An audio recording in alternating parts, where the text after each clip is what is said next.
Hello and welcome to the second pre-session of Fate Harmacist. I actually called it Fate Harmacist this time instead of Fate / Harmacist, but only Skorak will know my sins.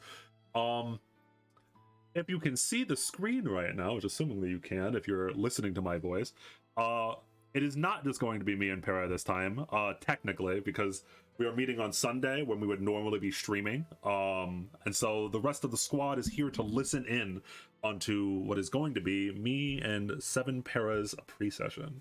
You excited? I'm being judged by 4 people. Yeah. By the time that this is being recorded, the first pre-session it is being uploaded right now. So I don't know when this video will exactly come out, but hopefully you'll have watched that by then and you'll have some inclination about what's going on inside of the world by now. Maybe. Or maybe 7 Para is your favorite streamer of us and you just tuned in for him. God forbid!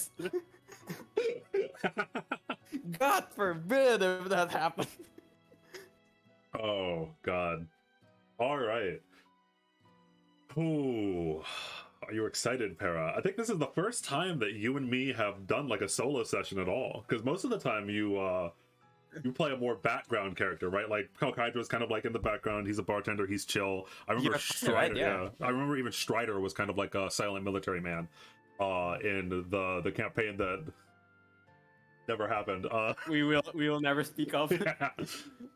But this time, at the very least, whether or not you take a background role instead of the actual campaign, at the very least, you're going to have to be front and center inside of this pre-session.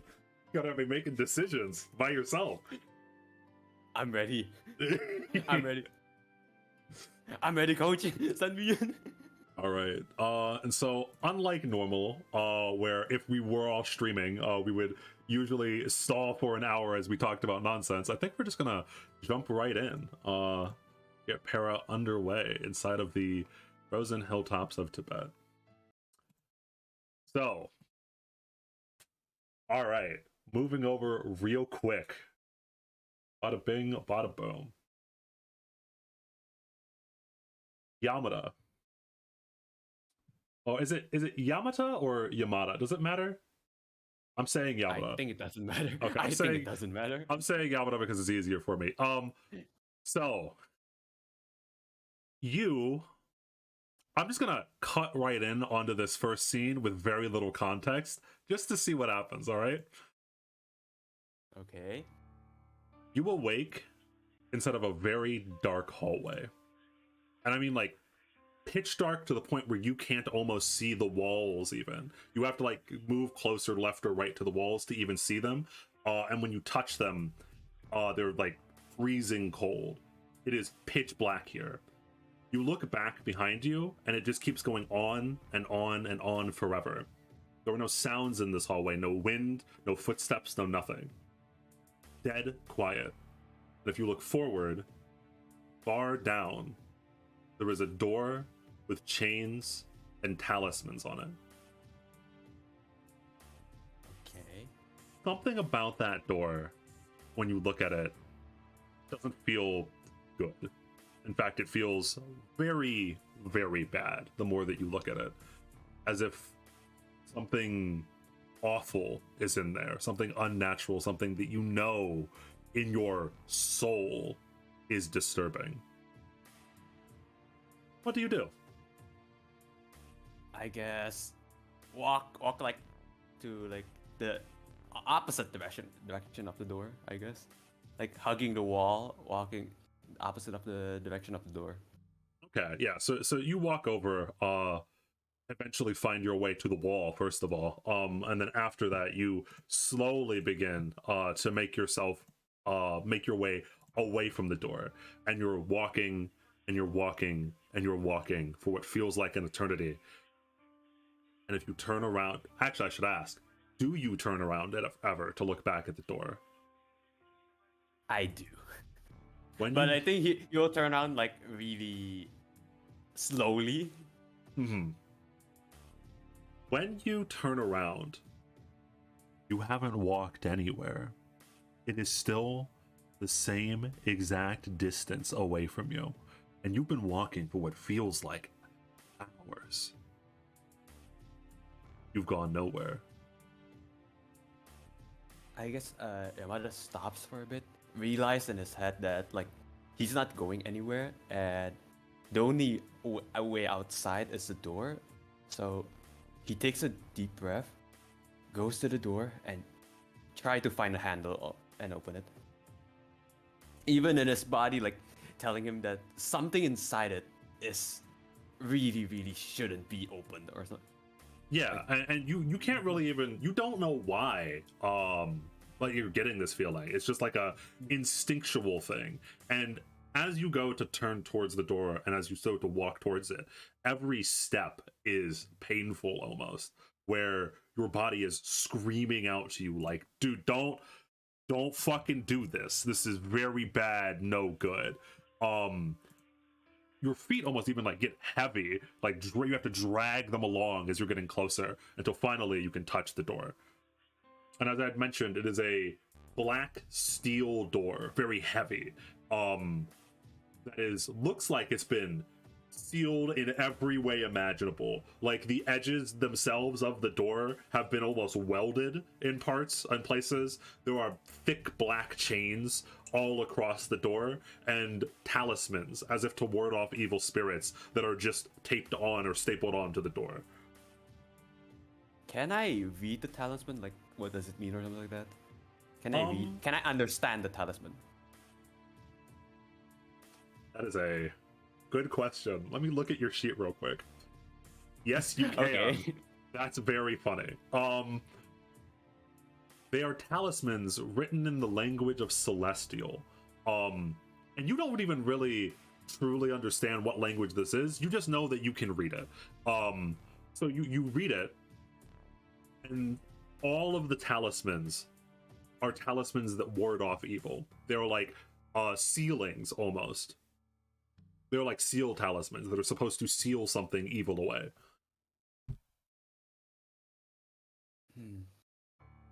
Is there like any handle or like is it really weld shut? There is no handle. It doesn't look like there's any way to open this door. It looks like someone did a very good job at keeping someone out.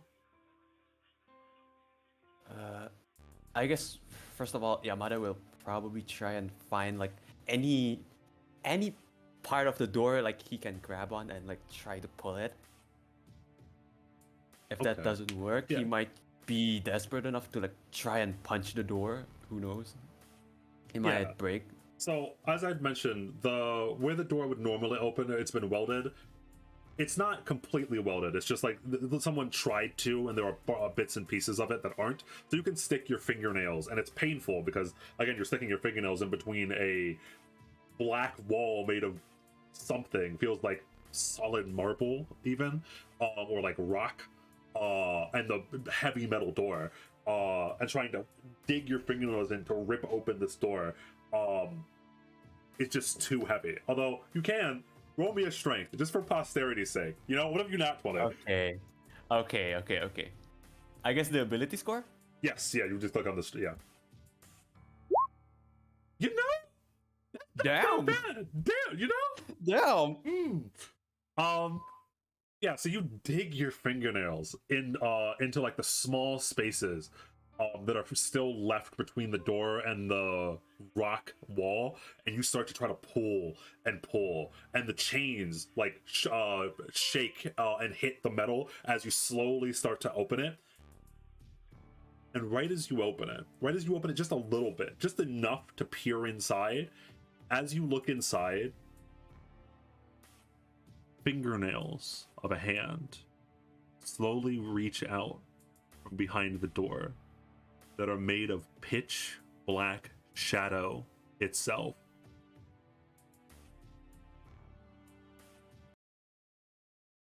I think with the current situation and like what you said about the atmosphere, I don't think Yamada has any time to like react to it. Yes. Like, yeah, he doesn't have any time to react. And as this hand, and not even a full hand, just the long gnarled fingernails reach out. Hey yo, Yamada, you gonna sleep all day or what? I, I guess he woke up like startled, like, What time is it? It's already noon. What time? Noon? Already noon? Yeah, you better get your ass up. Daigo's not happy. Okay. Coming. Uh, can I like look around? Look Yeah, the you're room? you're in your room inside of the monastery. It's Anything not out much, of the but ordinary, or just like normal room? nope, it's your normal room. And there is your normal roommate. He calls himself MC Buddha, but his name is Dale. He just really doesn't like going by the name. He hates the name Dale. You could call him MC Okay. for short, though. That's what his friends call him. And you're his friend, right? I think I am. He's MC is a very chill guy. He's friends with anyone that's willing to be friends with him.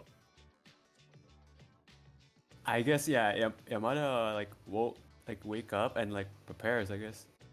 Yeah, and so to zoom out here from this one scene in particular, you are a monk at the Buddhist monastery that has no name inside of, but next to the village of Musu-Zeme. This is just like I'm just going to do some background on like exactly how you got here, which is a little bit of a mystery. You and everyone around you doesn't really know who you are exactly. You kind of just showed up at the monastery one day. You have the vaguest memories. Probably some of your earliest like strong memories that you can for sure say happen are you trudging through the snow for what feels like an eternity, being drawn to this monastery for some reason, as Daigo, a man in black monk robes, slowly walks out and picks you up off of the ground, thus saving your life, assumingly. Like the monastery was still pretty far off into the distance, and Daigo walks up to you and notices you. And he is the head monk of the monastery, and he accepted you into the monastery with welcome arms, because Daigo accepts everyone that shows up at the monastery's doorstep. And to physical appearances real quick, I as mentioned in pre-session 1, I will mention probably at the start of every pre-session into a session, there is a Google Doc in the description of this video that has the inspiration that I used for the character images, but I will be using these tokens as placeholders, as like, you know, like a general idea of like what their personality is. But anyway, so Daigo has usually wears this like pitch black robe, a normal like monk robe. I forget. I think are they called a gi? I think. I may be wrong on that, but anyway, the only unmonk thing about him is that he does have short white hair, and he's like middle-aged, like older 20s, maybe younger 30s. And as I mentioned, he is the head monk of the monastery. He is the top dog, the leader in charge, and he is the one that personally saved you from the frozen wasteland. And ever since, you have been a member of this monastery. Life is decent here for you for quite a long time. You feel like you're good at a lot of the daily tasks that are here. Like meditation, you're perfectly fine with that. You seem naturally good at just like zoning out and chilling. The rations here, a lot of people, especially the newer monks and newer recruits, have a hard time dealing with the fact that they don't get a ton of food for their meals. You seem perfectly okay with it for some reason. You're like, man, I'm completely fine. The food here it tastes fine. What do you mean we don't have enough? And also even like manual labor, even like the weather doesn't seem to bother you. It feels good to be here, almost as if like, especially as you slowly catch the ropes and like learn what you're supposed to do day to day. It almost feels like it's natural here for you. Like you were always meant to be here, and you did, as I mentioned, have this calling out of nowhere to start walking this monastery. Who you are, why you had that calling, and why you feel natural in this environment, all complete mysteries to you. I guess like in his head, like all of the memories, like other memories other than the monastery is like really scattered. Yeah, you probably have like a few memories of like your past. You remember like city streets. You remember some of the people's faces. And like every now and again you'll have dreams, but you can never really know if those dreams are real or if they're just made up in your imagination. Like your memory for the most part, is shattered, and you don't know why you're here. But day-to-day life it's going okay. Okay. And besides that, there is an older woman that visits you quite a bit from the village. From almost like the moment that you're here, Daigo is concerned about your health a decent amount. You see, not only your health, but also like your memory in general.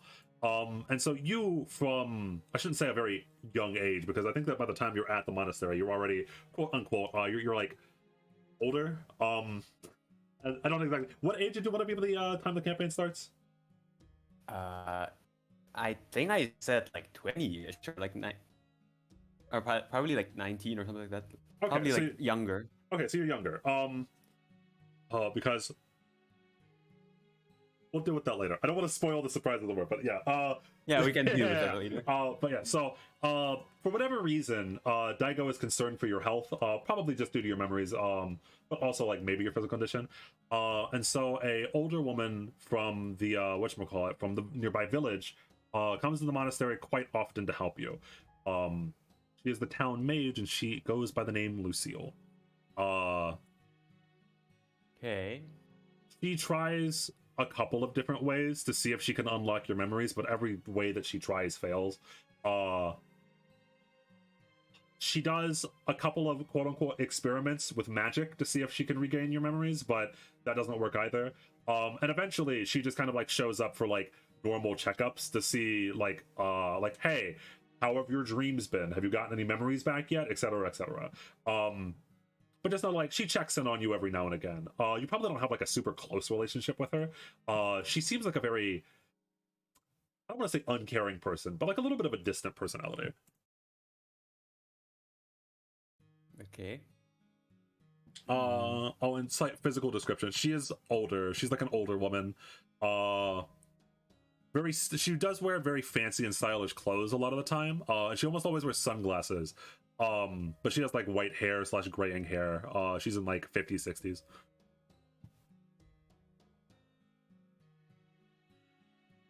So I guess like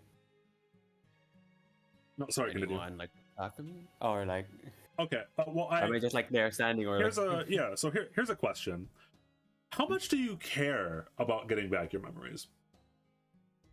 I think Yamata doesn't really care about it. Like, he find this life in the monastery completely fine. Like, completely enjoys with like the company he has in the monastery, and especially with like Daigo, because Daigo like save him, and like he's in debt to him, basically. And with all like the teachings he got from like the monastery, I think he has like I guess positive outlook. I guess more positive outlook than like the character I played. He actually enjoys life. What crazy! He actually enjoys life. He actually enjoys life. Insane thought. Really quickly, you're roboting a little bit for me on a technical side. Oh, we really? maybe move the could we move the live session over to a different, I forgot how to do that. Does anyone remember? I think I know. We can cut this part out of the thing if we need to. I just need it's gonna hit you hard, because I'm gonna change it to Singapore. Okay, you could just tell me whenever it happens. I just don't know. I don't remember, because I know okay. Right now. Okay. Am I roboting for you? Hello? Hello? Let's fucking go 16 ms. Okay, am I roboting for you at all? Nope. Okay. Is it better for me? A little bit. Oh, keep talking. Woodchuck, chuck, woodchuck. I don't know the thing. Woodchuck. There's like a little bit of a robot, but it's a lot better. Okay. Anyway, sorry. Back to if we cut that out. Sorry for the technical delays. Anyway, where was I at? I guess you were just yes. like introducing like the NPC. Yeah. So life at the monastery is actually good for you. So like you don't even like like even though Lucille comes, especially as her interest tapers off because whatever experiments or magic that she's trying to regain your memories fails, she eventually kind of like gives up a little bit and just starts like, hey, how was your dreams? She comes like every week, and then every other week, and then every 3 weeks, etc. And you just kind of like don't care because you're living life, right? You're chilling. Yeah. No, life at the monastery is fine. Okay. And to introduce some of the other NPCs. So your roommate, because most of the people here have roommates. It is a monastery, not like a apartments, as it were. Is slash Dale. Just as a question, do you respect him and do you call him MC or no? I guess I do. Yeah, I call MC. Yeah. And MC is like a really jovial, kind of chill guy. Like he lives whatchamacallit. His dream, quote unquote, is to be a rapper. He is awful at it. It's no good. And so it might be like a little bit annoying to you. He's like constantly like whenever you're together or like whenever you're like maybe like just hanging out in your room, he's like, hey yo, check out this sick bar. Hit the flow on the that one's no good. And he takes out his notebook and starts scratching stuff. Like it's awful. He's no good.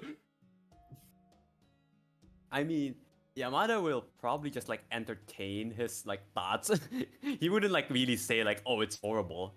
He would probably say like, it has potential or something like that. All right, I got potential. That's good. Potential Alec. No, that one's no good. He scratches another one off. Practice makes perfect, MCU. Come on. You can do it.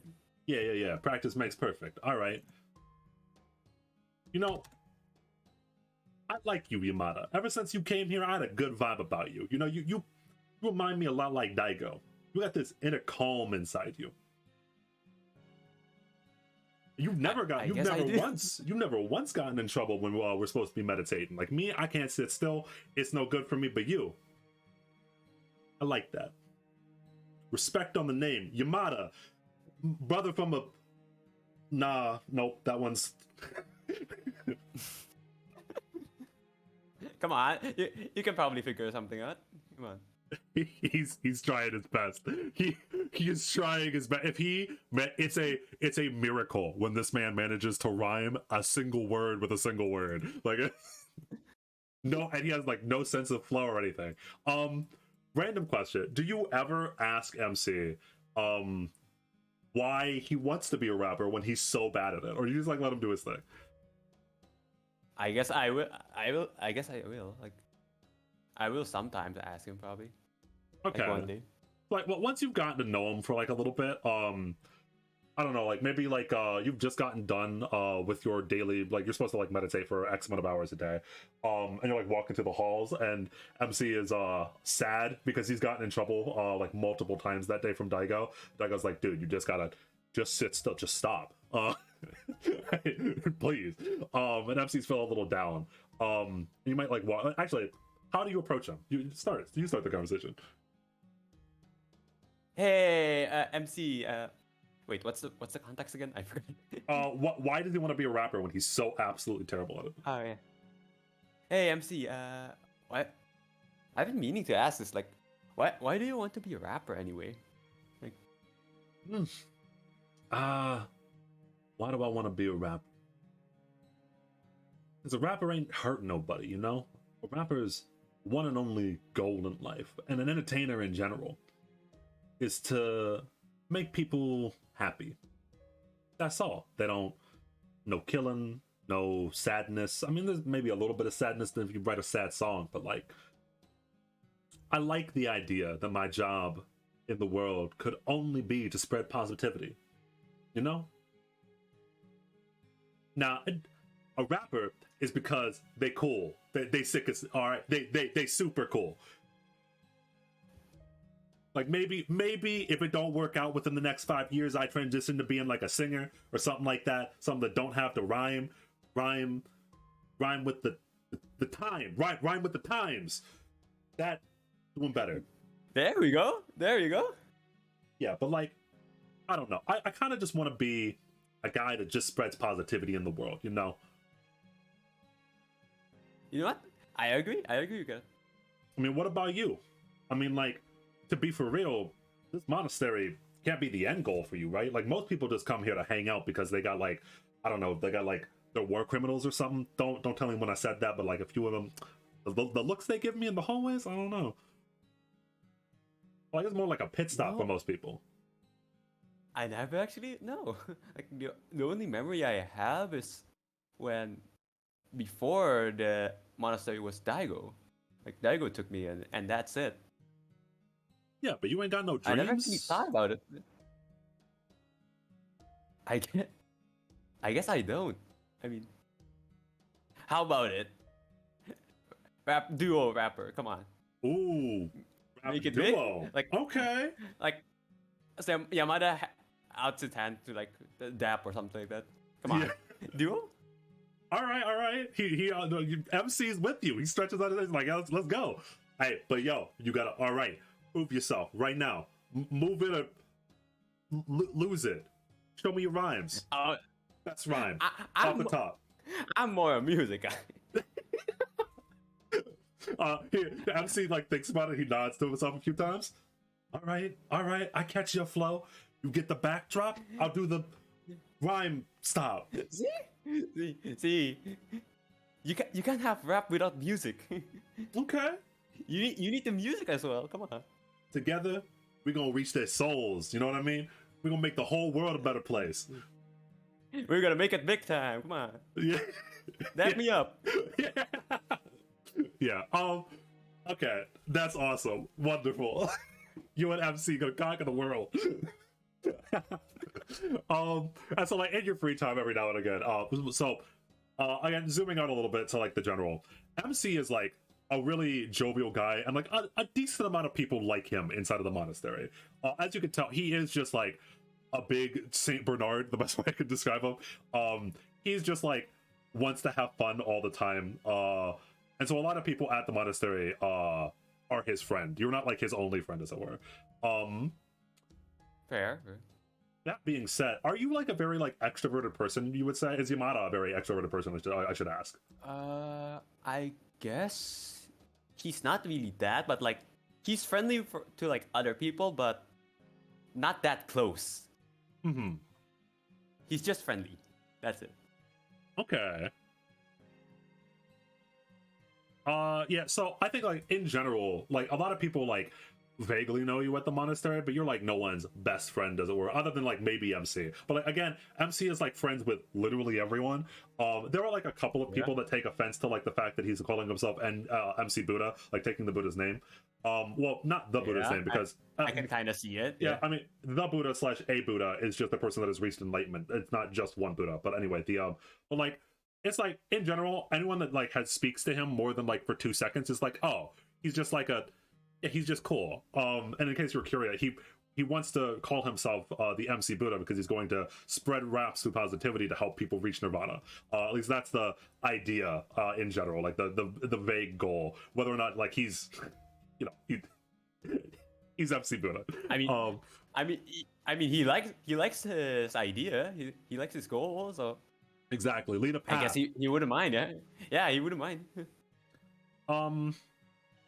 So there is one person that might be your friend, depending on how things turn out. However, he is nothing like MC. So the next guy that you're going to speak to, or that speaks to you, that you might become close to, as it were, is a bluish-haired Chinese man. By the name of Ling. Ling does not have many friends, and he only approaches you after you've been at the monastery for quite some time.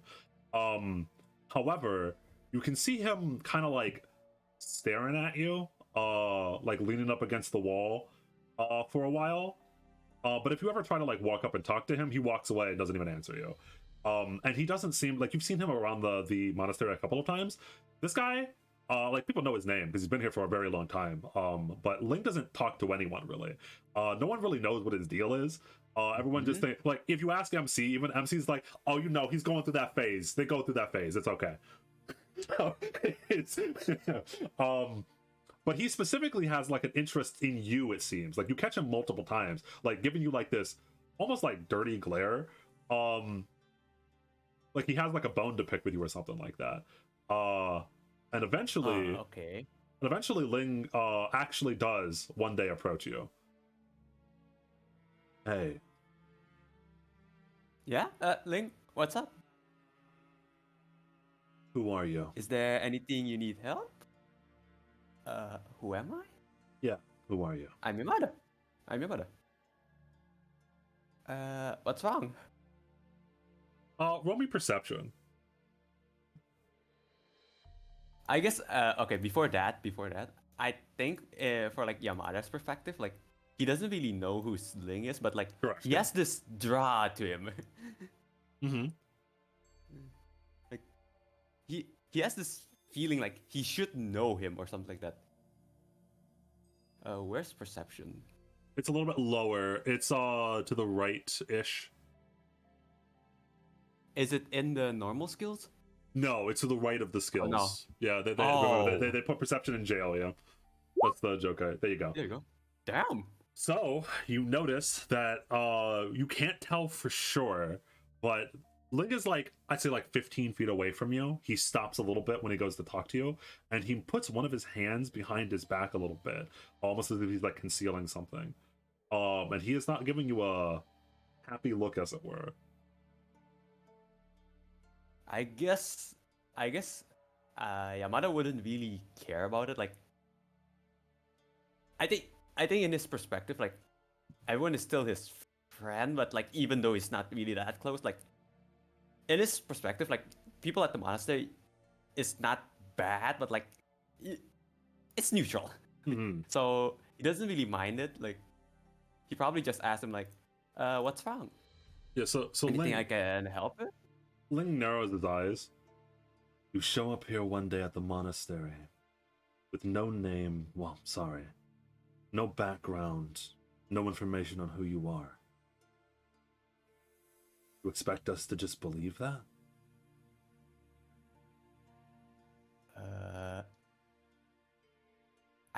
I myself don't even know that much. The only thing I remember was Daigo saving me from snow. Lucille Like the mountains. Lucille's a good mage, Yamata. If she can't unlock your memories, that means they were likely sealed. What are you hiding? Okay. I don't know. Like, Yamada is starting to like get it like really worked up. Like, he doesn't remember anything, and like, the more he tries to rack his brain, like, the more question marks pop up. Like, I don't know. The only thing I remember is just being here. So, roll me another perception. Okay. I'm not percepting anything. I'm not Gotcha. percepting anything. You don't see the small little movements, but it looks like Ling goes to step forward towards you, and Daigo puts a hand on his shoulder. You don't know when Daigo got there. You were focused on Ling. Daigo just walks up from like Ling's shadow and puts a hand on his shoulder. Stop questioning. So it's all right. I've told you many times, anyone here is welcome inside of the monastery. And if you trust me, then you'll trust my judgment. Ling, for a moment, it looks like he wants to put up like some sort of argument, and then he sighs a little bit. Yes, Daigo. Daigo looks between Ling and you and nods to himself. You should get to know him better before you make quick judgments, Ling. Keep a calm mind when trying to assess the situation. You no longer have to do what you used to. And with that, Ling, like, he almost gets like defeated a little bit. And he sighs outwards, and like he is now completely calm. Like he doesn't have that like almost hostile air to him that he had to you before. In fact, you should be friends with him. But has done nothing but try to fit in here.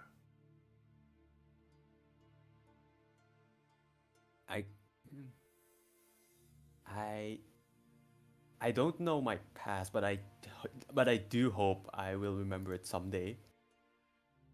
But I don't mind staying here. Like as like basic as ever answer. He said. Daigo smiles a little bit. Many people use this as a rest stop on their long journey called life, but you're free to stay at that rest stop for as long as you like, Yamata. The same thing that I said when I picked you up off of this frozen wasteland remains. The doors to the monastery are always open. Forgive Ling for being questioning. He has issues with trust, but he's working on them.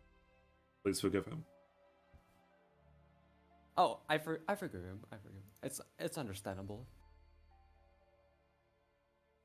And Daigo like claps Ling on the shoulder like a few times, not like hard or anything like that, just like a pat. And then he goes to, and Daigo continues like walk down the hallway.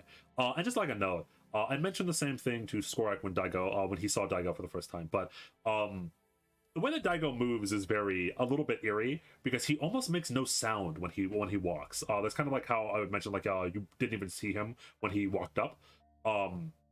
His movements are almost perfect in a way. If that's like he almost what MC was talking about, where like Daigo has this calmness to him wherever he goes. Like as Daigo walks, it's like a little bit eerie almost. It takes some getting used to because he does just like silently move along the hallways, and just kind of like appears every time that he you talk to him. Like he'll just like you'll be like talking to someone and Daigo just appear behind you. You're like, huh? When the hell did he get here? Okay, I can kind of see that. Okay. Is Ling still there? Like yeah, and so like yeah, Ling sighs a little bit. His hand moves away from like the weird like it was like holding something behind him almost. And he walks over to you and he goes to reach out a hand like a handshake. I guess Yamada handshakes him. I guess like shakes his hand. My name is Ling. No last name, no history, same as you. Well, I guess we are buddies. I guess like a smile. Like Yamada puts out the smile. That has yet to be seen. But I will try my best to be buddies with you. Ling says with like a bewildered glare. Yamada is kind of like startled. What do you call it? Startled? Yeah, startled a bit. Like, but like he doesn't mind it. Like, okay. Like try to laugh it off. Okay. Is there any? Nope. Okay. So, those are the main people at the monastery specifically. That you know. And from then on out, Ling is your friend? Question mark, air quotes. Like he kind of like hangs around you and like silently with his arms crossed, leaned up against the wall, kind of just like next to you. But he doesn't talk much. If you ask him a question, he might answer it. But he's not like openly hostile towards you anymore. For the most part. Okay.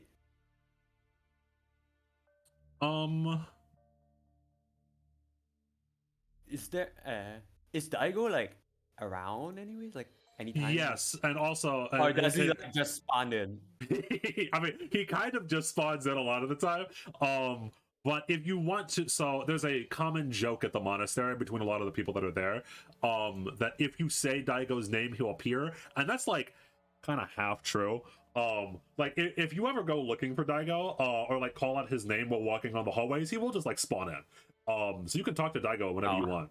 He also has a room, but I'll get to that. I was about to get to that in a second, but yeah. So if you want to talk to Daigo, you can. I mean, I guess for now, Yamada doesn't really have like any excuse to like talk to him. So probably not. Probably not right now. Okay.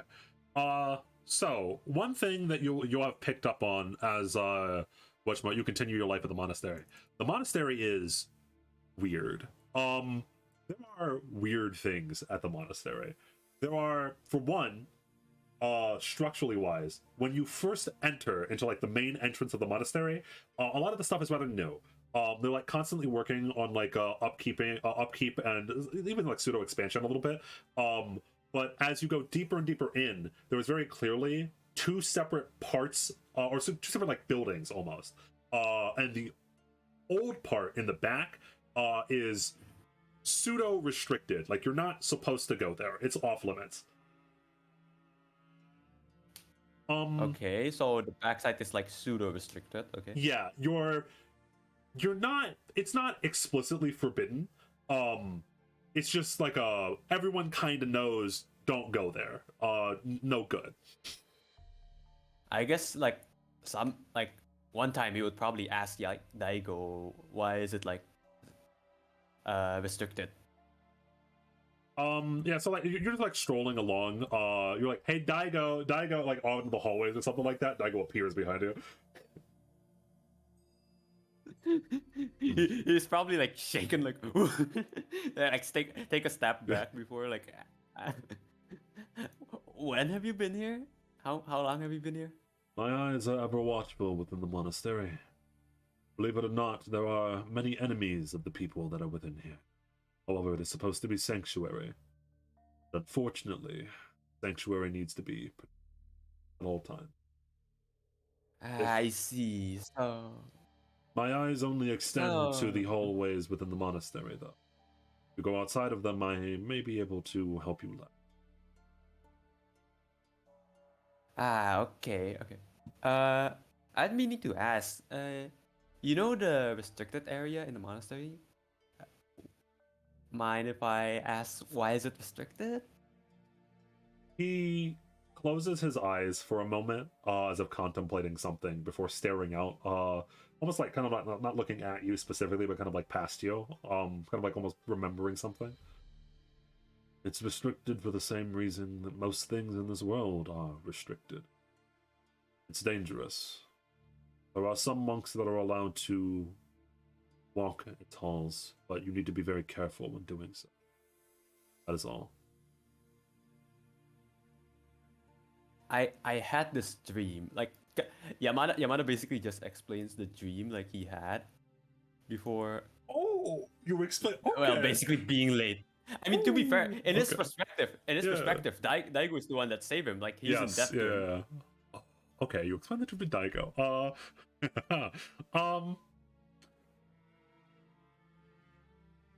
Give me a second. Let me think about this. That wasn't plan, I assumed. Okay. So I'm gonna have to move some things around. Oh yeah, that's very funny. This is a very important one. Roll me society. Okay. Society. We live in a society. You don't manage to catch what exactly it means, but for a moment when you're telling him of the dream, specifically of the door, his eyes furrow, but that's all that you can tell. Ominous dream of a door and shadowy fingernail. Interesting. Yamata, you once told me and Mage Lucille that you felt a calling to this. Yeah, I had before I met you. The only thing I remember was trudging through the snow, going to the monastery. I will be honest with you. I have not lied to you, but I may have perhaps not told you the full truth either. Okay. The area is restricted in the back of the monastery because this land is cursed. There is an ancient evil that we have sealed here a very long time. Only people that I designate as up to the task may enter the area because it is dangerous. I did not lie to you there. If you do not know what you are doing or you are not capable enough combat-wise, you may be in danger. However, it seems like your dreams are calling out to you. The area you described is an area in the monastery of the oldest part.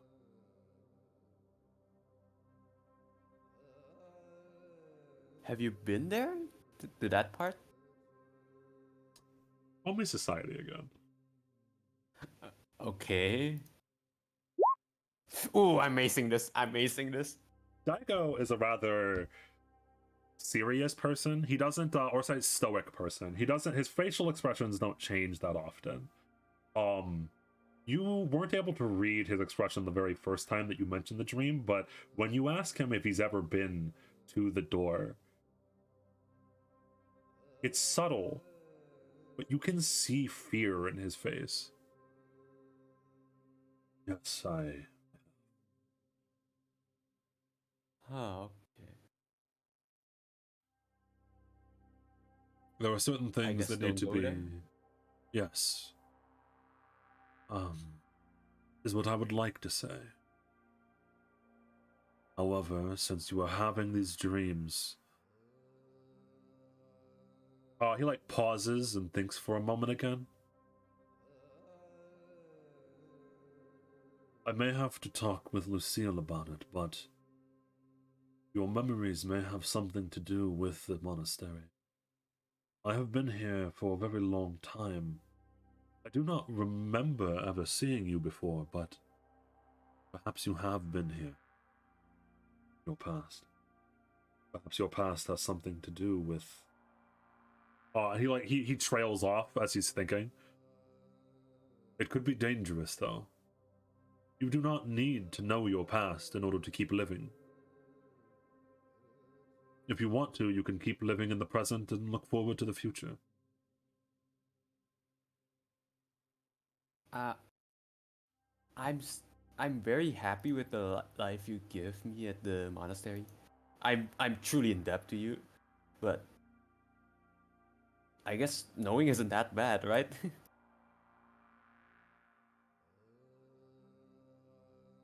Like, okay. Can I roll something? Sure. What? A perception, or like Okay. this is like the first time Yamada is probably like trying to figure out if Daigo is telling the truth or not. Like, Oh. yes, like Okay. Won't be perception then. It would be perception. Telling the truth on what specifically? I guess all of it, like all the things he just said, like It seems like all he's the telling. information he just received. It seems like he's telling the truth. It can be kind of hard to see with Daigo because Daigo has quite like a stern face, but I guess that's enough. I guess that's enough for Yamada. So like, yeah, he trusts him. so when you say like well, there's no harm in learning, Daigo like puts a hand on your shoulder in a very similar way that he did to Ling's. Knowledge is power. There's not a metaphor. Ever since the revelation of magic is quite literal. But power can be dangerous. Not all of our pasts are good. Some would rather forget.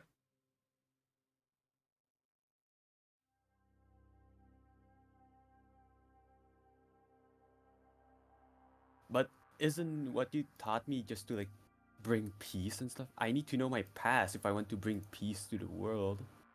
Do you? I mean, I do. It's your teaching. I have taught Like you he starts to that question himself as well. I have taught you that inner peace brings outer peace. That as long as you are calm and face the world with that calmness, other people will react accordingly. I see. I question though, is the you in your memories the you of today? The you of the past be a better man or a worse one? Would it be a good idea to awaken a perhaps worse man within. I do not know, but I do know the state that I found you in was not that of a normal citizen.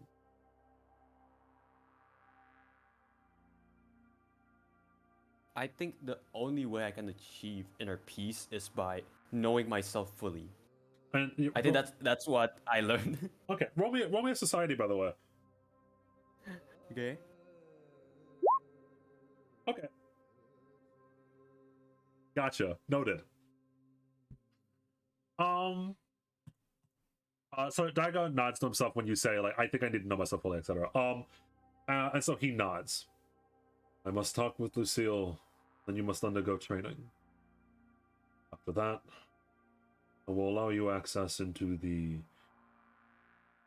restricted area. Thank you, Daigo. Thank you again. There was no need to thank me. Only doing what I think is right. And then he silently walks off as he always does. Yeah, I guess that's it. That's the convo. Okay. Lucille checks up with you very briefly. I'm gonna do like a slight little in character whatchamacallit. Like Lucille, she has like a bit of a whirlwind personality. Like she always seems like she's busy. That's what I meant. Like by the time like she did like a few tests on you, they didn't work out. She went, screw it. And now she's only showing up. It's like, how are your dreams? Awesome. And then she leaves back to the village. So similarly, after Daigo talks to her, she walks over to you one day. So, Yamata, honey, darling. Yeah? I hear you want to kill yourself. I mean, go into the restricted area. Yeah? That's just Not wonderful. The killing part. Do you mind if I do some experiments before you die? I mean, go into the restricted area. Sure. Wonderful. Please sit down in the chair right over there. He sits down. What about the killing myself part? Oh, I didn't say that. I never said that. I cut myself off before I said that on purpose. As she begins, like she starts pulling out. She like waves her hand a little bit, and a bag appears. As I said, she is the town mage, so like she's using magic a lot. Okay. I guess Yamada is like confused, but like he tries to shrug it up, even though he can't really. So like he's in like this weird state right now. Yeah. To be young, what I would do to be young again, I'd kill someone. Oh shit! I actually finished that sentence. Anyway, please look straight ahead. Don't. And then she begins to she continues to like she's pulling out like weird instruments that you don't really understand. And she always does this every time. Like she's pulling out like weird instruments and or like alchemical reagents that you've never seen before. If you ask her questions on it, she gives you non-answers. She's casting spells, etc., etc. But eventually, after she's done with whatever she's trying to do, she sighs a little bit. Didn't work again. Fascinating. You are a curious one, Yamata, my boy. Is that a good thing? Is it a good thing? I think so. I think it's better to be curious than not to be curious. The world is full of curiosities, such as magic and books. I like books. I see. What books? She pauses and she thinks and she stares off into the distance. Books that I can't give someone your age. Anyway, I'll be seeing you in the 3.5 weeks, shall we say? And or maybe never. Okay, please don't kill someone. I would never do that. Personally. I would send someone else to do it. That's how you know it's me. And Lucille, like, she flicks her hand again and her bag disappears. Okay, I guess see ya. Yeah, so that's what Lucille is like on a daily basis. She like pops in, kind of like does whatever she wants to do and then leaves. And if you ever ask Daigo about this, or really anyone about this, she is one of the only mages instead of the entire village. And she is very competent at being a mage, so they kind of just put up with the fact that she's a little bit of a psychopath. a little bit not okay. Like, you've heard that, the Blair family, that you don't really talk to a lot, in a manor down here. I'm on token layer, right? Yeah, down here there's like a rich family that lives down there that talks to the village a lot. They have a few mages, but from what everyone, at least, you don't know if this is true or not, but from what everyone says, Lucille is like a very good mage, and so they're willing to put up with her nonsense that she whatchamacallit, that she does a lot of the time. Okay, I guess that's like one other crazy guy in this monastery. Yeah. And as you're whatchamacallit, as you're like still sitting there stunned, Ling walks up to you. Don't trust her either. Daigo really doesn't. Anyone that Daigo doesn't trust is definitely bad news. Then why do you guys call her then? Isn't there like the Blair family? Because she's a very good mage. Also, I think it's because Daigo has history with her. Not entirely sure. He evaded the question. I see. What about you? Me? No. How long have you been here? Oh, I've been here for quite some time. But I'm not a mage, in case you were curious. Okay. Noted. I mean, I'm not as well, so... Buddies. Buddies again? Yeah. Ling shrugs a little bit after staring at you. Either way, Daigo sent me here to train you. You want to go into the restricted area? Yeah? Alright. Try to punch me. He just try to punch me. That's what he said. He just try to punch me. Okay. Punch you? Roll to hit. Wait. Hold up. Punch you? Wait. You can use your use your unarmed strike. Punch you? You sure? He's just like standing there. He stands up next to you. He doesn't like say anything, even if I ask him, or like he just waits for me to punch. Come on. Give me your best shot. Okay. I guess like Yamata like try to like do his hardest punch, even though he has like no experience in like punching. Like he tries to do it. Just roll me to hit. Just in case it's very funny and you fucking deck him in the face. Okay.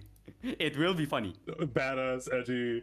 Oh, okay, nah. Could you imagine though? That 20 badass, edgy Ling. Come on, try to punch me. Oh god. But I was just curious. He's gone. He's just not. He's gone. You're too curious, dumbass back to Daigo. No, but the jokes aside, I was just curious about whether you nat 20 because at this point you have no training at all. Like you're decently built because you have to do a lot of manual labor at the monastery, but yeah, you do not touch Ling. Like you try to hit him, and he instead grabs your arm as he dodges to the side. Yeah, that's not gonna cut it. You'll definitely make it like 2 seconds in there. Daigo told me that I'm to teach you combat.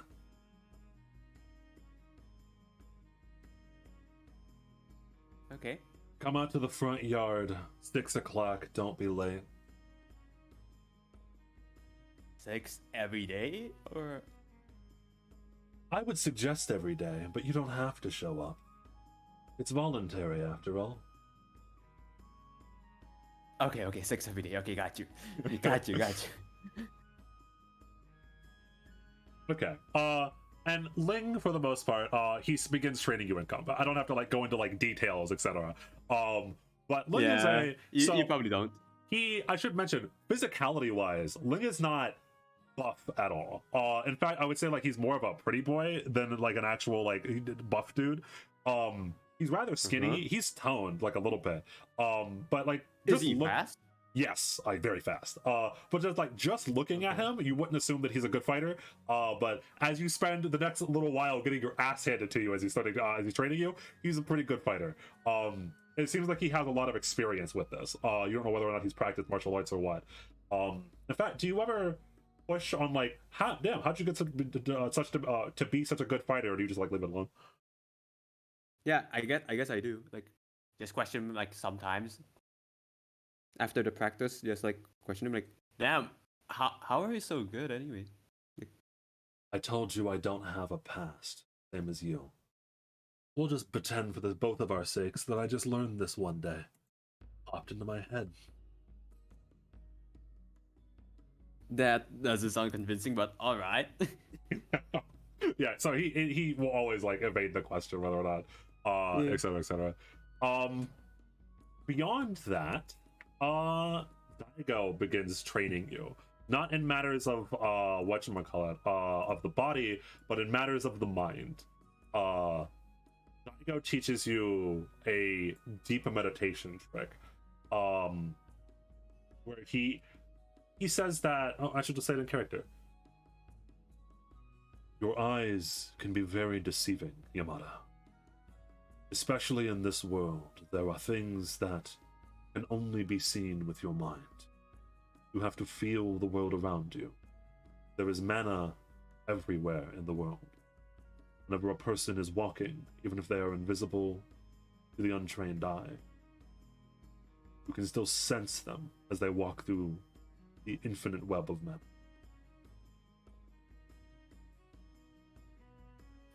I see.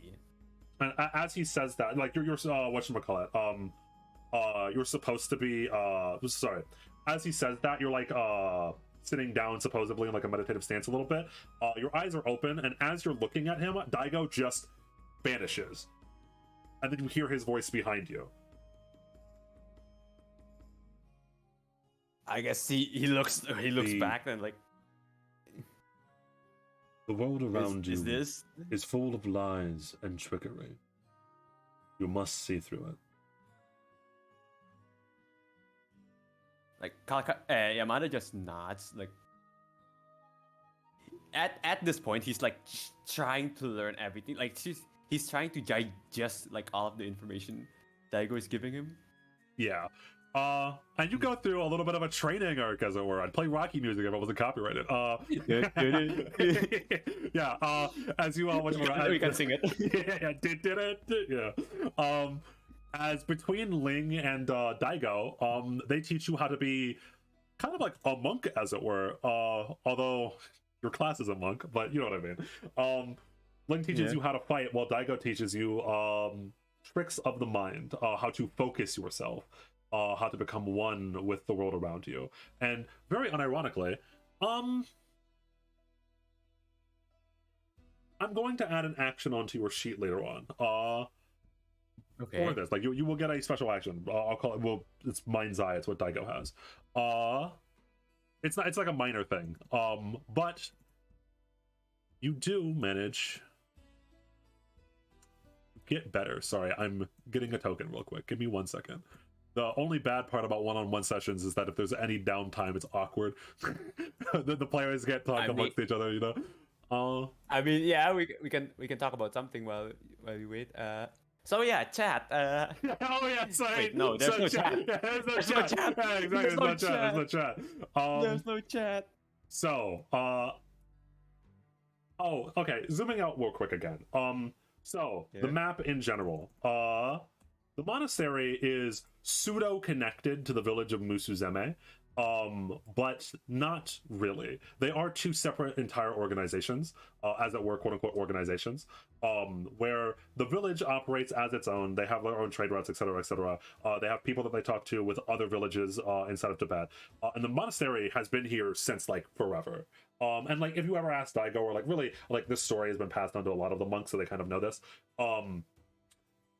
The monastery has been here since time immemorial, according to everyone else. And the village almost kind of like formed on its own around that. And so Daigo has always kept it jovial between the two. Like they don't fight or anything like that. It's just that they are two like separate entities. The village is not the monastery, and the monastery is not the village. And Daigo has made sure of that. Okay. One thing that's kind of weird though, actually, it would be a society roll still, right? Because that also is knowledge local. Yeah, roll me a society. Okay. Society. We live in a society. Ooh! Okay. Ooh. Very interesting thing, little tidbit that you pick up if you like, as you're like walking through one day. You've noticed every single person that has ever talked about him always mentions that Daigo was the head monk, even with people that are older than Daigo. Like, you talk to everyone and everyone's like, oh yeah, Daigo. You talk to like the oldest monk there. And he's like, yes, Daigo, back in my day, he helped out the monastery quite a bit by expanding the etc etc. And you're like, well, that's kind of odd. And you notice that no one has ever talked about any other head monk. It's always been Daigo, from what you can tell, even though Daigo only appears to be like, well, again, like old 20s, like 28, 31. Seems like the monastery was always run by Daigo. At least that's the way that people talk about it. That is odd. I guess he would probably try to like ask Daigo like in a friendly way. So you ask him like, how long have you been the head? What do you call it? Head monk. Head monk, yeah.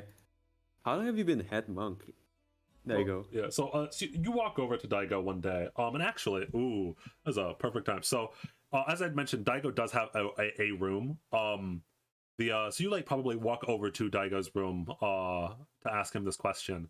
And one thing that's very interesting is that Daigo's room has no windows, and only one door. It is just like pure what material would have been like cement-ish or stone, I should say, not cement, stone. Pure stone all around, and the only light inside of his whole entire room are small candles that are on the floor on the edges of the floor. It's a rather dark and dimly lit room, kind of like dismal almost. And there's not much inside of it. It's rather plain, bare. And he's in a meditative stance when you ask him like, hey, how long have you been head monk? And Daigo slowly opens his eyes. I've been here for longer than I care to admit. I see that you might have picked up that I'm a little bit older than I appear. A lot of the villagers, like a lot of the villagers from the Musu-Zeme, talked about you as like the head monk. Like they don't even talk about any other head monk.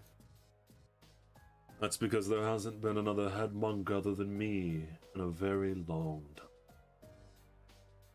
This has been my job since I was very young.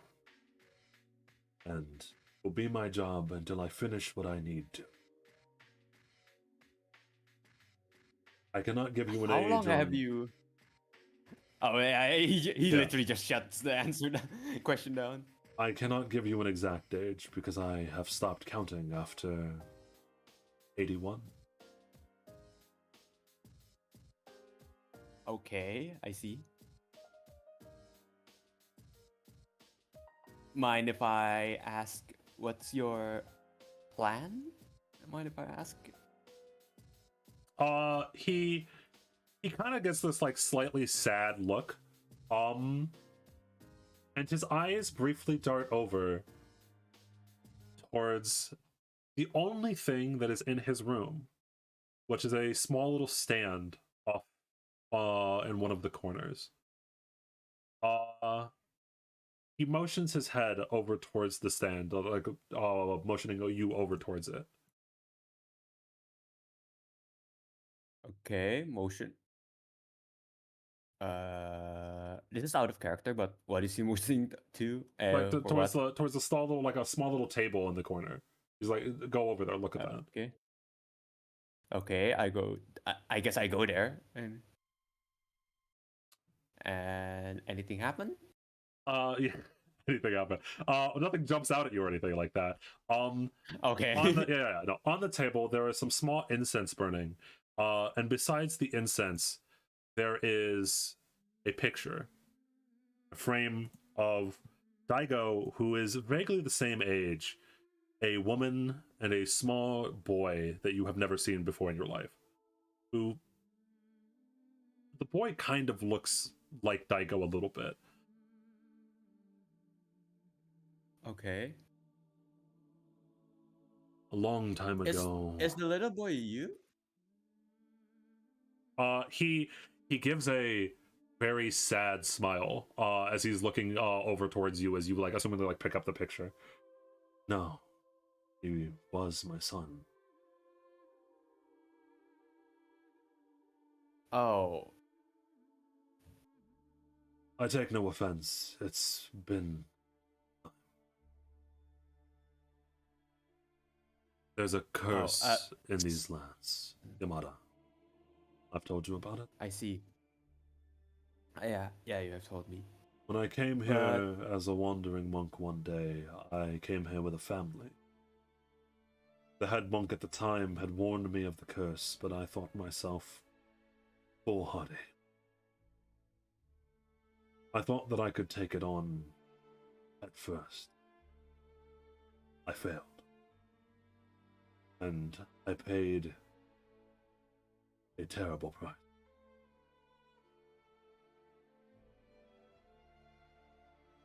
I guess Yamada just like stopped questioning him after that. He just said like I see, and then he wouldn't like really ask anything that cut deep. I was going to warn you of this when you were more complete in your training, but even after I allow you inside of the restricted area, you are never, and I mean never, to open that door that you saw in your dreams. You do not want to know what is on the other side of it. I will only permit you to walk the hallways because it may remind you of who you are.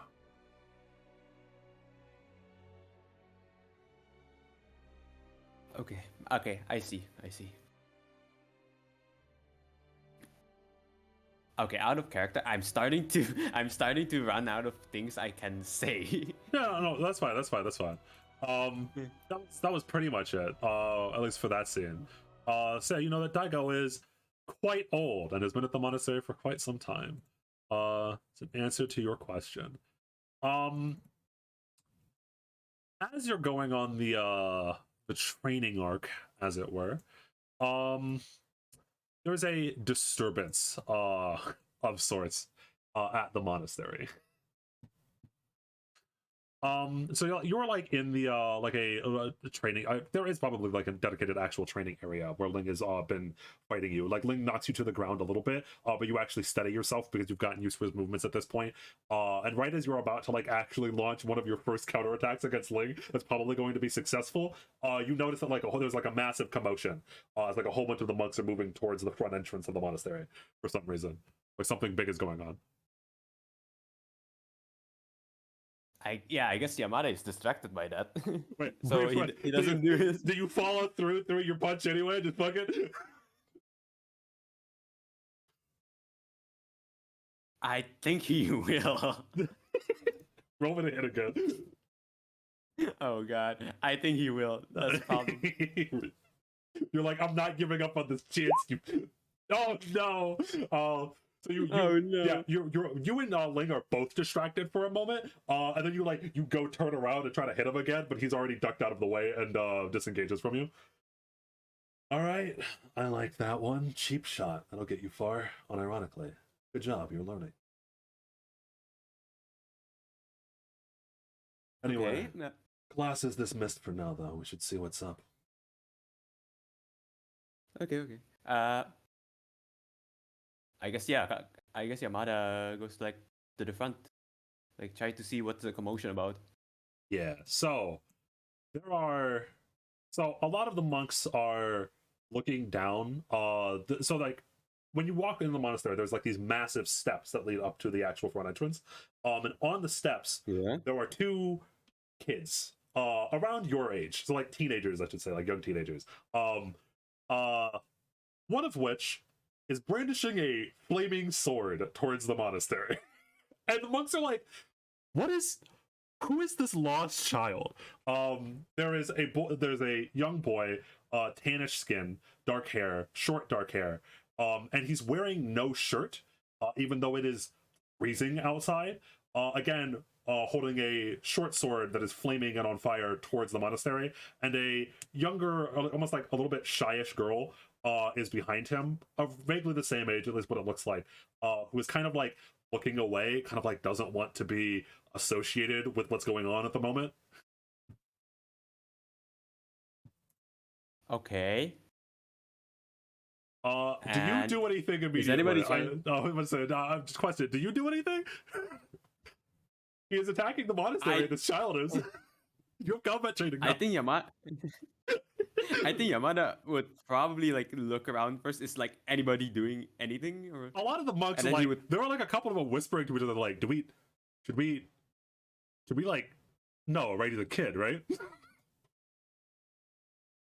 Like, we're not just gonna knock his lights out. I guess after that he would probably look at Ling. Like, what does he do? An annoyance, huh? And you say that you see Ling kind of get into his what you now know is like a little bit of a combat stance as Ling starts to slowly walk down the stairs towards the children. What do you do? Looks like a little bit older than you. By the way, Ling might kill these kids. I mean, Yamada probably ponder a bit. Like he thought to himself, like he has a conflict in his mind. Like he wants to stop Ling, but technically they did attack the monastery. Yeah, I mean they haven't like done anything. They haven't like attacked. They're just like threatening them for some reason. Oh, then yeah, Yamada would probably try to stop Ling. So you grab a hold. Maybe you should see. Yeah. You grab a hold of like, Ling, and he looks back at you with like a glare. He doesn't do anything though. Are you kidding me? What if they're like a threat? Children are. None of you have been to war. He says, like, looking off in the distance. We should at least look first, okay? And finally, just go around hit children. Yeah. The kid smirks and smiles. Wonderful. The great alliteration, Dio. Come, no, let him come. He faces the great Akar Devna. Ling looks down towards him because Ling is like halfway down, like not halfway, but like a little bit down the stairs, and looked like he was ready to square up. As the boy looks up with a cocky grin. I've heard there were great warriors here, monks from legend. Where is this Daigo? Bring him out. I wish to fight him. All right, I'm gonna kill him. Ling says as he looks down. Do you still stop him? Are you still holding him back? Honestly, I think Yamada would probably not stop him this time. He would probably just let him. All right. Are you standing back? Or are you going down with Ling? I'm probably gonna go down with him. Yeah. Oh yeah, you're gonna beat the shit out of this kid. No. I think Yamada is probably just gonna go as like a defensive, just like try and stop the fight. You know, be a neutral party. Be a neutral party. Yeah. So as you say that, so Ling walks down. And Akar like has his arms wide open in kind of like the Dark Souls well what is it pose. And Ling just goes to straight sucker punch deck this guy.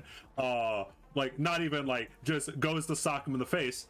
But surprising for seemingly a kid that's around your age, he dodges Ling, which is again, Ling is like pretty good at combat. So that's like you're like, oh, okay. And he goes to make a combat like a slash back upwards with his flaming sword. And misses as Ling dodges out of the way. Okay. That's new. Yamata, you get his legs, I'll get his head. Come, you'll need more than that. Where is Daigo?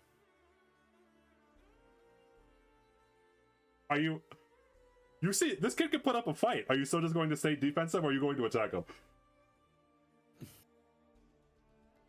I think he's still gonna be defensive. Like, it is like mine is probably like not learning to fight for like fighting. He's learning to fight for like self-defense, more like. Okay, roll me a perception as Ling goes to go in and punch this guy again. Okay, you see it. You managed to see it.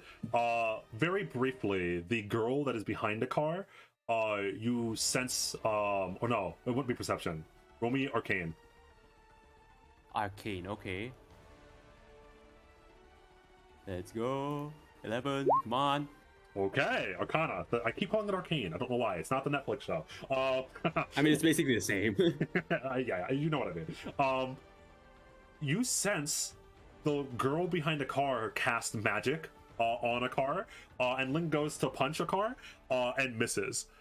And as he does, a car actually this time like full on dodges Ling's attack, and you for a moment think that he is going to slice at Ling. Like you think like the blade goes in and it looks like he's going to actually attack, like slice into your friend, quote air quotes, and then he stops an inch in front of Ling. Tut, come on. Okay. Bring out your master, or I'll cut you all down.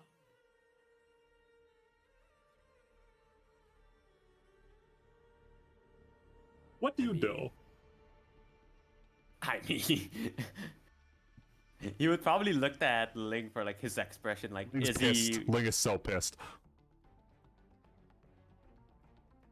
I guess follow through. Yeah, fucking punch him. All right, so you roll me one to hit. I don't know. Yeah. Wait, what? Roll what? Roll me an attack. Oh, okay. Go kill.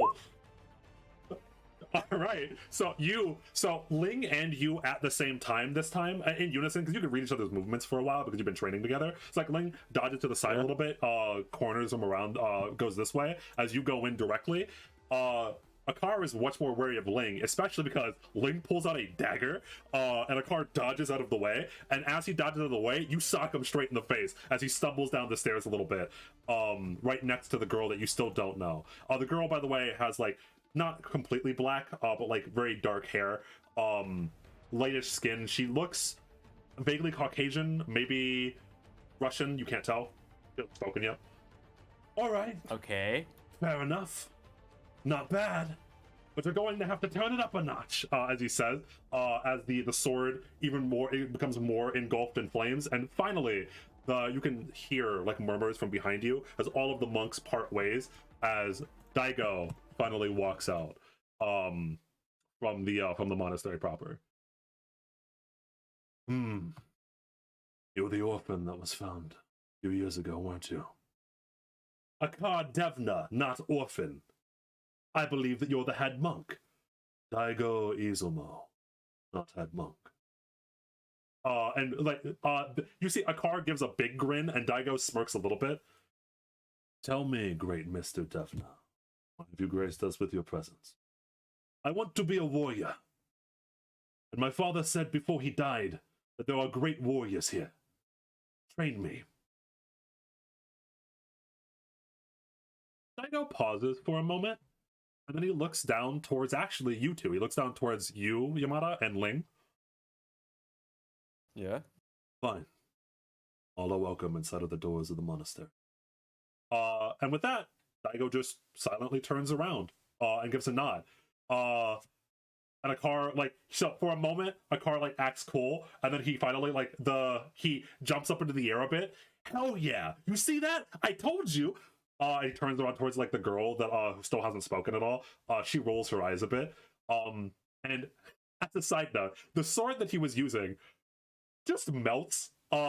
It was not a magical sword. It was just a sword made of steel, and he was using fire magic on it for too long. And so like he's like jumping around and stuff like that, and Ling has to like move you out of the way because he catches it. As like he's waving it around, and it just like melts into molten lava onto the ground. Well then. Great. I mean, Yamada is probably he's probably questioning Daigo's thought, but like then again he remembered that like basically Yeah. he basically got saved by him, so like he couldn't really question him, so like yeah. Yeah. A little weird when it happens to when Daigo randomly accepts other strangers off the ground. Yeah, like I can't really question it, so Ling puts away the dagger. He like slides it back into his sleeve. Another orphan off the ground. I may be an orphan, but I still have a family. Probably more than you. Ling gets this look in his eyes. Yeah. Oh yeah, we're gonna do great in training. We're gonna do so great. Ling says as he walks back up the walks back up the stairs. Oh, come on, don't be mad. The Devnas have been kicking ass since we were born. You put up a good fight. Ling is mad. oh boy. He's silently walking, Oh, boy. jumping up the stairs. Oh boy. Yeah, and that is Akari's personality in a nutshell, by the way. Akari's a very abrasive person. He kind of like says what he wants to and says it very loud. Go back to calm. Is calm music ever right when Akari's on screen? Maybe, we'll see. We'll figure it out. And Akar joins your little posse, as it were. Your little group of friends, friends with big air quotes. I don't know if these people are actually your friends. MC is your friend. MC is your friend. Remember, MC is still here. He's chilling. You're gonna make a band one day. Okay. Okay. But yeah, Akara is very loud, abrasive, and does not get along at all with with Ling. Akara and Ling kind of despise each other. Ling doesn't really like many people, but Ling hates Akar. And Akar doesn't seem to hate Ling. He's just like a little asshole, you know? He's just a little demon, a little gremlin. And like very open in telling you, he loves telling people why he's doing what he's doing, by the way, so you probably hear it. By the way, Yamata, the great Akar Devna is going to be an awesome warrior one day. And I'm gonna kill the hell out of the people that killed my family. I'm gonna get them. Real good. With a sword that won't melt with my fire magic. You do know we train about self-defense, not... It is self-defense in a way. You know, like they attacked us first, so now I'm gonna attack them back. Yeah, you do, you. He doesn't even question that anymore. Also, like, mind if I ask, like, why is your... how long have you been using your magic? Like... The Devnas are a very old family of fire mages. I've been using magic since a very young age. My father taught me before he was gone. Really? Mind if I ask, like, really young or... Well, I came out the womb with fire magic because I'm so cool. This is obviously I'm not gonna make you roll perception. You know he's lying. Yeah, like yeah, he's lying. He's just like, yeah, like no, like Yamada was like asking a different question. Like he knows like he's diverting it, but like it's like a touchy subject. Like he wouldn't really ask him like, oh, how long has your father died or something like that. Yeah. He wouldn't probably ask that. So like he probably shrugs and like tries not to like question him more about it. Although now that I gotta look at him in the state of this place, I'm not actually sure there are a lot of warriors left here in this monastery. My dad was wrong. As he says that, Ling throws a dagger and a car barely manages to dodge it. Alright, fine, there are a few left. Jeez.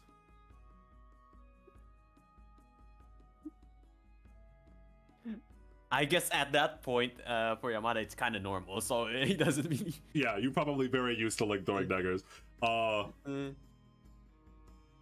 You'll get used to it.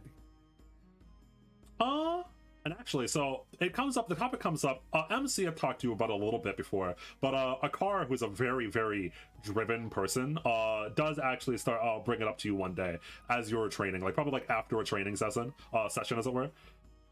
Hey, by the way, Yamata, what drives you? You know, you can't just be like hanging around here for no reason, right? I mean, even plain old Lydia back there, she's got something to do. And notably, Lydia is the girl that was with him initially. You You know that it's just not that she's quite shy. She just doesn't talk that much. She comes sometimes when a car comes to the monastery for training. They both live in the village, and she is, by the way, because you probably talked to her at least once or heard her talk. She is Russian. I mean, I get that. I get asked that a lot, but like, I don't really have any plan. I mean, you're learning The only memories combat, but you said that we should be pacifists. What's the point of being a combative pacifist? That's just the teaching of the monastery. Like, you have to promote peace. Like, come on. More peace talks. Learning combat is just for self-defense. I'm starting to hate that word. You know, you're starting to sound a lot like my brother Amir. All he talks about is peace, this, forgiveness, that. I'll never understand the people Okay, hear me out. If someone murdered your whole family, you'd want to kill him back, right? Like, Yamata is like silent. Like he ponders for a bit. Like, yeah, it's kind of a weird because you really don't. It's kind of like Daigo's the closest thing to your family. Like, yeah, it's hard. It's hard for him to like think about it because like he doesn't know his family. Like, he's probably just like silent. he doesn't really say anything. Ling, who has been mostly silent until this point, cuts in. Okay. It's all easy to talk about showboating and combat. Killing someone's a lot different, I think. It's not fun. It's not glorious. It's messy. Ling says off in the distance as he's cleaning daggers. I never expected revenge to be simple, but I expected it to be... It's honorable, you know? Getting the Devna name back on the map. Especially after what Zhvoda did to us. What? Mind if I ask what did he do? Ling winces a bit as you say that.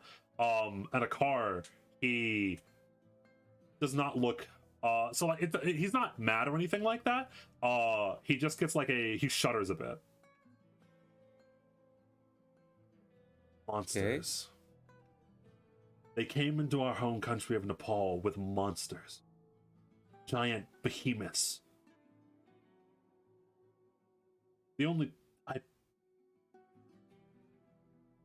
They killed everyone.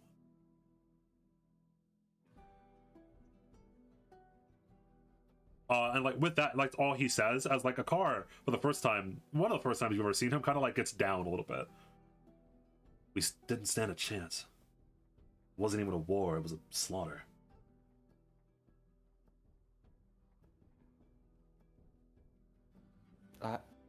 I'm sorry to hear that.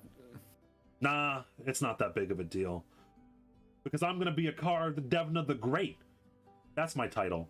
I'm gonna beat them all. And like you can tell, his confidence is shaky, almost like he's doing this as like a way to project a confidence. Yeah. Like you can tell, like there is, especially as that moment he gets down, he is fragile in a way, and you can tell. I guess, yeah, he would probably Yamada would probably just say, "Of course you do. Of course you would beat him. Come on." Yeah, exactly. Yeah. Just to give him like confidence of any sort. of any sort. Ooh, all right. Ooh, okay. And so for a while, Akar and sometimes Lydia continuously come over to the monastery, Akar training. Lydia doesn't really, and I don't know. Do you ever approach Lydia on your own? She kind of just like sits there in the back. Doesn't really try to make friends. Not like Ling, because Ling is like very clearly kind of like an edgy asshole. But Lydia is kind of just like chilling, right? She's just like vibing. She's clearly like probably friends with a car. And just like shows up. She doesn't come with them every time. Just like shows up every now and again. Okay. I mean, I didn't really have any other dreams, so I guess Yamada wouldn't probably ask her anything. He would probably try and do like small talks, like try is a very loose term. Oh, okay. By the way, Lydia and Lucille are different people. Lucille's the town mage. Lydia can do magic. Lucille was the one. Yes, It's sorry. different. Oh Yeah. I say, girl. Lucille is the old woman. Lucille's the old woman Wait, and the town mage. Lydia can do magic. She is a mage, but she is Oh, Lydia. she's just a Russian girl who is friends with a car. She's the one that casts the Wait, is spell this on a the first car. time That I help, meet- yeah. Is this our You first time I first meet her? met Lydia. Yes, you first met Lydia when she was when she cast magic to help a car on the stairs. They are different people. He wouldn't probably talk to her. Yeah, he wouldn't probably talk to her. Okay, yeah. Okay, she's just chilling. I was just yeah. Slight confusion. They both have L names. Lydia, Lucille, Ling. Yeah. There are too many names that start with L. Yeah, you can clearly see.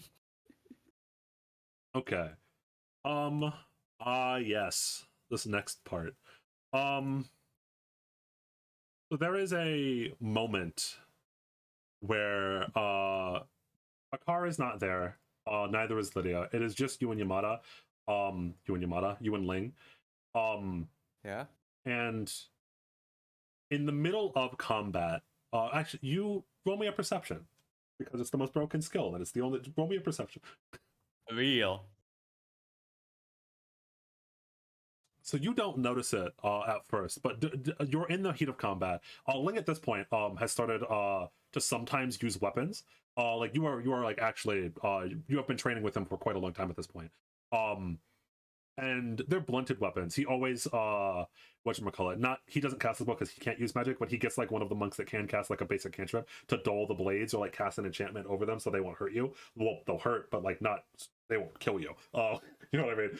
Okay. Yeah, like a blunt Okay. instrument. Anyway, it's just like to say that he's training with them. And then for a moment, something distracts Ling out of the corner of his eye, and he throws one of the daggers at a nearby tree. And then something falls to the ground. I guess yeah, he stops. Like Yamada stops, and just like look at the direction where Link throws the dagger.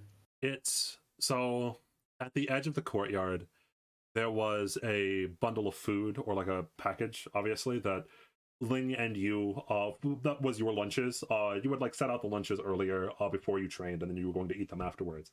And a small macaque monkey had been climbing down to go steal your food, and almost on instinct, in the heat of combat between you and Ling threw the dagger and instantly killed it.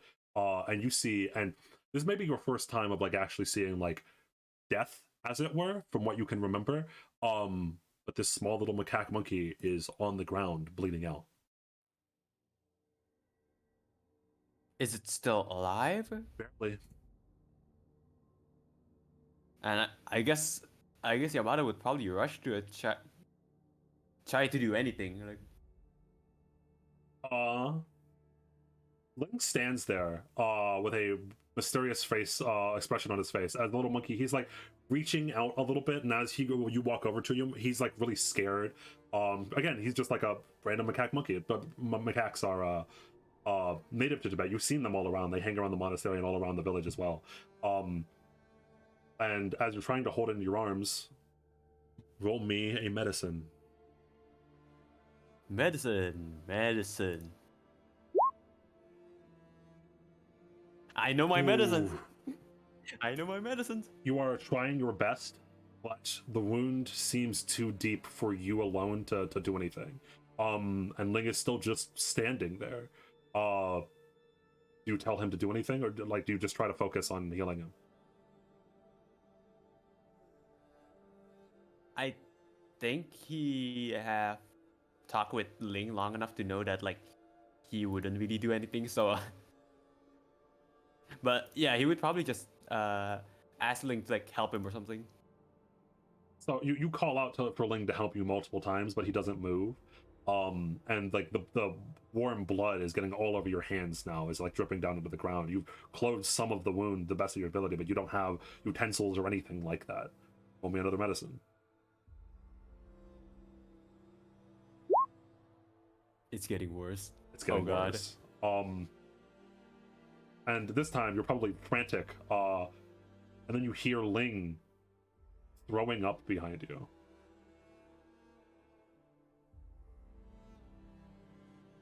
what is he doing? Yeah, Yamada looks at Ling. Ling is like freaking out. Like he's not good. His eyes are darting back and forth like all around the place. His breath is really heavy, almost like he's hyperventilating.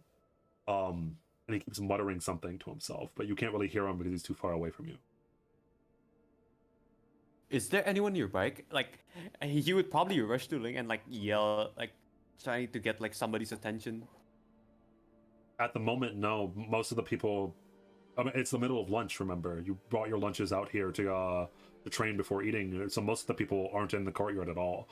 You like call out for help, but no one's there seemingly. As Ling almost like collapses a little bit, and he keeps muttering, "It's not my fault. It's not my fault. I didn't know. I was like he's freaking. Ling is freaking out. Like he's not having a good time. He's clearly traumatized by something." He would probably rush to Ling and I'd probably try to comfort him, like, Ling, what's happening, Ling? Ling. He would probably try to shake him or something like that. Roll me And occult. probably still trying to like yell for help. Roll me occultism. For a brief moment, you get the feeling that you felt at the door in your dreams coming from Ling as you see the faintest hint of yellow in his eyes. Before you hear something rustle behind you, around where the monkey was. He would probably be like startled because like first the monkey and now Ling. He's probably panicking. He'll probably like be panically like looking at the tree and probably preparing to fight or something. Yeah, so you turn around ready to fight. Ling is incapacitated. Like it's not good right now. If someone attacked you, you would be alone pretty much. But you turn around and it's basically that. It's Daigo who's kneeling down over the now dead monkey. The light in its eyes is gone. It is bled out by the time that you walked over and tried to help Ling.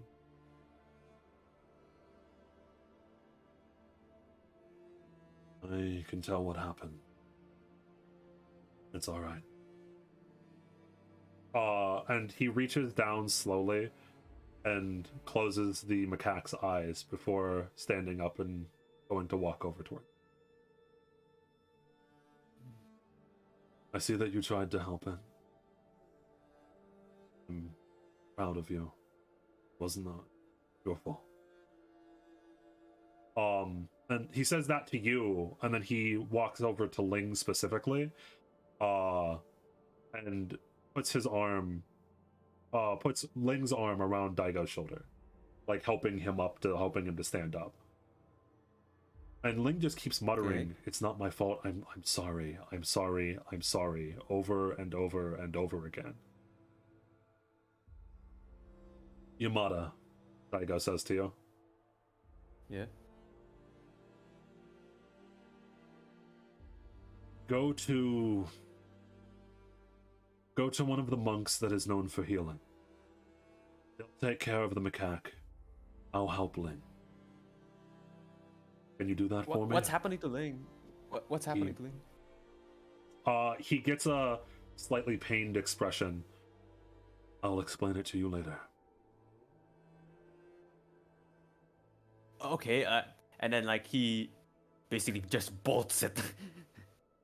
Yeah, so you tries to find through, like try. Yeah, there are a lot of the monks can use some sort of like meditative healing, etc. So you find one of them.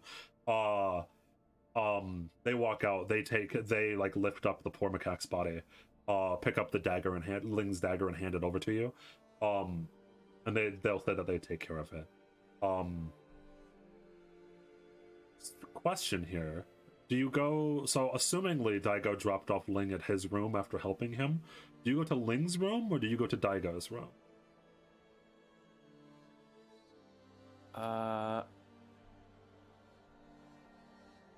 Where would he put?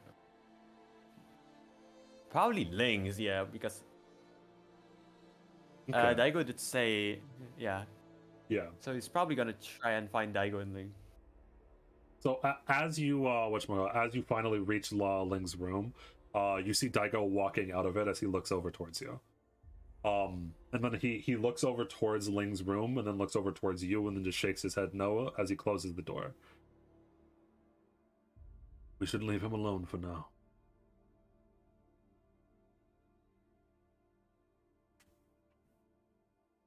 Okay. You should walk with me. I hear this hallway sure, over okay. here is quite nice this time of year. As he begins to silently step along the hallway.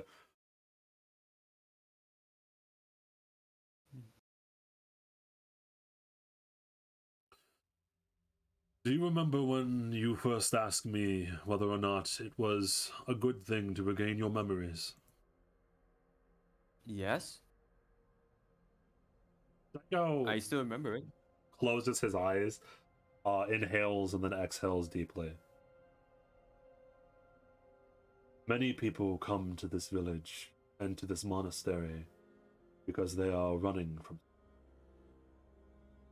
You don't end up in a backwater place like Musu-Zeme unless you have nowhere else to go.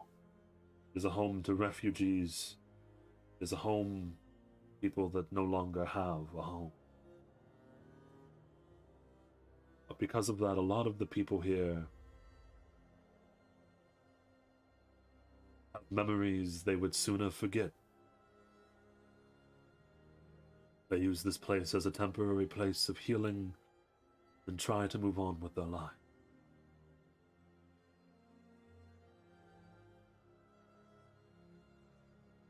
I see. Like, Yamata probably couldn't like really guess like what Ling backstory is, because all of his life he's been in a monastery. So like, Yeah. he probably wouldn't really guess it. So like, he just listens. Daigo sighs heavily.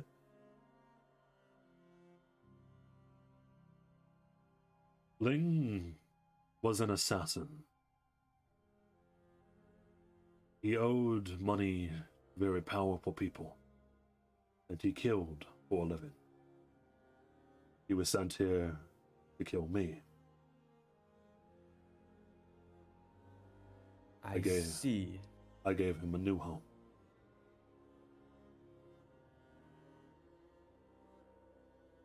When Ling... That I'm actually curious about that. But why are you so helpful? Question mark. kind. Why are you so trusting to it, like people? Yeah, like it's now that you take a step back, you're like, he was an assassin sent to kill you, and you adopted him. Yeah, there's like the midget. There's like the midget who can burn swords. There's the assassin though. Yeah, you're like, Daigo, what are you doing? And Daigo continues to just like silently walk along, staring forward. I've made mistakes in my past. I've done things that I could never take back. And when I thought that all hope was lost, I had someone forgive me for something I did. To be given a second chance like that is important to people. People are flawed, broken creatures that make mistakes and have regrets. And if we do not have room in our hearts for forgiveness, then we have no hope for humanity.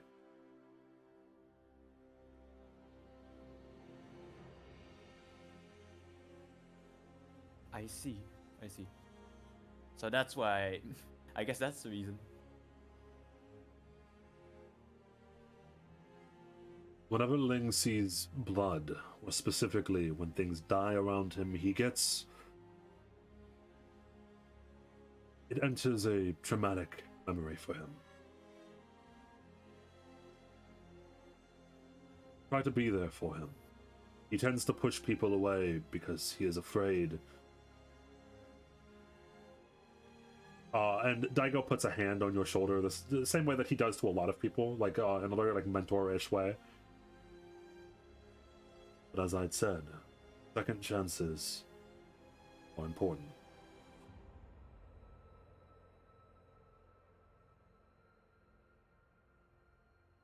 Okay, I will try to be there for him. He nods. Are there any other questions? You're nearing the end of your training. Wait. Out of context. Out of character. What did he say? So, are there any other questions that you have for me? And he kind of he kind of switched up the topic. He's like, I hear that you're nearing the end of your training. Oh yeah. I think I am. Ling has been throwing a lot of stuff now, rather than just fighting. He has been throwing a lot of stuff now. Daggers, blunt stuff. I guess I am. Yeah. Daigo smiles a little bit. Ling has kept me up to date. You've done well. You've also done well with my training. You have a naturally calm mind. You manage to, even in tough situations, think of the best solution. Or at least, you don't let your emotions get to you. A good trait. I saw how you tried to stay defensive when you first met a car. I value the teaching of this monastery a lot, because I owe my life to you guys. You don't owe me anything, Yamata. I've only ever done what I think is right. I will only ever do what I... Well, I guess thanks for saving me, I guess. He nods. He tries a to little bit. he tries to get make it less awkward, you know. Yeah. And he nods a little bit. Yes. Saying thank you is better than saying I owe you. If you truly owe a person, show it through your action, not through your words. Right. Oh. I guess. God damn. God damn. It's only been 3 weeks ago since I have been punching people in the face. Probably not been 3 weeks ago. It's probably been longer. Time probably is a little longer, relative. but Time is a little relative in these pre-sessions, but yeah. We've been skipping around. No. A I lot, mean, I mean, like out of character. Oh yeah. Like 3 weeks ago, I played Kalkaida. Like now, I'm playing a guy that doesn't want to fight. Oh God. So you're playing a Buddhist monk pacifist who's trying to be calm and still of mind, instead of the drunken rabble rouser who's trying to beat up people. Yeah, true. I mean, he does value the teaching. He really values the teaching. Yeah. And afterward, you see Ling like a couple days afterwards. He's looking like somewhat better. Thanks for what you did. It's not a word I've said to a lot of people. Like I said, we're buddies, right? Come on, say it. So when you said like he doesn't, you see him like growing a little bit, like he just doesn't want to say it. Yeah, we're buddies. Yeah, let's fucking go. Oh wait, I can't say that. Cut that. Yeah, let's go. Let's go. Oh, yeah, and Ling like gets quite serious now as he's like actually training you. Because he'd always, or even when he's not just serious for training you, but like he becomes much more amicable around you. Like he becomes more friendly. But really, you notice only towards you. He still fucking hates a car. And he's still, in general, a very untrusting person. Like whenever there's like someone from the village that he doesn't know, you see him like doing the same thing that he used to do all the way when you first met him. Like there'd be like a new villager or something, and Ling would be just like sitting up against the wall, stalking him, staring at him like, "What are you doing here, huh? Huh? You trying to kill Daigo? Huh? Are you here to kill Daigo?" I'll punch you. I guess that figures. Yeah, that figures. Like you can change your person fully. Yeah, so like in general, but like he's much more trusting worthy of you. And like now, like he'll still like be like silently up against the wall a lot of the time. But like if you talk to him or like ask him a question, he'll probably answer you now, other than just like the 50-50. He still has the cool guy attitude though, of course. Okay. Ooh. Okay. All right. You go ahead. You beat your trading. So eventually Daigo and Ling decide that you are ready, that you have been trained enough for body and mind. And it is, again, just like a back of your mind, it's a little weird that you had to go be trained by a professional assassin in the head bunk in order to go back to the back of the monastery. Whatever is back there, I don't know if it's been nervous to you or not, but like it's like, what does that mean? Why am I being trained for combat to go? It's just the backyard, Daigo. What do you? I mean, question like that do build up. Like, Yeah. he's been training with like assassin. Like, question like that do build up. Is the curse really that bad? Yes. But eventually, Daigo takes you out to the front entrance of the restricted area.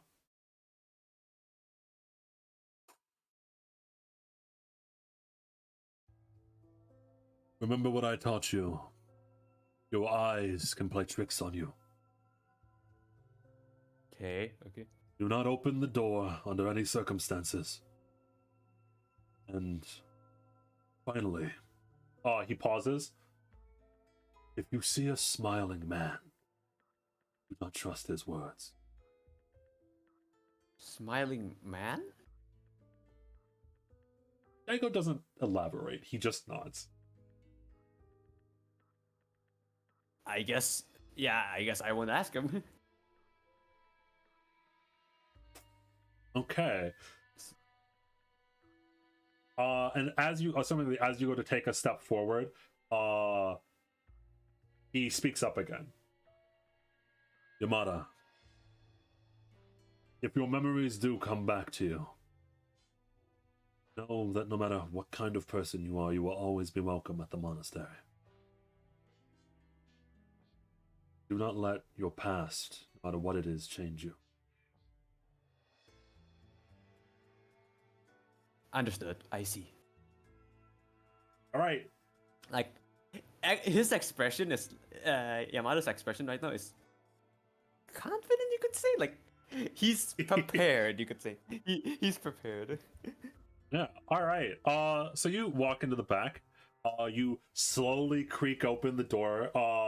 And notably, you probably, specifically, you were given a key to the restricted area, so you probably have to open the lock. And it's like an old analog lock, like a big heavy metal lock. As you slowly turn it, it clicks, pops off, and it slowly creaks open. And of course, tad insult to injury, you're doing this right when it's turning to be like, I don't know, like 10 p.m. Like it's dark outside. Okay. And then you slowly, assumingly, you walk in. Did they give me like any, I don't know, light or? Oh yes, you probably have like an old lantern. Okay. So I don't know what you were expecting, but as you slowly walk into the old abandoned parts of the monastery, it's just a monastery. That at least from what you walk in, and it's like it's dusty, it's abandoned. Obviously, there's no noise here because there's not many people. Maybe like the howl of an owl somewhere, but just an old building. Is it like a huge building or is it just like one hallway? No, it is not. Yeah, it is not just one hallway. Not a huge building. Like the front end of the monastery, where most of the actual monks are, is rather large and sprawling. But this place is like half that size, but it is still like a building. Like you still have to like walk around and stuff like that. Oh, it's still a building. Yeah, there Okay, are like okay, gotcha. hallways and stuff like that. Yeah. I guess you'll start exploring. All right. For a while, there's not much that's super out of the ordinary. I guess. Roll me Arcana. Okay. followed by Arcana. religion. Religion. Okay. Woo! Okay. Sheesh. Okay, so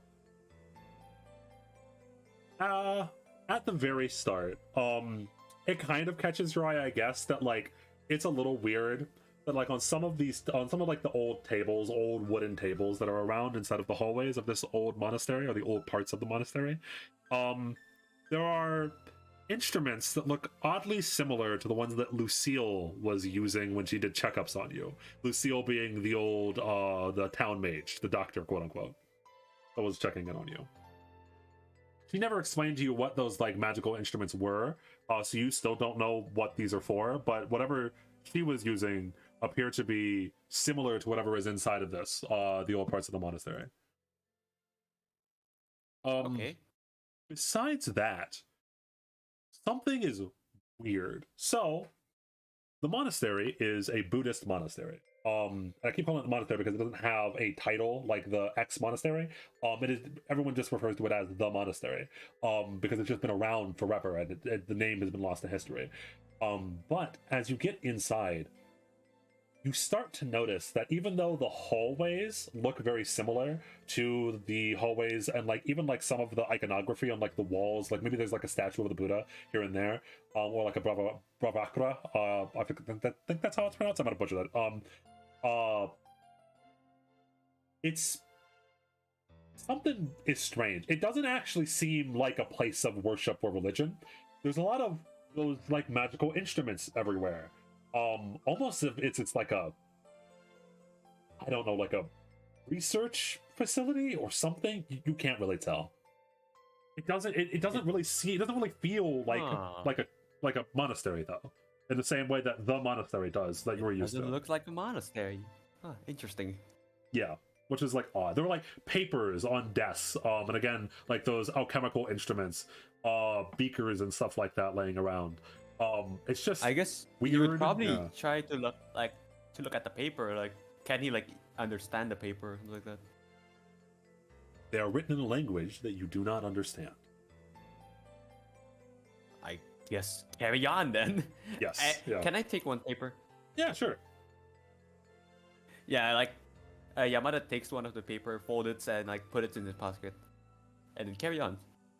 All right, so you begin exploring, and you're walking here and there, and like, one thing that in the back of your mind, so like nothing spooky or like extremely interesting happens. You're just like walking along, exploring like different rooms, different hallways, etc. But in the back of your mind, you realize something. You've been here for a while, but like, it didn't seem this big from the outside. Roll me survival. Survival, okay. Thank God I put tons of it. Oh, thank God. You notice. Thank God. You notice from one of the windows, or probably not even one of the windows, from like a crack, like a rather large crack in the ceiling. The moon has not shifted position since you've entered this place. Not far, anyway. You feel like you've been in here for hours, but judging by the position of the moon, you've been in here for minutes? That doesn't make any sense. And if you turn around, you're not sure that hallway leads back the way you came. Where are you? You're lost. Oh no. Oh no. It is much bigger than it seems. To be fair. Yeah, he didn't prepare. He didn't thought of this. He didn't thought of this. He thought it would be like one simple chirp, just like go in, do it 20 minutes, go out. I guess he would probably try and like look around. Is there any like familiar corner, familiar like hallways? Roll me survival. Trying to find like any survival again. Okay. You try to track Still down. strong? Yeah, you try to track down exactly where you came from, and you do notice like, oh, there's that desk with the papers that I took from. But it's in a different room. Like the desk that you took the papers from is in a different room than it was before. and those are the same exact papers you remember seeing before. It doesn't make any sense. Nothing in this building makes sense. You walk down a hallway that you remember exactly. You walk down this hallway and you find it after what feels like forever, and it's connected to a room you've never seen before. The geography of this place doesn't make any sense.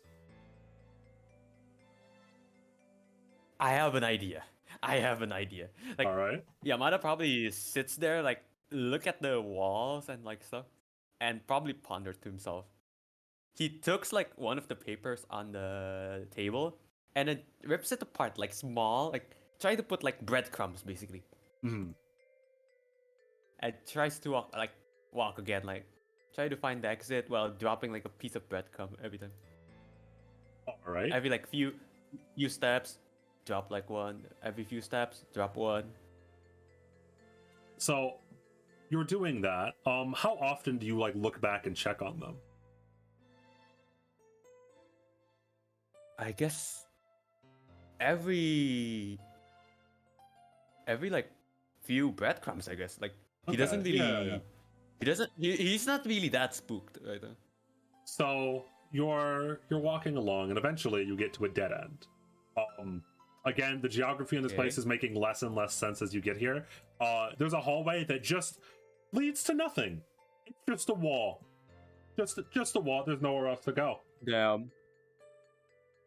And assumingly you turn around to go try to like whatchamacallit, to try to follow your paper trail again. Yeah. As you turn around back towards the paper trail, you get a sickening feeling from the dead end that was behind you. You're paralyzed for a second almost in instinctual fear, as it feels like the door is behind you. Like right behind you.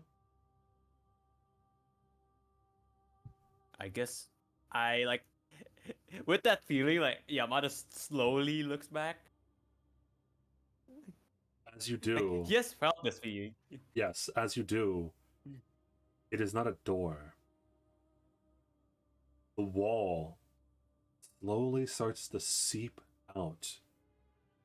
A white, foggy mist, almost like seeping from pores in skin. And you know this mist. Anyone would know this mist that has been around in the past 100 years. It is the mist. It is a gate.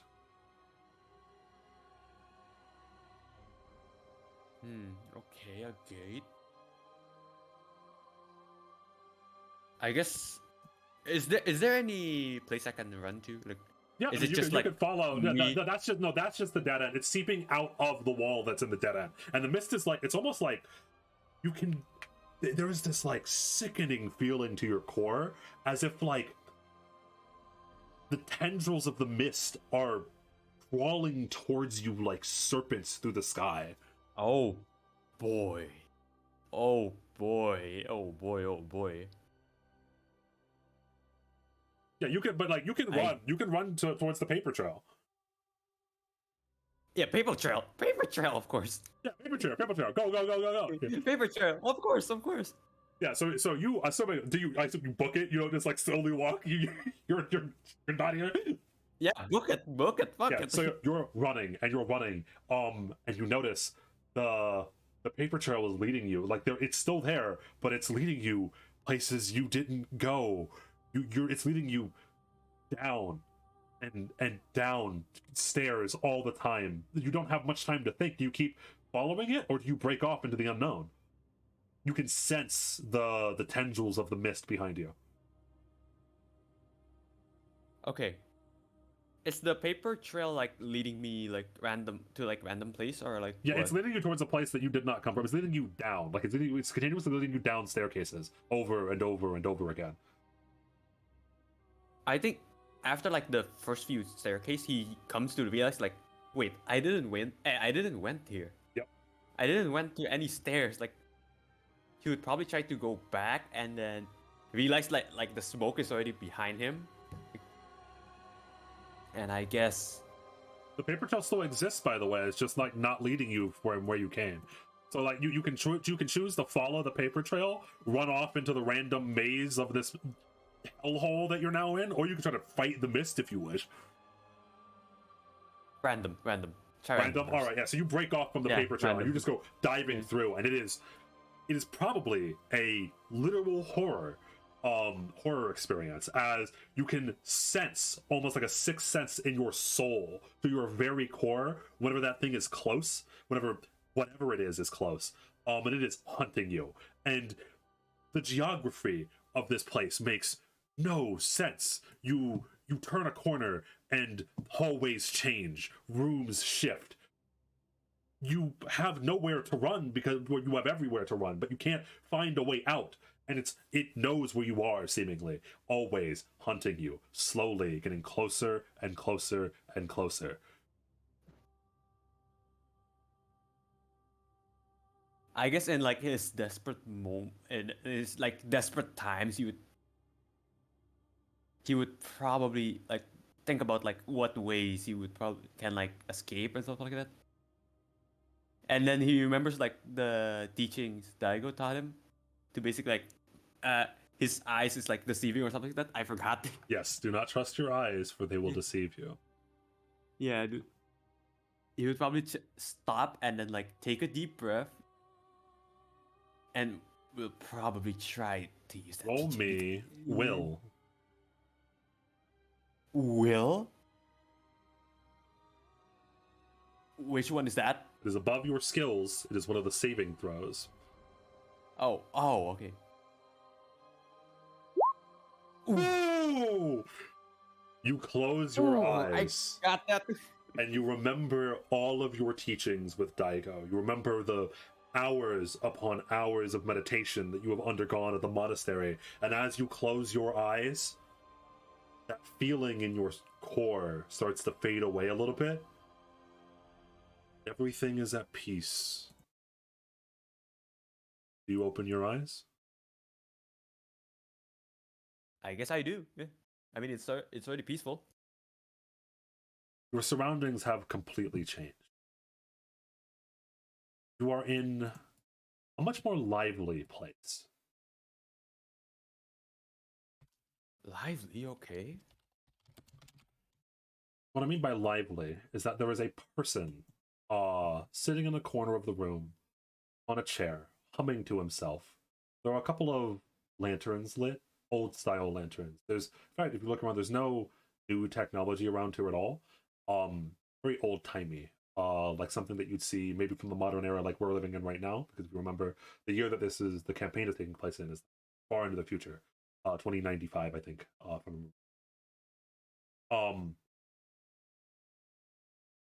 And there's a man humming to himself, smiling. He has traditional Chinese clothes. Very audacious colors. He's wearing all yellow. He has thick rimmed glasses and grayish hair. He's older. Not as old as Lucille was, but like 40s. Mm-hmm. So not as old as Lucille, or yeah, not as old as Lucille. Lucille was like 50s or 60s. Okay. And who might you be? Isn't that what I supposed to ask you? Isn't that my line? Me? I'm simply a smiling man. And then he remembers and then he like suddenly remembers like what Daigo told him. Like, do not trust the words of the smiling man. That's what, yeah. You must have found yourself in quite a conundrum up here. But welcome to my abode. And why would this man be here in the restricted area? Restrictions are for people unlike me. As he reaches down towards a table, and he does a flick of the hand, and an apple appears in his hand. And he slowly looks over at you and offers you the apple.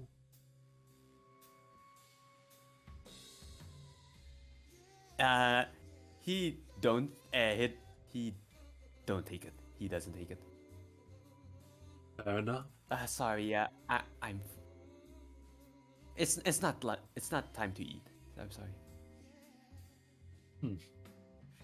Smarter than most people. There's a weird pause where obviously he actually pauses like they said, smarter than most people, and then he takes a bite out of the apple. Okay, he's just gonna ignore that pause.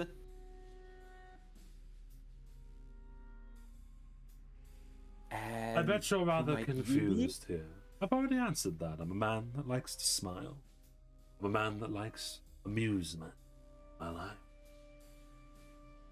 You were quite amusing, young Yamata. You don't know how he knows your name. Yeah.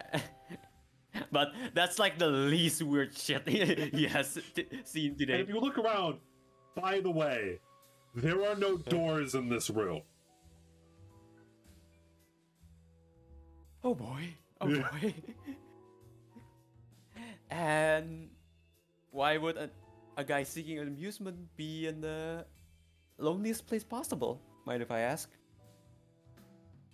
There are people out there in the outside world that wish me dead. This place is a place of refuge, so I have to bide my time and wait for amusements to walk in, such as yourself. Tell me, Yamada, would you like to play a game?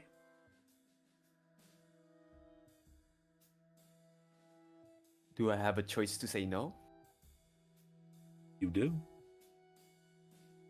But that would be very unfruitful. I know why you're here in this hellhole.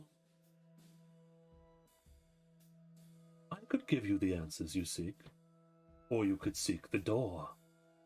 Which one do you trust more?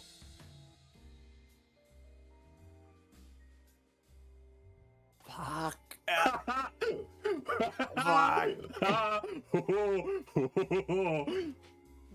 Fuck. Okay. Out of character, you sound like Ballas. You sound like who? Ballas, Warframe. Oh, You probably don't know. I do not know. Look it up later after this. Okay. Fuck. I guess Yamada is probably like stuck there, like he's pondering. He's thinking like he knows he isn't supposed to like trust him. Like he isn't supposed to trust do not trust the words of the smiling man. Yeah, he never said he would hurt you or anything like that. He just said, do not trust his words and do not open the door. Yeah, do not trust him. But like he looks around again, like there's no door. In case it is bothering you, I do not keep a normal entrance or exit so that I am not found. What here? And he waves his hand, and a hallway appears right in front of you. You may leave whenever you like. That would be quite boring, though.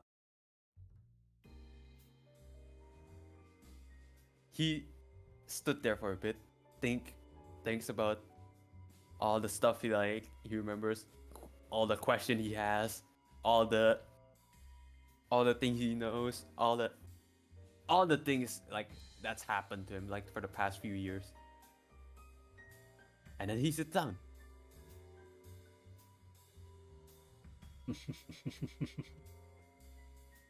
I knew you were interesting, Yamada, my boy. I knew you were interesting.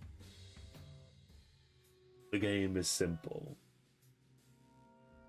You ask me a question, I answer. I ask you a question, you answer. Back and forth we go, until I am bored.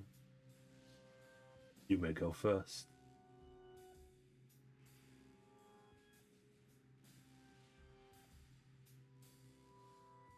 Do you have any other name other than the smiling man?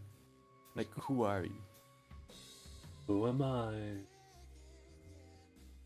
technically 2 questions, so I'll answer your first. My name is Nishio. Question answered. I'll return the second question you asked me to you. Who are you? And as he says that, memories flash inside of your mind of a laboratory of some kind, and you feel that this pain, this overwhelming pain, just it's awful all over your body, and then you're back here, sitting across the table from Nishio. Cold sweat runs through us, like runs out of skin. Like he's probably panicking and stuff. Nishio is just smiling.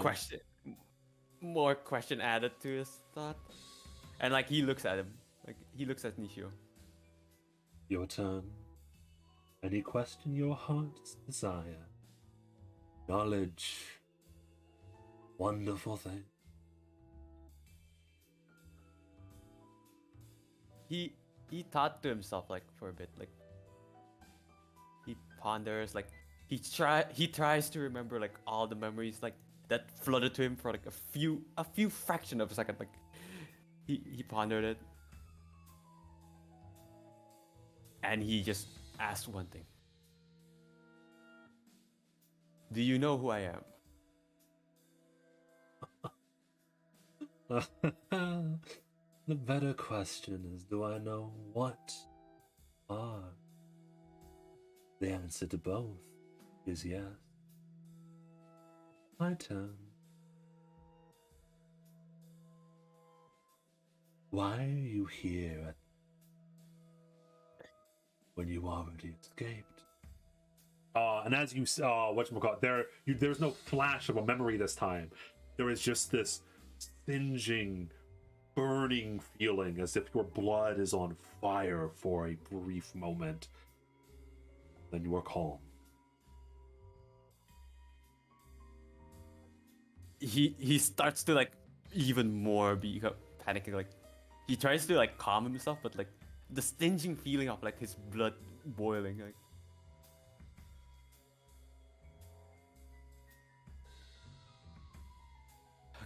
Okay. Time out. First time out. Hold up. I forgot what I want to ask. Time out. I forgot what I want to ask. Fuck, I forgot what I was going to ask. You better be careful with your questions. Fuck, I forgot what I was supposed to ask. Fuck. Time out. Okay. Time. Oh, wait, give me a minute. Okay. First, he gave me flashback. Okay, flashback. Basically backstories, okay. Second, he asked me why I was here, even though I already escaped. Okay, there's a lot of things to unpack here.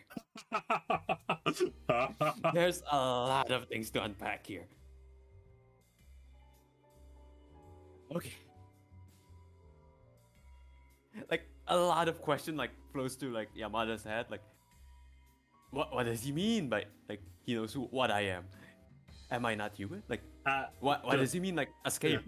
Just as a by the way, as Yamada is sitting across the table from Nishio, and he's very clearly thinking about all of these things, his brain is racing. Nishio, his smile gets a little bit wider as he's watching you, trying to think of a question to ask him, because he knows every single time that you ask him a question, he gets to ask you one. It's almost like he's happily toying with you, because he could just probably tell you everything you want to know, but it'd be any fun. And I think Yamada's already know that. He's starting to realize that. How long are you planning to toy with me? Oh, such a waste of a question. As long as it's fun, I would explain that. I'm a hedonist. I do things that amuse me. What got me into trouble Itchbalden's nasty sword. Ooh. Must have involved much information. That wasn't. Throw that one in for free for being such a good sport, you might. And he shows a little bit of his teeth. Roll me perception. I was gonna do perception as well, but like fuck it. Okay, I'm still in this. I'm still in this. When he flashes his teeth for a moment, you swear he has fangs. Oh boy. Oh boy. Oh boy. Can I roll another perception just to like see everything around this? Is it still the same or like? Yeah, the room seems to be stable, unlike the rest of the old monastery. Okay. At least it's still the same. I guess I asked the wrong question. Instead of who are you?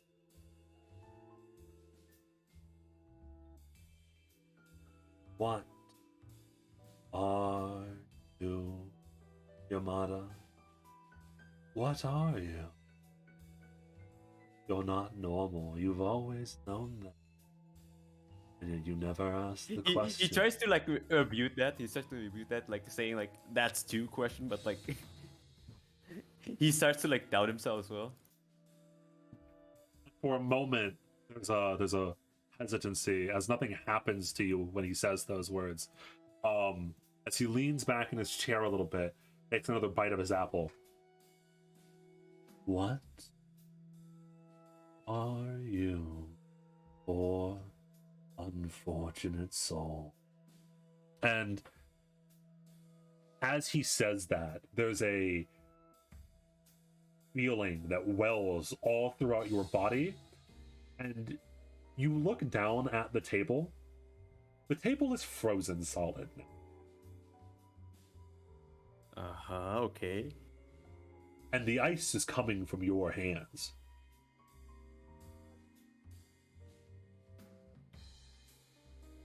Oh god. He like looks at his hand, like I guess like just like a flashback to like the hands covered in blood as well, like with the monkey. Yeah. Animal monkey. Like flashes with like eyes and then flashback to like the blood.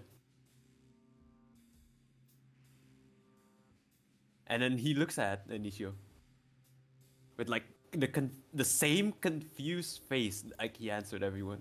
Such a poor He doesn't know. soul.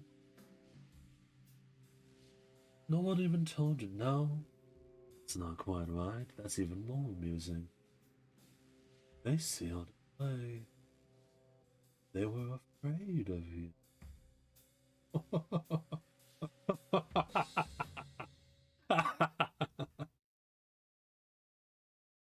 Your turn.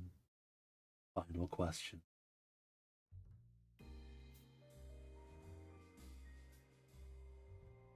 What is the door? Smile disappears on Nishio's face. Oh boy. You have made the smiling man stop smiling. Yamada like Yamada realized like he fucked up.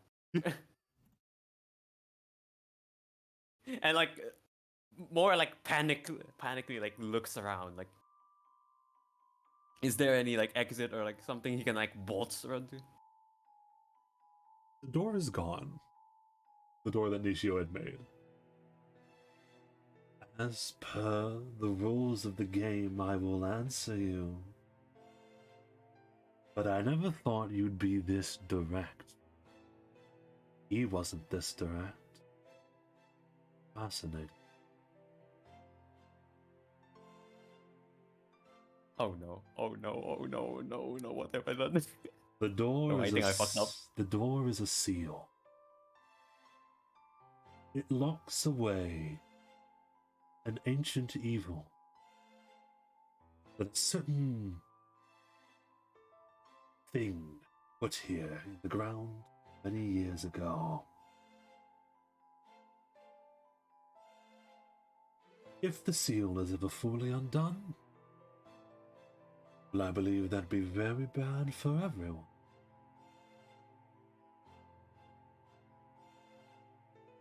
Does that answer your question? He's curious on like what ancient thing he's talking about, like, but he's also afraid that like of like the outcome of this. Like he's he's curious and also afraid. I he nods. He nods.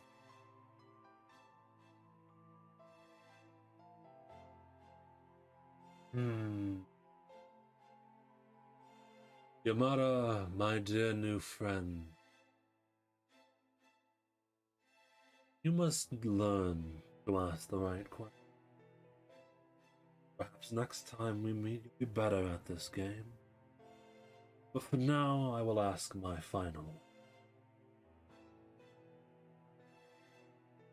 Do you trust Daigo?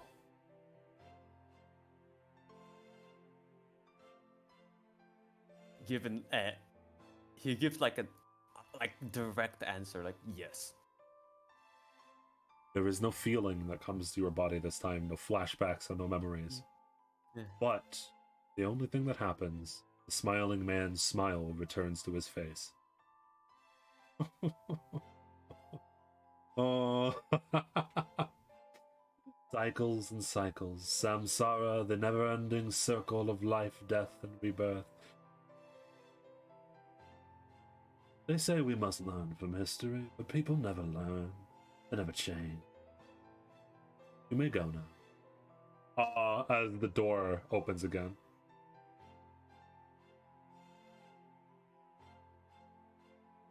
As before, like he goes out, he looks at you, and he probably just like asks. He doesn't even expect you like to answer. Like he just asks, "Why are you even here to begin with?" I told you. As I'm hiding. Daigo? No. Daigo helped me here. Daigo will help anyone. Even me.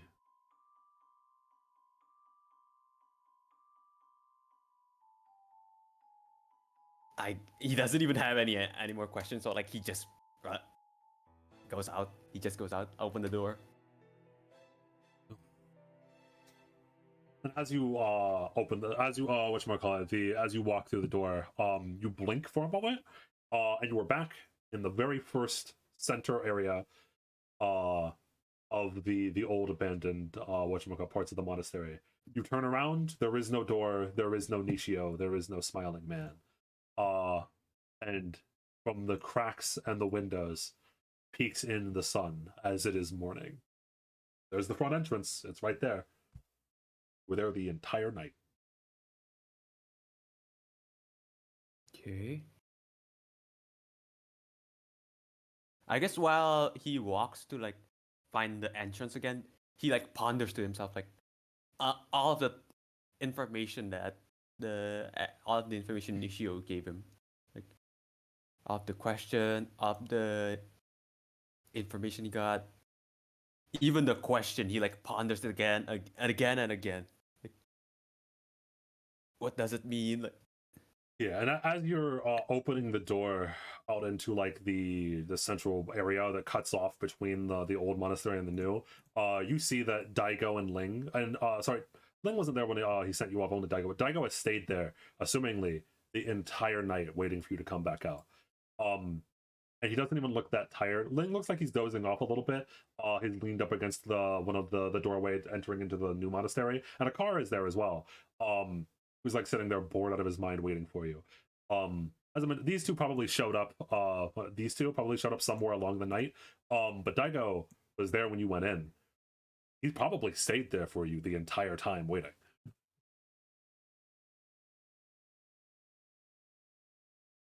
I guess like he just goes out and try to like talk to him like, "Hey, I'm back," before like collapsing because he has been tired like running around to like to escape the fog. for a moment, Daigo's eyes goes wide. Like he had his eyes open. He wasn't sleeping. He just whatchamacallit, like he was like zoned out a little bit. Oh, you're back. I was beginning to worry. Yeah, I'm here. Just a bit tired, and then like collapse. Yeah, Daigo, as swiftly as the wind, does that weird thing where he kind of like vanishes and teleports over towards you, and he stops you from falling. It's all right, my boy. We've gone through a journey. Life is always a journey. We'll be here tomorrow.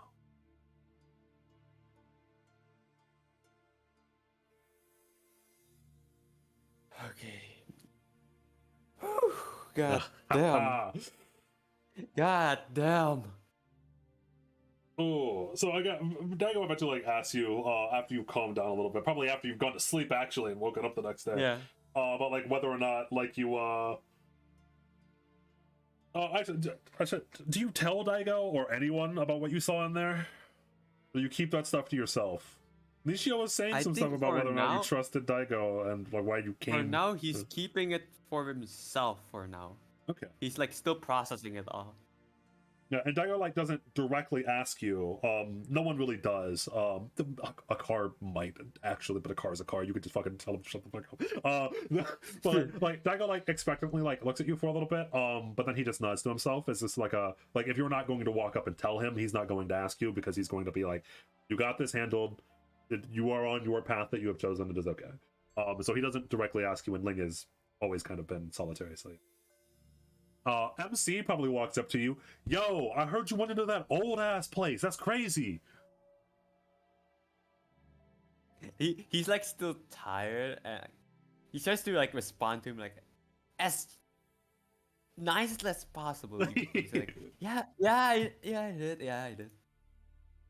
Hey, yo, man, you gotta convince Daigo to let me go in there, all right? I think it could really help with my game. You know what I mean?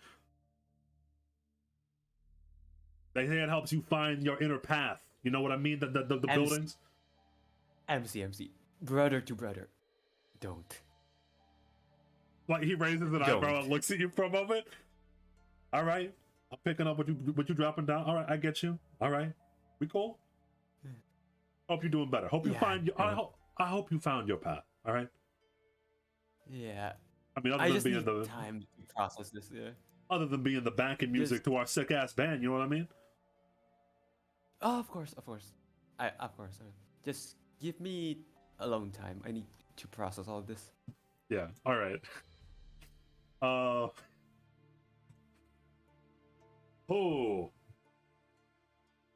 So yeah, it probably takes you a little bit to process all of that, as you had mentioned. I mean, that's a lot. Yeah.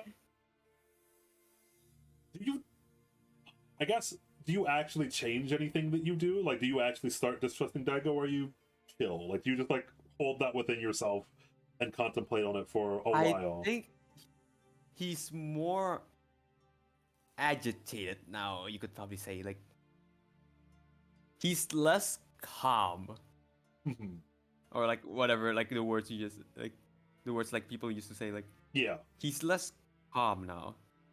And notably, but Daigo did tell you beforehand to not trust Nishio, and Nishio told you basically to not trust Daigo. So whichever one you trust, like it's it's rough. Both of them are telling you to not trust the other one. So, but he did Nishio when you talked to Nishio, you did see parts of your memory, if he knew who you were or at least what you were, etc., etc. And now that you mention, actually, roll me a will to piece things together. Okay, Will, come on. All right. Still good? So just a small little thing in the back of your mind. Maybe it was implanted there by Nishio, or his words, or that encounter, but I did mention at the very start of this pre-session that it was like a little bit slightly weird that like Lucille kept checking in on you even though you seemed to be healthy, as if Daigo was worried about you for some reason. Maybe Daigo knew that you were not normal. Maybe that's why he and Lucille, or not he and Lucille, but like he had Lucille continuously check up on you and do those experiments with the magic instruments. That it was a little slightly weird why she keeps coming. Like, was it just memories? Really? She's a mage. That's odd. And then like he like thoughts about like the back building of like the monastery. Like that isn't a monastery. That's definitely not a monastery. Yep. What is it? Also, what is Nishio talking about escaping? What am I escaping from? Monastery? No, it can't be. I just got here, so it can't be. It can't be monastery. Like all of the question like runs through his head like multiple times.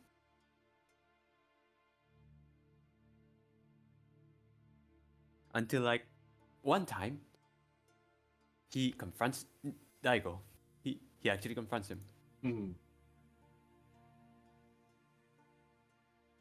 Does Daigo say anything or like Well, so what? Okay, so Daigo is in his room in a meditative position, the same way that he was beforehand when you talked to him. He, a lot of the time, if you seek him out in his room, he will be in that state, just meditating, alone in the dim ass room. So what exactly do you ask him? Like, what specifically?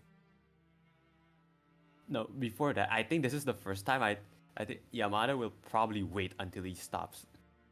Okay, so yeah, Like you he's sit not- there along with him for quite a long time, as he meditates and he meditates in silence. There's not even an inclination that he like even notices that you were there, until eventually he slowly opens his eyes. Does something trouble you, my boy? A lot.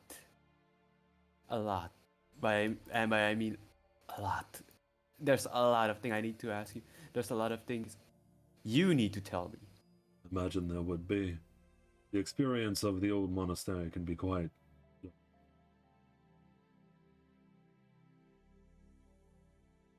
I guess I'll go first then. Daigo slowly nods.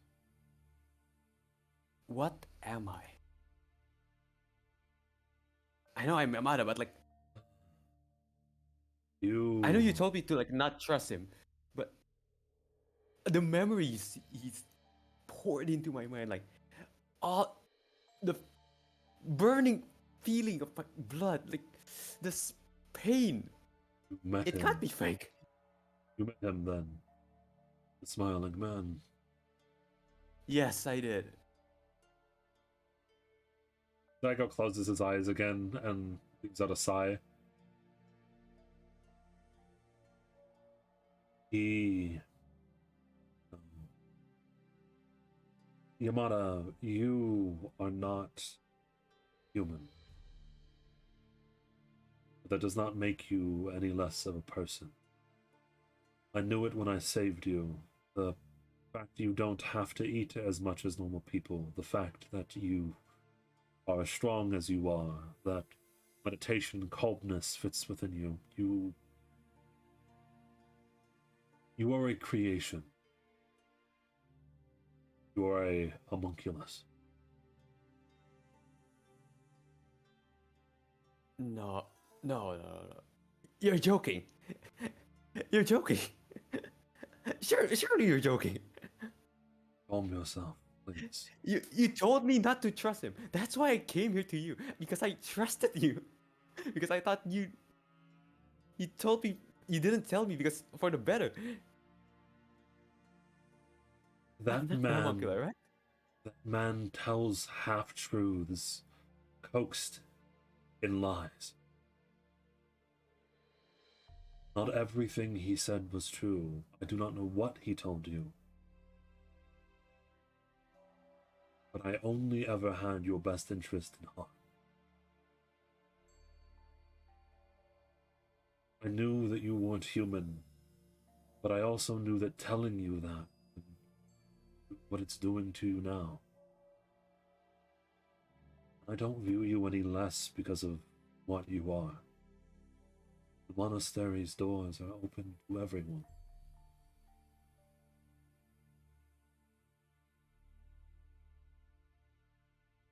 And what? There's supposed to be like a core inside of me? Like Yamada tries to like find it, like so he, like press everything in his body, like tries to find it. I There's no core. There's no core inside of me. I'm human. I'm human. I'm Yamata. Of course I'm Yamata. I'm human. Daigo closes his eyes sadly, and he goes to stand up and slowly walk over to you. Do you back away, or do you allow him to approach? No, I don't. I still trust him. Yeah. Yamata still trusts him. So he slowly he puts his hand on your shoulder like he has many times now, but at this point. Take a deep breath. Okay.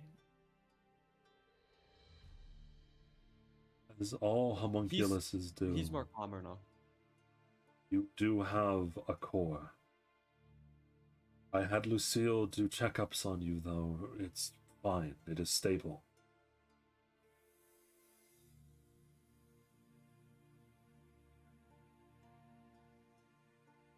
It is a ball of mana inside of you.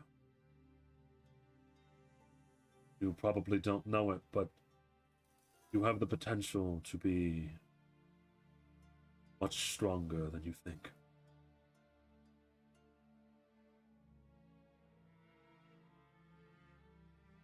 Mana. You mean like magic? Yes. Like he look like it. I don't know. Like how do you even say it? Like as a response to it, like instinctively, like look at his both of his hand, like as like he still remembers the feeling of like the cold, the cold feeling, like the table, and like the warm feeling of the blood from the monkey. Yep. And you as you do, you look at the palm of your hand and that memory, that feeling of exactly how your hand felt when Nishio talked to you, and almost like awoken like a latent memory inside of you as you accidentally froze the table. A shard of ice appears in the palm of your hand out of thin air.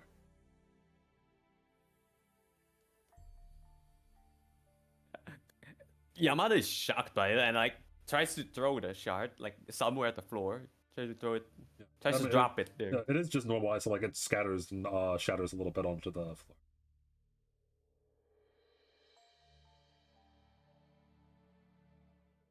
He looks at Daigo again with like the same confused, lost, worried face he has.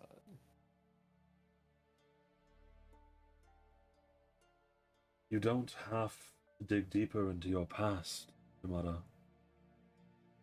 You can abandon this path before you continue to walk down it.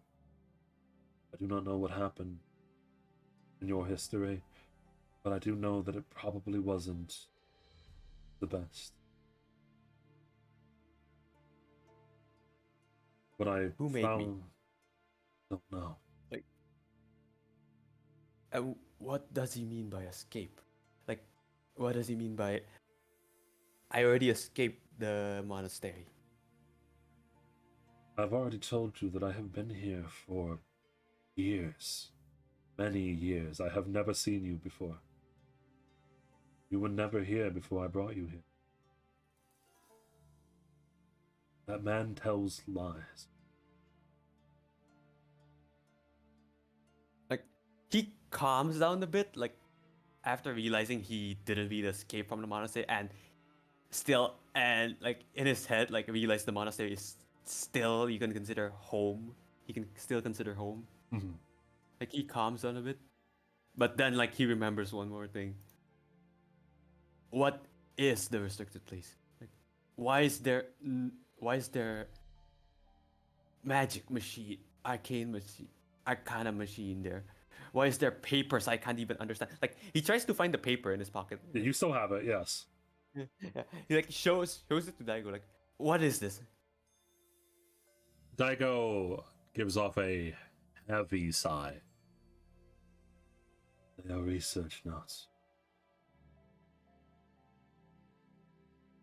For? I cannot tell you.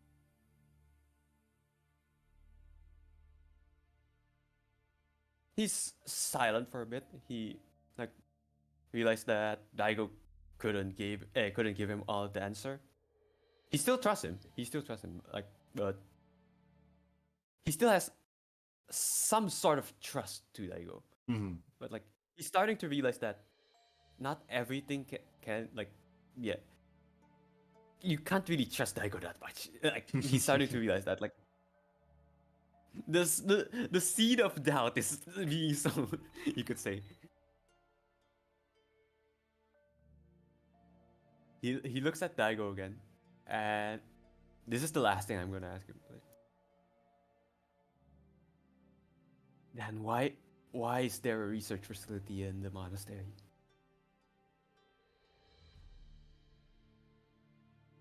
I cannot tell you.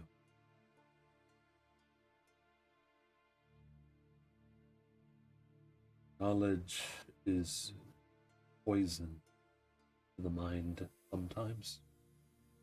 Ignorance is much better than knowing.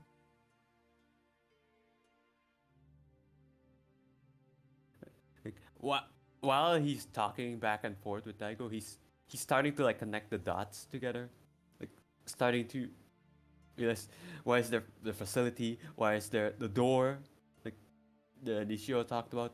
Mhm. He can't really trust it, but like he knows something inside the door. It's Yeah. not from here. It's not normal. Mhm. And Daigo did say that he even told you that there was a curse upon this land long ago. Daigo said that the reason that he is still here is because that curse killed his family. Like Killed his his wife and child. he like awkwardly laughed, like not really laughed, but like basically just like I guess you could say like I think I'm starting to understand. I think that the door research facility. I think I'm starting to understand.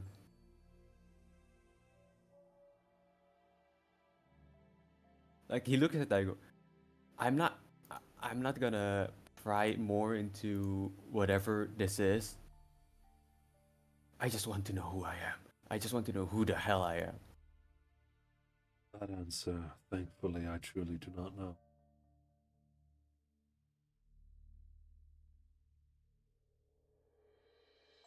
I know that you have some connection to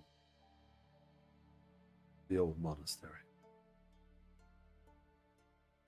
But I do not know what that connection is. I do not know why you were drawn here. I do not know who you are. To me, you are one of the many people that was lost on their journey through life. Simply offered you a place to rest.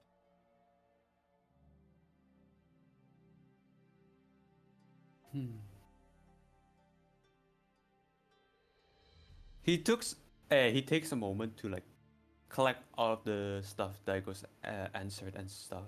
Other like the things he just processed basically from talking with Daigo.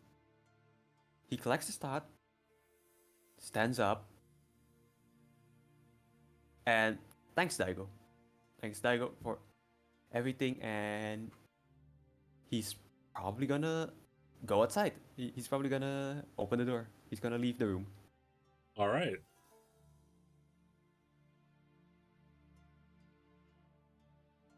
Out of character, you went straight for the jugular. Holy shit! I thought you're gonna drop that bomb shot like what, like halfway through, not like the first part. Jesus, Nope. I thought you're gonna drop that like halfway, not the first session. Jesus. Welcome.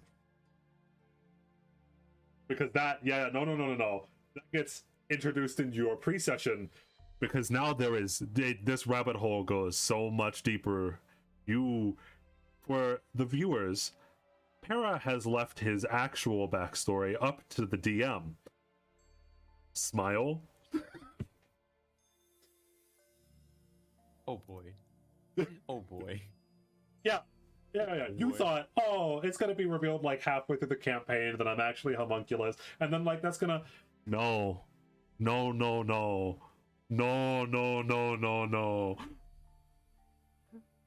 I thought I was gonna play like the happy-go-lucky guy, like the average shonen MC, but no, I'm I'm playing normal now. I have prepared for prepared to like play the average shonen MC for like a few sessions before like you drop the bombshell.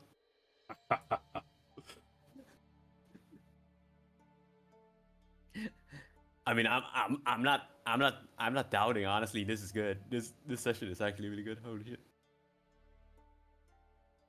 All right. I assume so. Do you just? Ooh, do you leave the monastery and go to the village for a little while? Like, what, do you still just like chill, do your normal daily duties? I think, uh, I think Yamato is probably gonna do his normal duties and then go outside. Okay. Well, so I'm But going to be before that, he's gonna try and like to make the ice again, like make the shards again. Yep, and it He works. looks at his hand again, like It works. as that simple as that. Yep, as natural as walking, almost as if like you've now remembered how to ride a bike. Now, of course, like you're not. It's a little tricky. But in the process of actually doing it, yes, you succeed.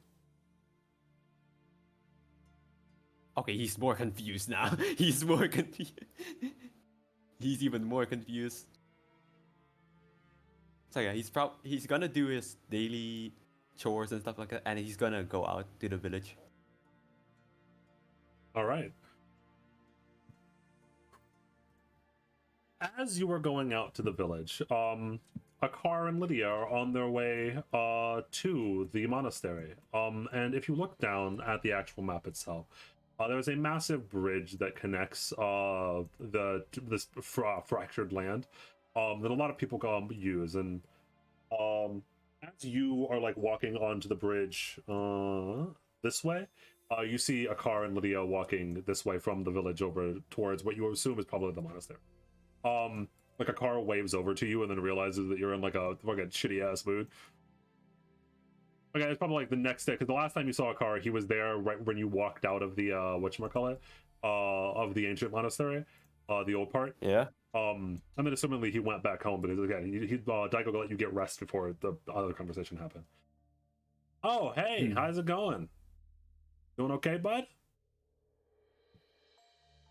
I mean, at first he was still like in his head, like thinking, and then he's like shooked. He's like taken aback by who was it? Akar? Akar, yeah. I guess Akar. Yeah, he was taken aback by Akar for a bit. Yeah, I'm fine. I'm fine. Don't worry, I'm still fine. I'm still the norm. I'm still the same Yamata. Yeah. So like awkward. Akar furrows his brow, and as you go to like somebody like walk past him, he like stances up on this rather scary bridge that's quite long, and if you look over, you probably walked it a couple of times, and again the cold has never bothered you, so it's probably fine unless you're afraid of heights. But like you look over, it's just like a dead drop into nightmare, like probably almost instant death down there. As the car like stances up and blocks your path a little bit. The wind blows a little bit. Come on, you think I want to know when a friend is down?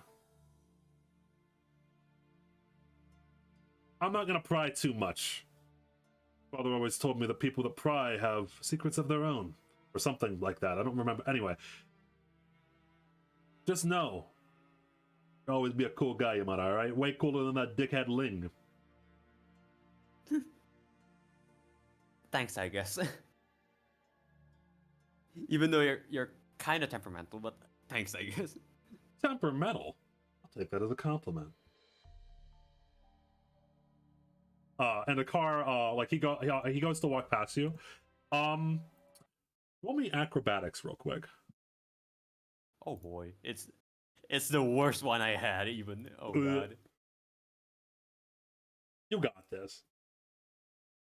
I got this. Ooh, I still got it. You actually got this. Unironically. I still got it. You're a fucking Giga Chad. I still got it. So, this is very interesting that it's right after now, because things got jumping off. Anyway, so as you go by, the wind blows a decent amount. A car is already past you, but there's like a pretty big gust of wind. As Lydia goes to walk past you, she like nods to you again. You haven't really spoken to her much. And as the wind gusts, as you're on this like long ass bridge, the bridge tilts a little bit, and Lydia, it almost looks like she's going to fall off, like she's going to lose her balance. And you grab her by the arm, and when you do, her skin is like freezing cold. A car? Lydia. Lydia's skin. The car's already past you. Okay. Like, he's probably gonna like be really worried. Like, hey, you all right? You're like really freezing. I'm fine. I have been this way since I was born. Magic, I guess. Lydia shrugs a bit. Who knows? Half the people in this village are weirdos. As a car, or as his older brother who actually knows sense, always says, village is a place for people with nowhere to go. People that are running towards something, running away from another thing. We're all weird here.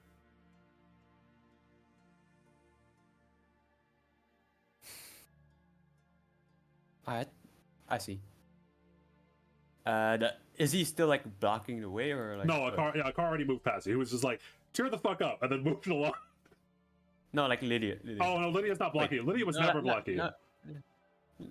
Oh, okay. Yeah, she tripped on the bridge and you caught her. That's all. Oh, okay. Yeah, he's probably gonna let her go and then I guess go to the village. Yep. Go to the village. And Lydia like nods over to you, and as you pass her, she does say something that almost like in a quiet voice, almost gets caught in the wind. You don't need to be so down. A car likes you when you're happy. So do I.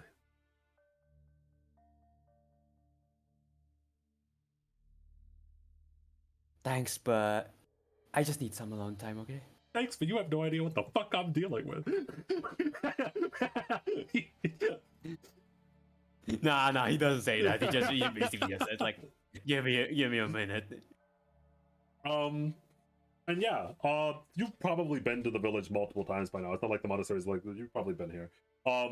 It's a small, quiet village, filled with people that are nowhere else to go. There are a whole bunch of misfits, people that don't seem like they go together. People from a whole bunch of different countries all end up in Musu-Zeme. Some people can't even speak the same language, and yet they all find a way to coexist here in the small village that no one has ever heard of. And there is an odd sense, and I mentioned this at the start of the pre-session as well, but you've always gotten the sense that at the monastery, but even in the village, that you kind of belong here. That calling that first brought you to the monastery to begin with. You still feel it. I guess he feels it even stronger now because of it. He doesn't understand why he's feeling it, but like he feels like going to the village will help him figure it out. It will help him like understand like who created him, like what purpose does he have? Like he's not human. He has a purpose. Definitely. He's definitely have a purpose. Why were you created? Yeah. Yeah. So, assumingly, I'm going to zoom out and time skip forward a little bit. You visit the village more and more often as time goes by, trying to find like why was I created? Like you're I assume you might be lost on this question for a while because you know that you were created, but for what purpose, right? Like literally, you have to have a purpose. You feel like calling towards this village. Why? But there's not like a strong answer that ever comes to you, at least not during your pre-session.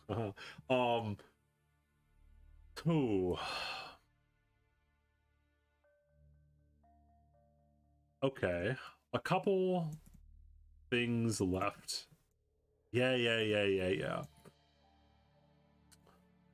A couple of years before the actual campaign starts, and do you avoid Daigo more often in the interim, or no?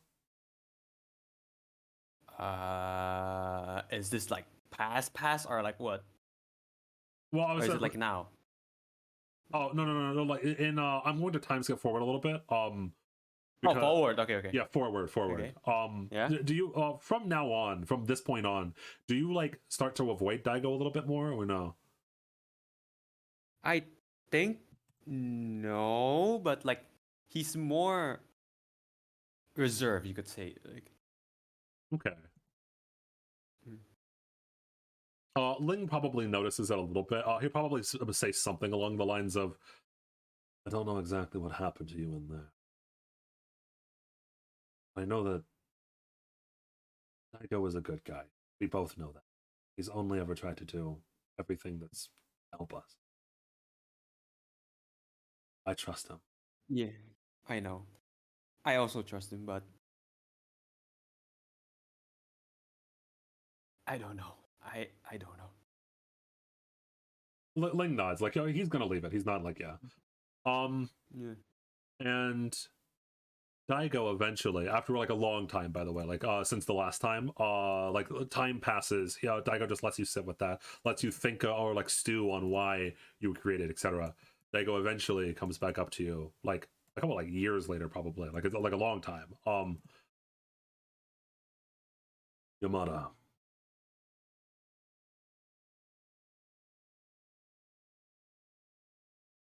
it is Daigo.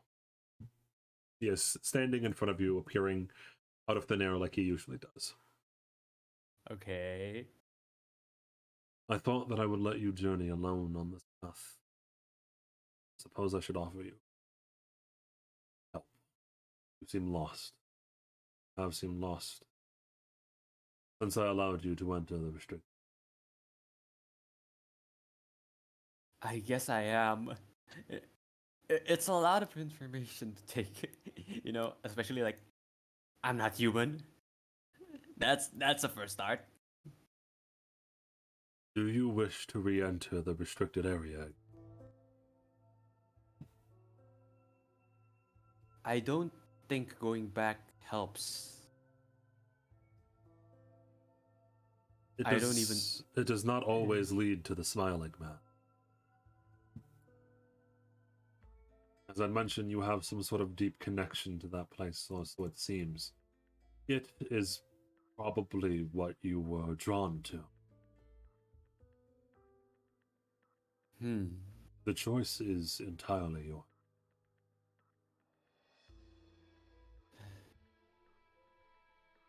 I like he stops for a bit, ponders. Like, I'm not sure. Daigo takes. Oh, sorry. I feel like I I'm still lost, and adding more knowledge isn't gonna help that. Daigo takes a deep breath. I will go with you this time, if you wish.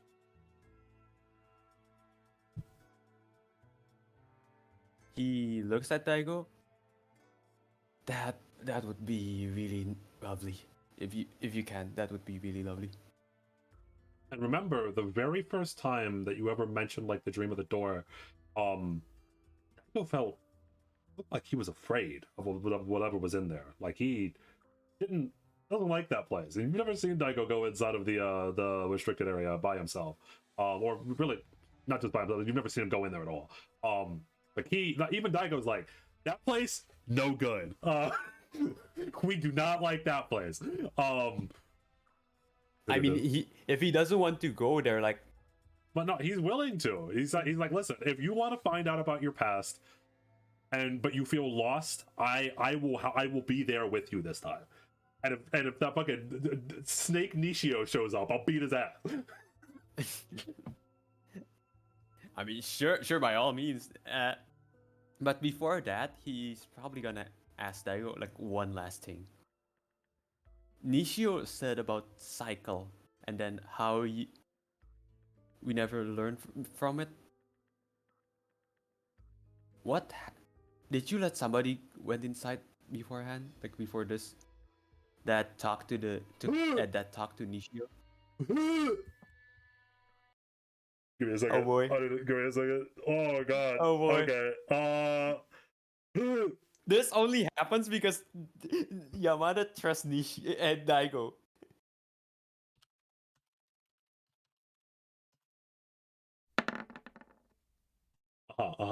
Okay.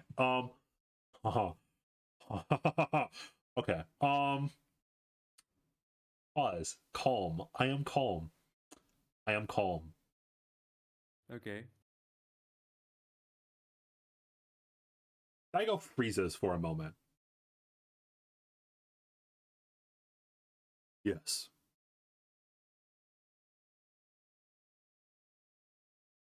Yes, I have.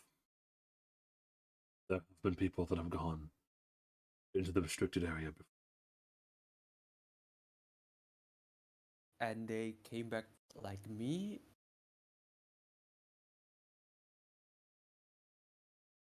Like he's genuinely confused. Like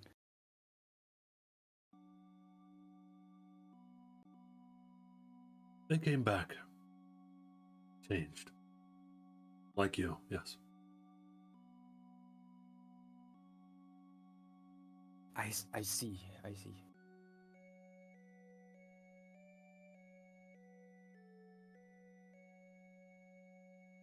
I'm sorry for asking like something so It is no problem. deep, I guess. I will answer any questions that I can. That will not put you in harm's way. He looks at Daigo, like smiled, like he still trusted. He still trusts Daigo. Like he looked at him and smiled, like thanks for everything. He just nods. And so far, it's been a long time where you've like had time to just like contemplate. Oh god, I'm not a human. And then finally you're like, all right, Oh still god. yourself. I'm gonna go back in there and I'm gonna get answers. As the last time, you find yourself standing in front of the locked door of the old monastery. It is evening again. Hopefully you will not spend a whole night out here again. Ooh. I mean, I'm with Daigo, right? So it's Yeah, surely. exactly, surely. Surely. Daigo steals himself, assuming the same way that you have to steal yourself. And Daigo walks up to the gate first. And then he stops. And he leans down.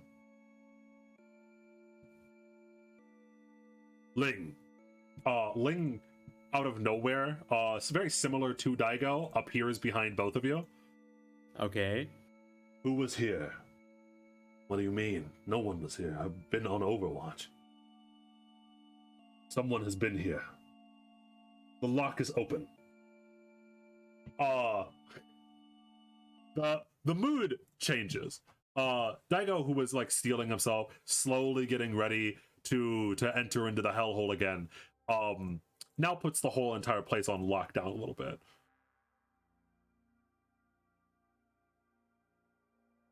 I'm sorry, Yamata. We need to wait. Someone has been here. Someone has interfered. No.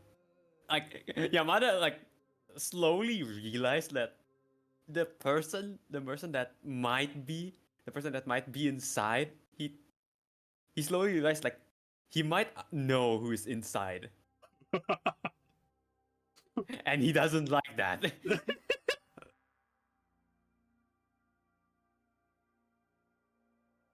And like he goes to Ling and like asks him like, have you seen MC? Like,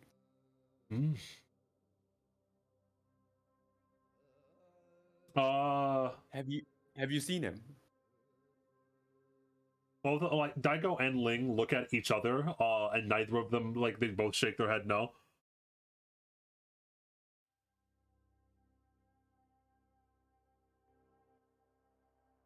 He couldn't have scatter. Now, Ling, go. Ling vanishes again. Daigo very quickly shuffles inside of the monastery proper. Okay. Asuma, do you just stand there, or do you like look for him as well? I guess I'm gonna look for him in like the room, like the first, like my shared room with MC. Basically, I'm gonna go there first. Mhm. Ooh, so you go to your room, you open the door, or you would, but the door is already open. Slowly open it. And Upsy's just chilling there, passed out. So it's not MC. So, so like Yamata like walks up to MC, like slaps his face with, "Hey, wake up, wake Huh? up." Hey, yo, what's up? That's not cool. You didn't go into the restricted area, right? What? What the fuck? No, you kidding me? You told me that place was scary. Good, good. Like he calms down a bit, like sits down. Okay, good. Because somebody went in. Okay. I think it's best for us like to stay here. So You can go back to sleep. for a while there's a bit of like shuffling and movement and people all in a hurry as the alarm bells are raised basically. The night turns weird as the evening goes into the night proper. There's a odd feeling in the air, not a great one either. You don't exactly know what it is, but there's a very small amount of feeling that you get at the door. All around you, it's like a bad feeling all around. It's no good. You can't really tell what it is. There's a restlessness to the night. As Daigo checks in on like Daigo and Ling check on like everyone to make sure that they're like who was there, who was where, etc., etc. And eventually Daigo comes not Daigo, Ling comes back to your room. Wasn't anyone from the monastery. Everyone was accounted for. MC, are you sure you didn't? No, dog, I did not. Are you fucking kidding me?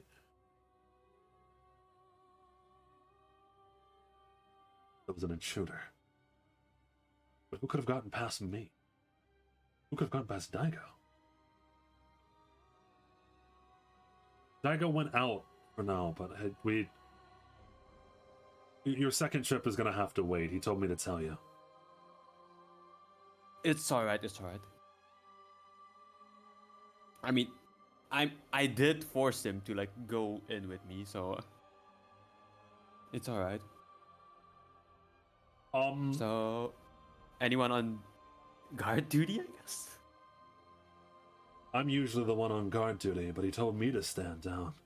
He told everyone to return to their rooms. I wanted to check in on you guys. Oh, that's nice of you. That can be nice. MC gives Ling a look. We're fine. What about a car and like that car? freezing girl? Car and Lydia? Yeah. They didn't come today, I don't think. What do you mean? I don't think he came today. I didn't see him. I mean, he's really noisy. Okay. Out of character. Did they came back? No, not the same day. This is the time on the bridge. It's been a while. Yeah. Oh, okay. Okay. Time is a little bit convoluted instead of the pre-sessions because we have to cover a lot of content. Yeah. Nah, it's alright. This is like the first time I have a session where it's like really moving. Everything is moving. Yeah, moving. Yeah, time has to move a lot because we're covering a lot of years.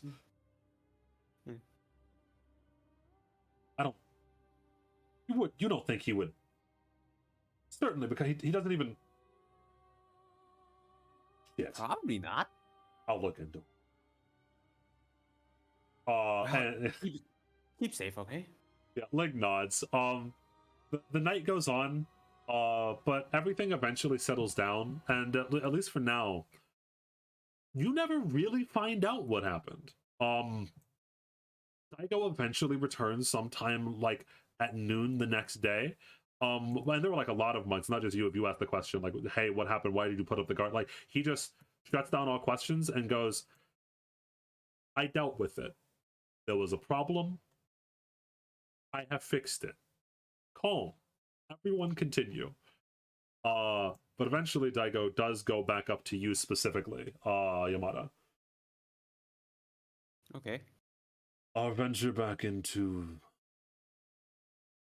that place will have to wait. Sure, sure. I apologize. I'm not forcing you. I'm not forcing you. It's all right. Mind if I ask, like, who was it?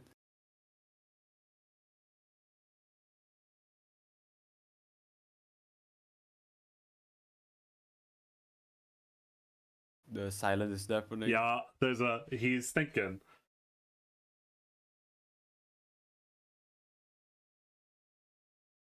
A member of the Blair family. That's all. A member? We had a discussion about it. Don't worry. Sure, sure. Like, he still trusts. He still trusts like Daigo, so like he doesn't mind it. He trusts every word that Daigo said. Yeah. For now. After that moment, things take. We're going to jump forward a little bit again. Things take a bit of a bad turn for the monastery. Ever since that night, and for you, it was rather inconspicuous. You still never get solid answers what happened that night. But ever since that night, that slight bad feeling starts to turn the air stale inside of the monastery a little bit. People, monks, your extended family, more or less, start to get sick. There was an illness that starts to spread around the monastery a little bit. And no one really knows what's causing or what the illness is or if there's a cure. Like, it's not super bad, but like walking down the hallways and hearing coughing is a very common thing that starts to happen.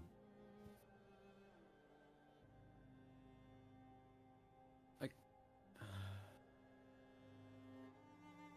I guess he starts to worried.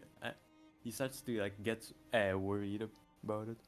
And also, one of your friends you do not see for quite some time. After that night, and after the sick people start, people start to get sick at the monastery, and the general mood starts to deteriorate quite bad. Daigo, you don't overhear it. Ling eventually walks up to you, and pats you on the shoulder, kind of mimicking the way that Daigo does, but in a more like friendly manner, like mentorish. Yeah. Hey, I'm gonna be around for a little while. What happened? Daigo sent me on a mission. Is it regarding to this, the illness? Yeah. I'm gonna go find us something that might be able to cure us. What is it anyway? He told me not to tell anyone. I see. Well, good luck. Like, he's still curious, but like, I know that you respect about it. it can be hard here. I know, especially when you're a little bit close to the man, but everyone has their secrets, and I'm really glad that you chose to stick around.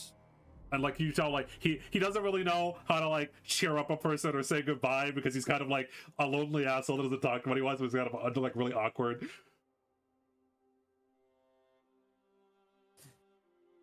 Yeah, I get it. Don't worry, I get it. Stay safe, okay? Don't worry. It's nothing to do with my old job, but some of my skills that I learned there might be useful what I have to do.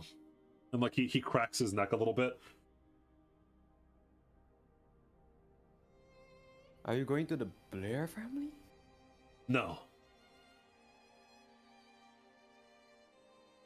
He pauses and like he looks off into the distance for a second.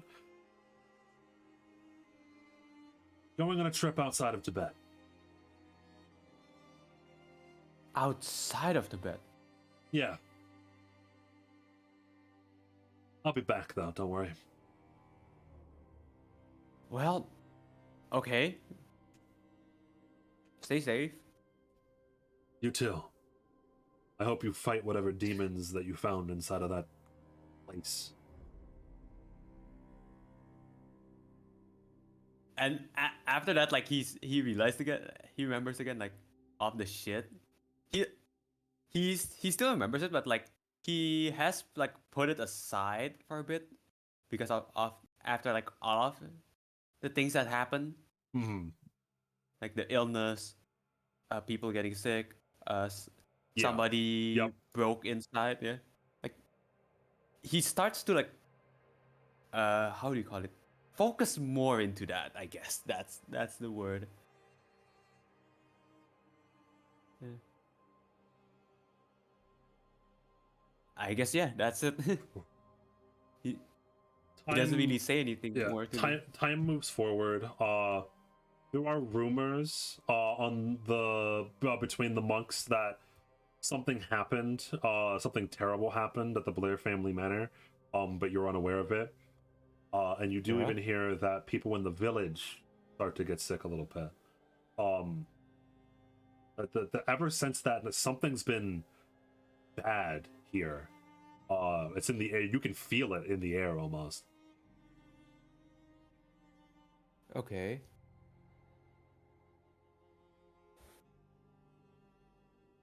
Can I like listen to like all of their like gossip and stuff, like all of their? I think it was the Blair family personally. Something they did. Nah, why the fuck would they self-sabotage like that? Doesn't make any sense. The land has always been cursed. We're always doomed to begin with. Don't say that. Come on, where else have we got to go? I guess yeah. After that, he goes back to his room. I guess with MC. There are tons of different theories about why. Like, no one really knows. It's just like the air is just bad here. Like, something's no good Yeah, anymore. like it's the air is starting to get bad.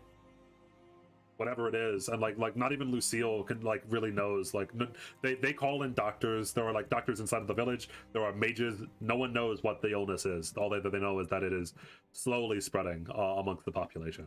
And like, it's not like the plague or anything like that. The symptoms aren't too bad, but it's just kind of like depressing, scary for people to not even know what it is or what's happening.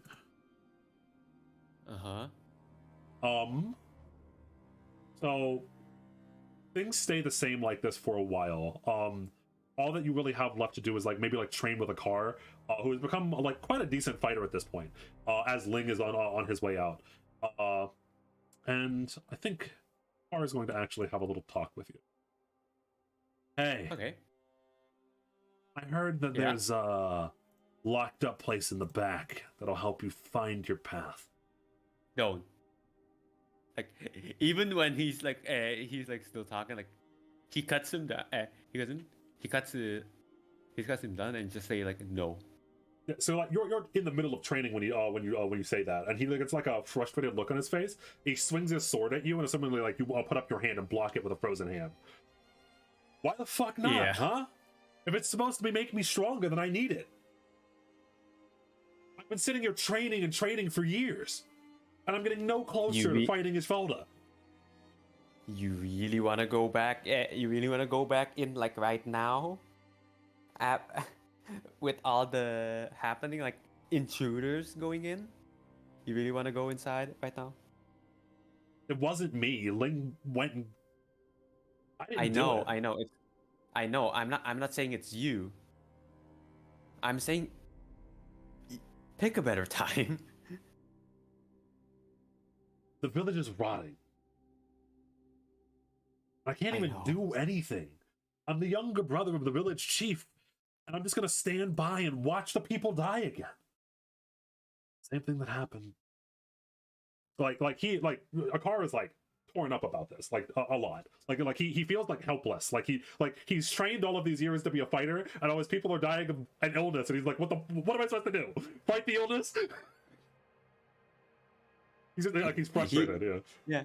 He understands. Like Yamata understands his like frustration.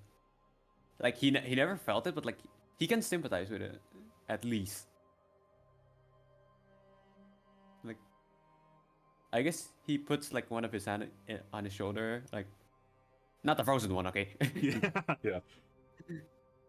Like, hey,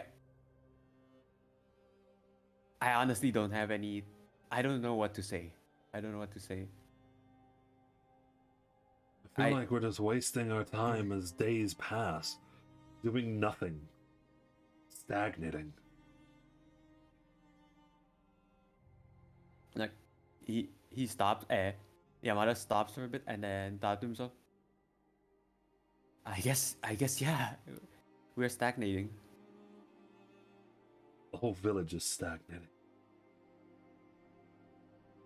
We're all afraid of something we don't even understand. I mean, I guess at least the goat herder has balls. He like looks off in the Goat distance. herder? Don't worry about it. Okay. How am I supposed to protect the people that are around me when I don't even have the power to stop what's hurting them? What did I gain all of this strength for? You know, you can't be the only you can't be the only guy that save everyone. You just can't do that. I have to. The one thing that I learned in Nepal is that if I don't save me, then no one will.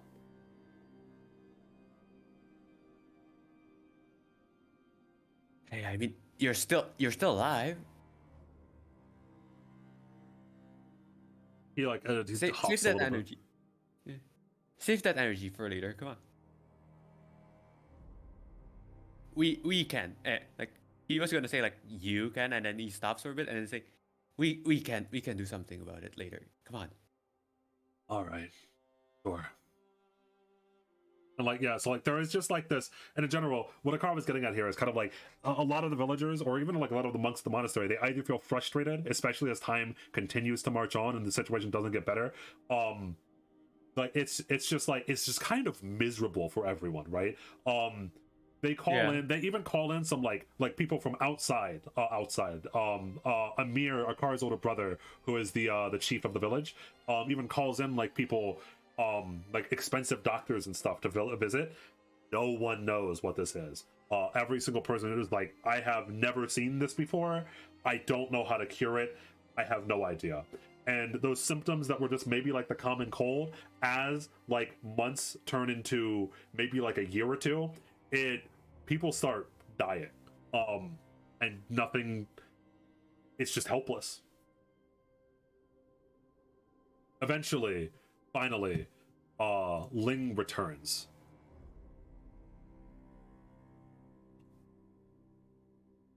And you hear that Ling returns probably from like MC or something like that. And as you go to find him, like as you go to like oh, my friend is home. Let's talk to him. You overhear him and Daigo talking inside of Ling's room. Do you eavesdrop on it, or do you give them privacy? I think after all the things that I've been through right now, he's probably gonna try and eavesdrop. Roll me perception. And also, followed, roll me stealth. Oh boy. Oh boy, I'm doing it. You hear Daigo start, like in the middle of the conversation. Were you successful? Yeah, I think. Ling appears, like, sounds hurt. As the door is like open a little bit. You can try to look in, and there was like a massive gash on the side of Ling's leg. It got me though. We expected resistance. That's fine. What matters is that we were successful. With this, we might be able to turn things around. Are you sure you're gonna be trusting in a crazy-ass thing like that? Trust is not the right word. I will make it work. I will do anything to save the people. Ling nods, and then for a moment, he goes to look out of the doorway to see, like, he like feels something staring at him. Assuming that you pull back your head in time. Yeah. We sent Ling to go get something, and apparently he was successful. I don't know what it is, but he is successful. Things do not still turn up. Things only continue to get worse. You don't know exactly what Daiko sent Ling to go get, but it does not seem to be like it's turning things around. So eventually, Daiko returns to you, languid, things still bad. Would you like to return to the inner monastery?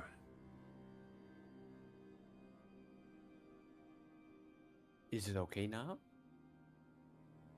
It is as good as it's going to be. I hoped that things would take a turn for the better, but we might just have to brave it before things get worse. He takes a deep breath and like ask him, what did you ask Ling to get? He gives a pained expression, the same exact expression that he gave you when you asked him the questions about what the inner monastery really was. I cannot answer you. He sighs for a bit and just looked at him. You say, well, hopefully whatever you asked him to get, it's worth it, hopefully. He nods. And I guess we are going into the inner sanctum again. Yep. So it's been a long time since you've been here last. Memories of the smiling man and the twisting hallways and the awfulness of the place in general start bubbling back up into the surface of your memory. But Daigo is there with you, a hand on your shoulder this time. Things do not look good. The last time you were interrupted. This time there are no interruptions as he slowly moves towards the door. And he creaks it open. Okay.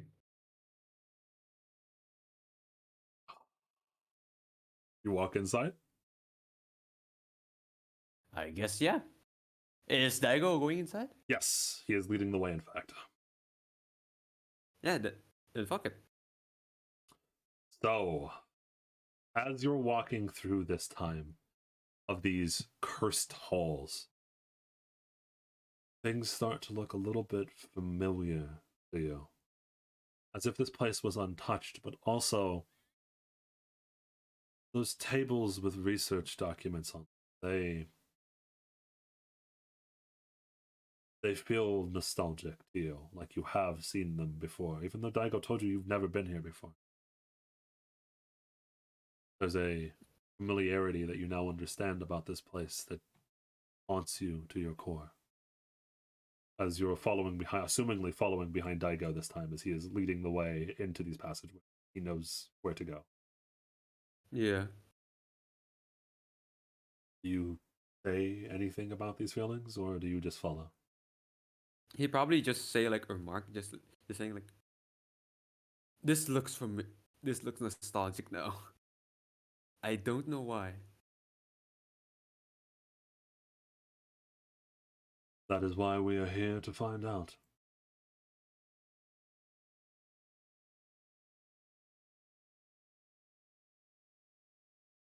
As you're walking through, I have a question. Oh boy. It is a simple question.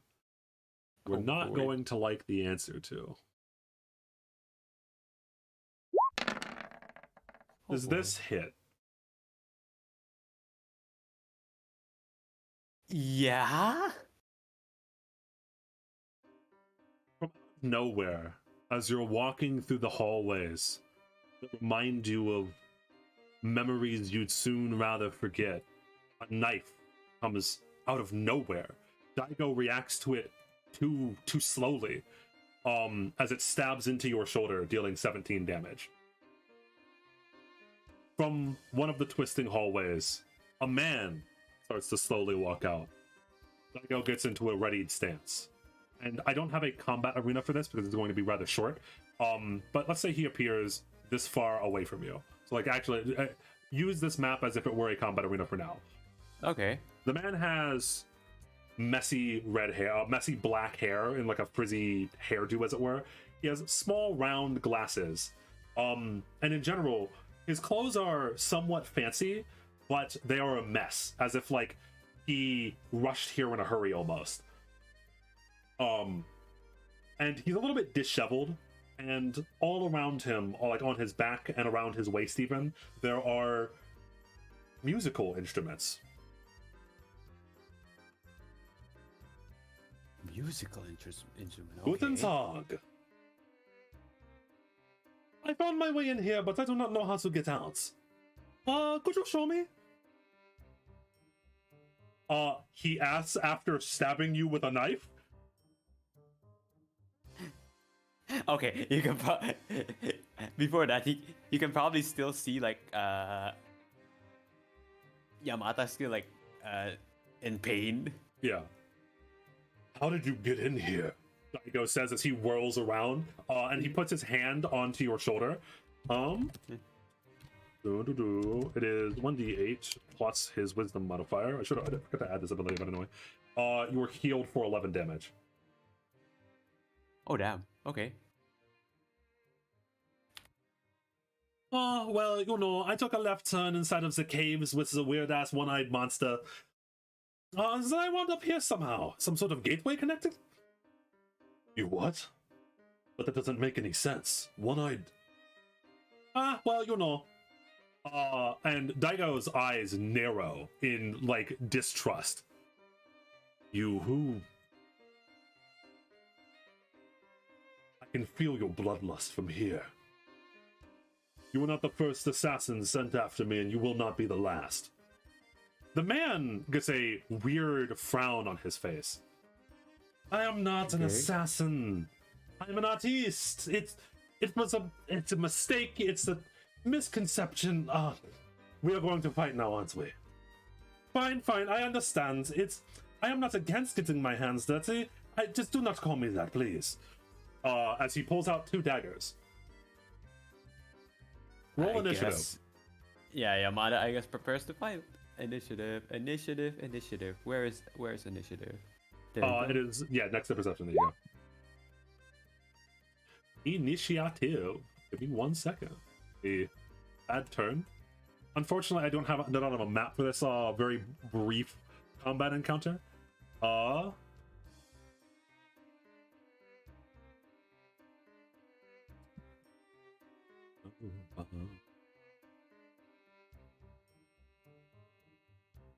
There we go. 15 initiative. Not there bad. We go. Not bad.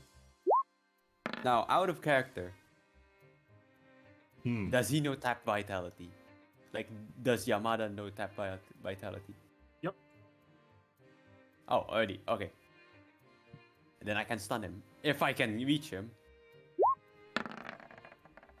What the Jesus Christ! What the fuck?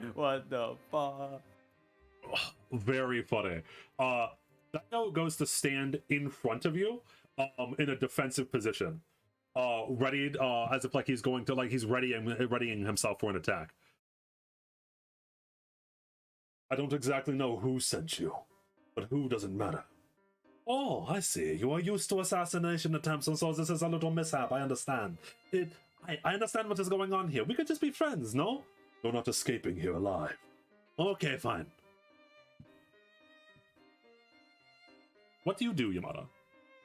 He's told you to stand behind him. You do have ranged attacks. The man did it. He entered the scene by throwing a dagger at you. He's thinking about a lot of stuff because he knows he can throw ice shards, but that's the only thing he knows. So like, he's probably just gonna make ice shard and just throw at him. So what do I roll? What do you want to do? You have 3 actions on your turn. You can use. Oh yeah, I have 3. You have 3 actions. You can hit him with your basic attack. You have a ton of different things that you can do. You have your quote unquote spell, and you have been practicing something. You've been using your magic now. It's been unlocked. Okay, hold up. There's a lot of shit I need to. There's a lot of shit that you can do. Go ahead. Welcome to combat. Okay. This is the point of adding a little combat here. Get used to your buttons. Press them.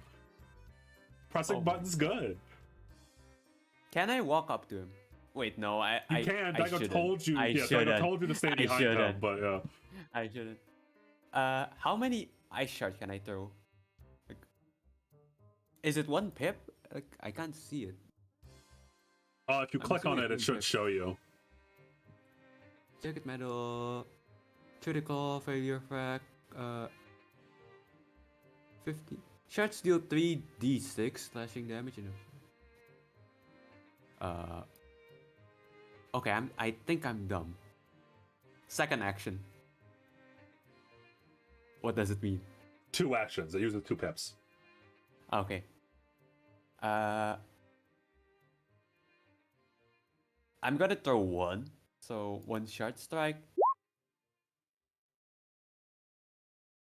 Okay. And of course, the arena is unfortunately not ideal, but I think you have to be,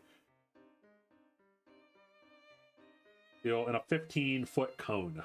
That would not 30-foot cone. Oh, I just need to move 1 forward. Yep. You can't use I one guess- action to move forward and then shard strike him. Yeah. Okay, that works. That works. I'm gonna Preferably, move, like, 1. preferably moving like maybe next to Daigo so that the cone doesn't also okay. shard strike his back. Oh, yeah, I forgot about that. Yeah, basically Shard move strike, here and then fucking- shard strike. Fucking stab Daigo in the back. Daigo's like, bro. Look, I thought there was no friendly fire. There was no friendly fire. Okay, and it's Assassin's Reflex save. I got some bad news. It's unfortunate there was a reflex save. Yeah. What the hell? Yeah. What the... Yeah. So the weird man very easily dodges all of the ice that you throw at him, as if it's nothing, as if it's like not even there. Ooh, that is interesting. I have never seen that move before. And I forgot to move this around. We should be like this because Daigo moved. I messed with the front door. It's okay. We'll do it from here. Assassin goes to throw a dagger at you, Yamata, or at least it looks like it's at you, and Daigo snatches it out of the air this time, completely ready for it. What the hell? Oh, I see. Interesting. You know, you do not have to be this hostile. What do you know? Where have you been? Oh, I see. There are secrets in here that you do not wish me to know. That makes sense, considering what I found in here. Very interesting, this place. It seems as there are many different entrances all over this land, all leading back to the same area. Daigo narrows his eyes with a hostility you've never seen from Daigo. Who are you? I told you. I'm an artiste. After that, he's going to use 1 pip on something that you don't have to worry about, and then he throws a dagger at Daigo. The dagger sinks into Daigo's skin this time. He cannot deflect it because he was busy deflecting you, the dagger that was aimed at you. Did that crit him? No. And you see the dagger. Yeah, the dagger stabs into Daigo's arm, blood dripping from his hand. Your turn, Yamata, because I messed up the turn order because I'm bad. Anyway.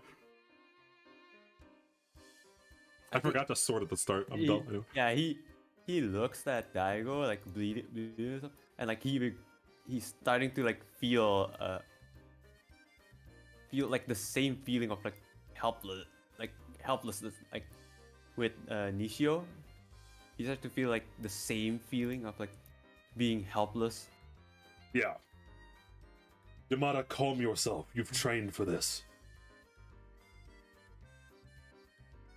He takes a deep breath and he's gonna throw another shot strike. I would, so just as a heads up, Shard Strike is always going to hit against this guy's reflex save, and he has a very high reflex save. You may want to use one of your other skills. Winter Sleet? But Winter Sleet is just an area effect. I guess that works. You can use Winter Sleet. I think he has very high dex though. His acrobatics is also going to be high. It's an acrobatics, right? Wait, hold up. Let me look at all of my stuff. You can just try to hit him. You can range attack him. Oh yeah, I have kinetic blast, right? Yeah. Okay. Just dead Does ass it count throw as ice at one him. pip? It either counts as 1 or 2. Remember, you can charge it. Oh yeah. If you charge it, it does the extra damage, but... Yeah, I'm gonna charge it. So I guess press the 2. I guess press the... So if you're talking about the 2 on kinetic blast, don't press that. That's for your second attack. So just press the elemental blast, and it'll show you. Okay. Yeah. So if you see the 4 additional damage of using 2 actions, and that does hit. So you assumingly after you watch this man effortlessly dodge your ice, you freak out a little bit. You're like, I'm helpless, I can't do anything. And then Daigo's like, calm down. And then you focus all of your energy that comes naturally to you, almost as if like, again, as natural as breathing at this point, and send your ice directly at this man. And it hits him, stabbing deep into him, just as his dagger did into Daigo, and it deals a total of 9 damage. It does not crit. You have 1 action left. You can fire another elemental blast, and if you do this time, then it will be your second attack, so you press the 2 button. That's when you press the number 2 next to elemental blast. That one barely misses, as he barely manages to sidestep that attack. The ice landing somewhere in the twisting hallways behind him. Oh, yes. Okay. I see. I understand now. Very interesting place you've got here. I should have come to the monastery earlier. Never was much of a religious guy, though. Daigo is a little bit furious. And his mood shifts a little bit. You've never seen Daigo fight. Just as you've seen him train a little bit, maybe, but he mostly left physical training up to Ling. Yeah.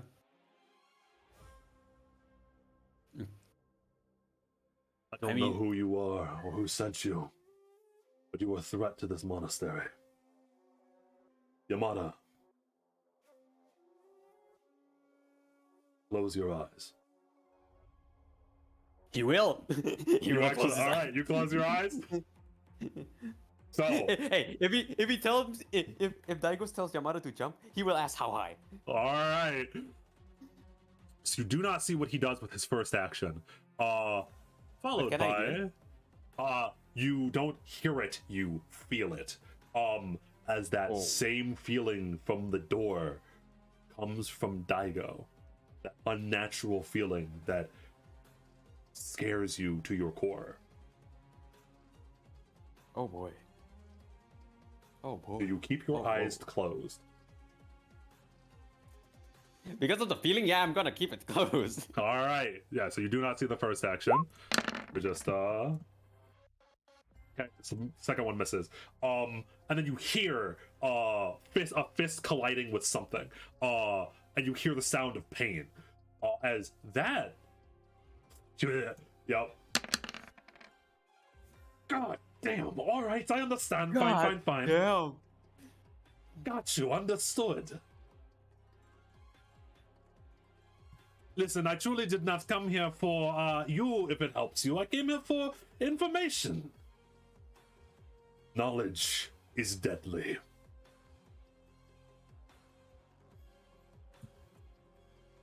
You feel something. Roll me will. Okay. Please be high. Please be high. Come on! So, alright. I did it to, whatchamacallit, Skark, I'll give it to you. So, hero points. Every single session, you get 1 reroll for the session. Would you like to use that now? I feel like this is something that really needs the reroll, so yeah, I'm gonna reroll. Come on. Let's go! So, you, as you have your eyes closed, you set your that ability that was talking to you, the ability to see through your mind's eye almost. You start to feel or see the air around you and the mana coming from both Daigo and this weird guy. And for a moment, the weird guy does something. You sense he does something weird. The weird guy does something weird, as the body that he's at right now, kind of like all the mana is like fades from his body as Daigo is still in combat with him, and then you see him appear over here, but Daigo doesn't seem to notice him as he goes to walk up behind him. Can I do anything? So I will allow you, and this is not an action that is like this is just something that I'll do. I will allow you as to use your reaction to either tell Daigo, just like what you don't have to use your reaction to that. You can just tell Daigo like, "Hey, behind you," or I'll allow you to use your reaction to use any one of your one action abilities. Like you can like range attack them or anything else that's one action. Oh boy. This is not like an action that's normally available. It's just like a thing that I'm allowing you to do. Oh boy. I can either tell him or I can try to stop it myself. Yep. As you sense, like, and what happened, by the way, he made a clone of himself that Daigo is still fighting, and then he's walking behind him. And you can sense that with your eyes closed because you can feel the mana of him leaving his clone body and then teleporting. Can I tackle him? Because I'm kind of close, right? Can I? Yep, sure. Try and Roll me athletics if you want to. Come on! Let's go! Yeah, so you charge at this man who, by the way, is completely invisible. You don't know that because you have your eyes closed, but you feel his mana condense in an area that's not that far off from you, and you tackle him into the wall. Daigo turns around, wheels around really quickly. I mean, you can't see it, but his eyes go wide. Tricky bastard, aren't you? Do you have your eyes open at this point, or you still have them closed? I still have my eyes closed. I trust him. Yep. You hear the whirling of blades off in the distance, and then you hear thud, thud, as the person that you are grabbing onto, something thuds into him twice, as two somethings that Daigo throws land into his body, and the man winces in pain. All right, I understand. Hey, you, I think it's time for my grand escape. And as he says that, a massive amount of energy starts to whirl around this man, as Daigo furrows his brow. It is your turn. Coach, what do I do, coach? So you are grabbed on him to him right now. You can. I'll let you roll. I'll let you roll on athletics to try to continue to hang on to him. Can I roll perception to see like, is it good that if I hang on to him, or is it like a bad thing? Can I don't know. He's buzzing with magical energy right now. Yeah, I'm gonna let go. All right, so you let go. Do you spend a pip? Okay, yeah, you can like spend a pip to move away, and then spend. You still have two actions. I'm probably gonna charge a elemental blast and throw at him. Whoops, I didn't mean that. That's the one that was on the turn order. My bad. Anyway, yeah. So you just roll your elemental blast. Yeah, and the charge elemental blast hits. Does 6 damage. Do you move away first before doing it because he's charging up without? Yeah. Yeah, moving away. Okay, I assumed you did. Just wanted to confirm it. Somewhere here, yeah. Somewhere here. Okay. And you still, with your eye, you're fighting with your eyes closed. You like step back, you jump back as he's charging magical energy, and you send another ice shard his way that lands into him. He doesn't even wince in pain at this point. He's more just like annoyed and frustrated. He gives out a frustrated snarl. We didn't have to be enemies, you know. As Daigo charges up the Bombo Blast, as you, again, through your mana vision almost, can see him condensing mana into a singular ball as he fires it at him with all 3 actions. I forgot to set up the macro for this. Give me a second. Oh boy. Ooh. Oh boy. Daigo blasts this man for 34 damage, and immediately as Daigo Kamehamehas this man in this hallway, the man vanishes. Like the blast. Yeah, you see the mana connect with the spiritual body of this guy. His ribs snap inwards, does a lot of damage, and then he just disappears. He's gone. Ooh. Damn. We've been compromised again. What does he mean there was another way in? Those should have been sealed by James. Yamata. Yeah? Go down to the village. There's a goat herder. I need you to see if his grandfather is still alive. I need to go have a talk with the Blair family. Is it okay to open my eyes now? Yes. Like he opens it, like he doesn't even know what happened. Like all he knows is that like he could see it with his mind eye basically. There are entrances inside of this place that have been opened. I'm sure that you understand that that's very bad. Okay. So the village? Yes. Okay. I guess Yamada goes to the village. And I will end the session there. Holy shit, that's such a long session. Yep. Oh, all right. That's such a long session. You guys can unmute now. Yeah. Welcome back, everyone. Oh. It's only been like 4 hours. Welcome. It was some crazy shit, bro. Oh, yeah. Oh. Holy shit. Dio went straight for the jugular. Bro, this was so well done, man. Oh, we didn't even plan anything. I legit thought that Dio would probably bring the homunculus topic up at like mid session, like Yeah. yeah. Like in the Not like middle of the now. convention. Oh. All these tokens on GM layer. It actually Alright. caught me off nice. guard. It actually Also- felt like. Yeah. No, I was just about to say it Wait, actually but- felt like following this character through multiple years, and like that. I really enjoyed listening to this. Yeah, Scorex was very similar. That's like kind of like the point of the pre-session is to actually fully integrate these characters into the world so that it hits that much harder when the actual sessions start happening. And you guys have to start making choices. We I actually had my like whole do the character. meme of like start at the beginning, like, okay, so when I was bored, like, but we're actually doing that. Yeah. Holy shit. Oh. Oh my god. I need water. Hold up, give me a minute. Hey, good job, boys. Needed to remember. Yo, is to it gonna go put- that far back? Am I gonna have to go back to America in mine? Yep. Oh yeah. Yeah. Oh my god. You are going to Oh be my in New God. York, baby. Oh, Oh my god. Don't worry. I have and I you. love the fucking. Dio, I I'm more interested love in the one thing. fucking, Is the German like art, quote unquote artiste as the servant? Yes, and I will actually put down. Give me 1 second. Well, I don't know if I should stream it. I won't stream me doing it. Nice, But man. I will update by the time that this pre-session goes out. Oh wait, should I go into the? I'll show you all what Assassin looks like, because yes, that was Assassin.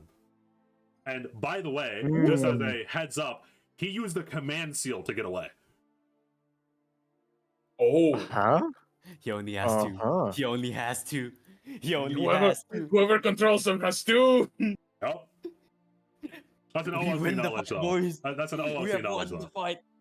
We have won the fight, boys. Yeah, Assassin picked a fight with Daigo. Not a great decision. One of the only NPCs in the campaign that that can actually fight full servants. Bad idea. No, like for real. If Daigo told Yamada to jump, Yamada Also- will ask like how high. Also, it is the Hey, man. assassin, which is not exactly the best servant for like Correct. one-on-one fucking front-facing engagements. Correct. Assassin is True. one of the weakest servants. Yeah. True. Assassin tried to not fight. Daigo seemed very hostile towards that guy. When he saw that he was the inside. guy was like, yeah. "Hello, I am here From to what I've talk." seen, That it's guy's like, "They're in from the what I've seen, sanctum. it's Fuck, they're in the because- sanctum." Yeah, it's because they're in the sanctum. That's Yep. because- Yes. that's Yeah.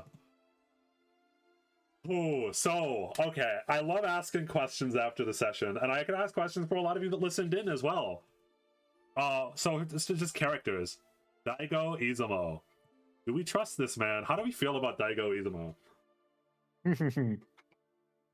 Okay, he's lying about something. I just don't know what yet.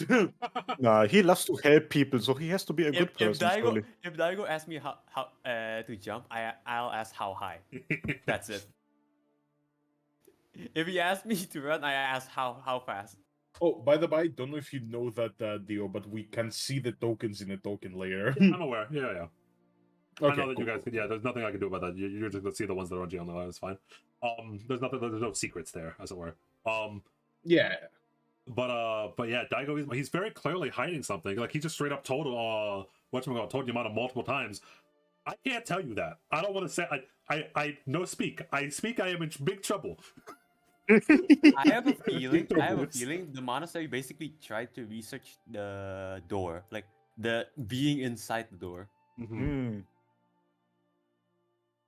Because I mean, the fact that he at one point helped out a smiling man, that's quite crazy, right? Like, there's a lot of crazy shit. Like he helped the smiling man. The smiling man know what even inside is. Like he knows He more is about also- me than Daigo. Daigo is also immortal. Like that on its own is quite big. I think yeah. Homunculus? Question mark? Question mark? Question mark? No comment. Daigo has been around for a very long time. Whether or not he is like actually truly immortal or something is just prolonging his life is unknown. But yes, he is quite old. He has been here for so long. He's like the guardian of this place almost. I have a Perhaps he's the Keanu Reeves case where he's just like very well aged. Yeah. I mean, he said that he stopped counting after 81 years, so he's over 81 years old. Exactly. Maybe he's 82. I think So he is just Keanu Reeves. I think it's something like Fate Extra, maybe. Like it's just cursed. Like he's immortal because of the curse, or something like that. I don't know what Fate Extra does. I don't spoil the Fate Extra for me. It's not really that good, so. Oh, it's shame. It's not really that good. I mean, Now, watch it as for I the was intro. saying, Watch it for the intro and ending though. Shit slaps. Ooh. This was some good stuff. To be fair, I have to say, what really surprised me was that we actually followed the character over so many years. Like the fact that you just casually said, we jump a couple years ahead. I thought that this was always going to be like a very, very brief thingy. yeah, no, you that's clearly really never nice. watched like any like D&D starting the first sessions, any of that shit. Dude, You're they right, skip- I haven't. My session, so They, it was they also skipped. I've yeah. watched some people skip like Oh. fucking generations in their fucking. Skorax was quite long as well. Skorax, I think the final VOD was like 4 hours and a half. We're at 4 hours right now in the OS. So I think that Paris was like a little bit shorter, or maybe we just had more on the end and beginning. But yeah, it's going to be quite long. 3 to 4 hours, about what I expected them to be. Excuse me, this is short. As I told Skorax, I've had the longest I've ever had is a pre-session that's gone on for 8 to 9 hours. Yeah, so it's like Yeah. that's nuts. Does that character have a whole life? Yes. That character lived life and then went to the campaign. No Correct. way. I mean, I actually wanted to make a character like that, like for a long while. That's like, immortal and just like, well, not immortal, but like really long living, and I've just been through several parties and stuff. Undead. But I think there's an anime like that now. I was about to say. Yeah.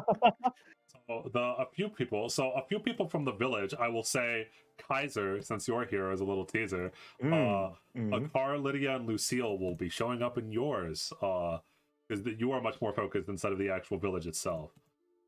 Yeah, Oh, it's gonna be interesting. Oh my Especially god. timeline wise, because at some Yep. point they went to the monastery. Yeah, not sure if this I'm is looking gonna forward go in to the it. video, but if it does, guys, watch everyone's pre-session so you are acquainted with the entirety of the sidecast. yeah. Hey, Yeah, man. guys, please watch, please watch mine. If you don't watch everything, you're not a real I fan. had my own like live, I had my own like Uh, character Oh, development. actually, session. mine should be going up very soon. We just need a thumbnail. Yeah. Wait, really? No, the rendering I checked is like 4 more hours. so Oh, you don't worry. saw? Yeah. It's, It Wait, needs to it be checked, renders processed. it in YouTube? Yeah, it's processing Yes. right now. 4 hours left. That's what Yes. videos do when you upload them to Jesus. YouTube. Yep.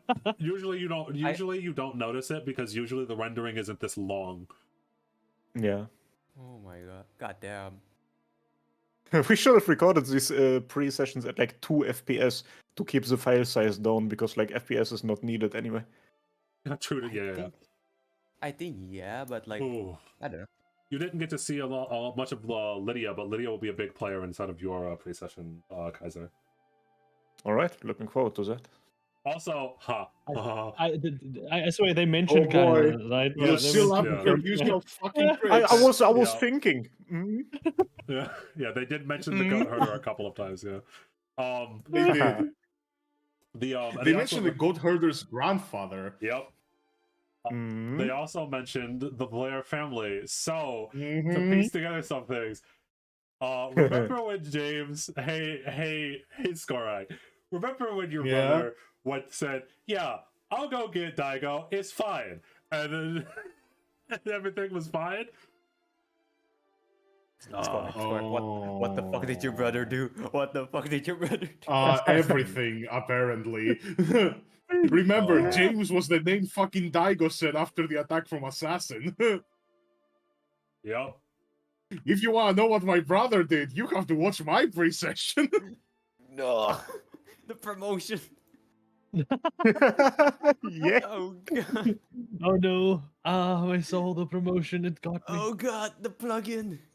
Honestly, James might be the character that will get the most direct/indirect exposure through all of this because James plays also a big role in fucking Risu's Yep. pre-session. I think yeah. Yeah. James needs to shut the fuck up. James is the true main character, Jesus. In a way. I think we should, I think if you want, rather than uploading in like 4 hours, you should probably upload it at like the most. Well, we can figure I it don't out. know what I I'm was just supposed to going to get. keep it unlisted Yeah. for a little bit, but yeah. Yeah. So Yeah, again, that's I sort of a guess. thumbnail and stuff like that. We can make it from here. I say Yeah, a little we bit. need I a- just did, we need a the thumbnail. thumbnail and etc. So there's still work to be Although I done. would prefer if we were to like at least upload both mine and yours this week because I don't want it to be a fucking month until we start playing. I mean, there was wasn't gonna any say, errors. There wasn't any errors with this pre-session like there was last time, so I didn't have to. I won't have to go into DaVinci and edit anything. So I didn't actually show the final boss like I did in yours, and then I had to black it out in DaVinci.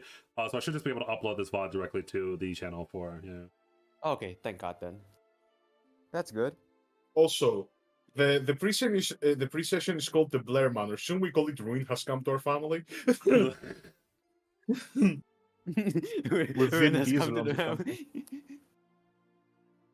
Is it really that bad? Like, what the fuck is going on? Notably, I would like to know. I would like to state just a little Holy shit, my nugget phone is still inside of your alive.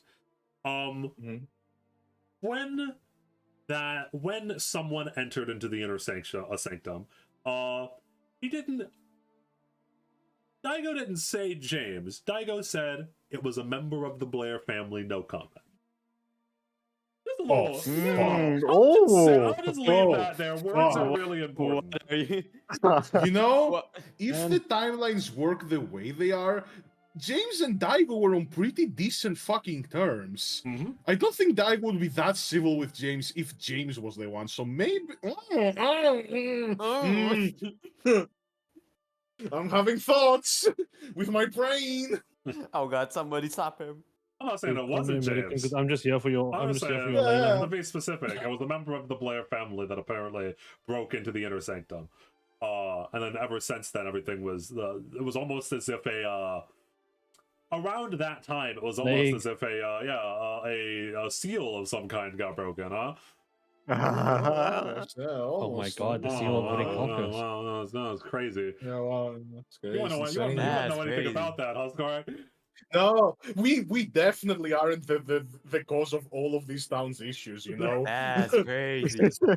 The ominous family that lives up the hill and is richer than everyone else and employs them to work in the cursed mines are definitely not the inciting incident. Nah, the family that lives in like the comic cartoonish villain. The cartoonish like spooky house.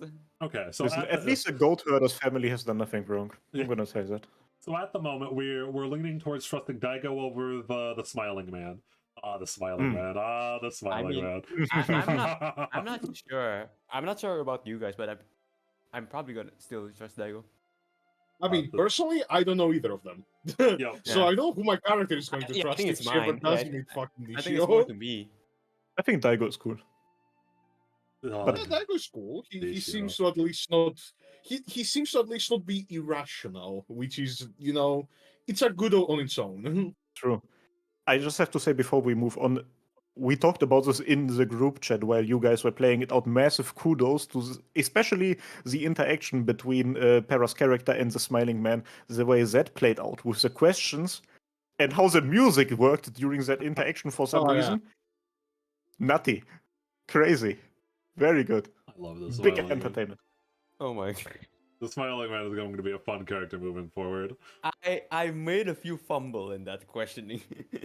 I did made a few fumble. Just ask the Smiling Man your silly questions. He'll answer. Yeah, I did a few fumble, but it should be fine. What color is my underwear? Sexy. You know, dude. if ask this him a wasn't question serious, that I might can't actually answer. ask that. If this wasn't serious, I might actually ask that. Oh. Any other thoughts on any other character? I saw in the chat one moment when a car showed up. I think Risu was like, "We're gonna have to beat up this kid when a car showed up." Oh, yeah, because the car showed up and I was like, oh shit, another dead orphan. Car. I love MC. MC is awesome. Yeah, MC. Oh, yeah. I think these Absolute must fucking have bro been energy. I'm taking him back with me to America when we leave this place. No, he's coming with me. Also, hey, technically it won't be spoilers because my fucking precision comes out first, but Akar may have a chance to get back at the Ishvaldans way sooner than he thinks. Yeah. What are you doing? What are you doing? I'm doing nothing. Ask James. It's not this. To point out, if I reminded you Yeah. all of the actual premise of the campaign, the ley line that the whatchamacallit, the Blair family had been mining for quite a long time, gets revealed to the rest of the world somehow. And to pull back again, way out to the world. Yeah, to pull out way back in the world. The world as a whole is going through a mana shortage, and so a ley line being found is like America finding oil for the second time.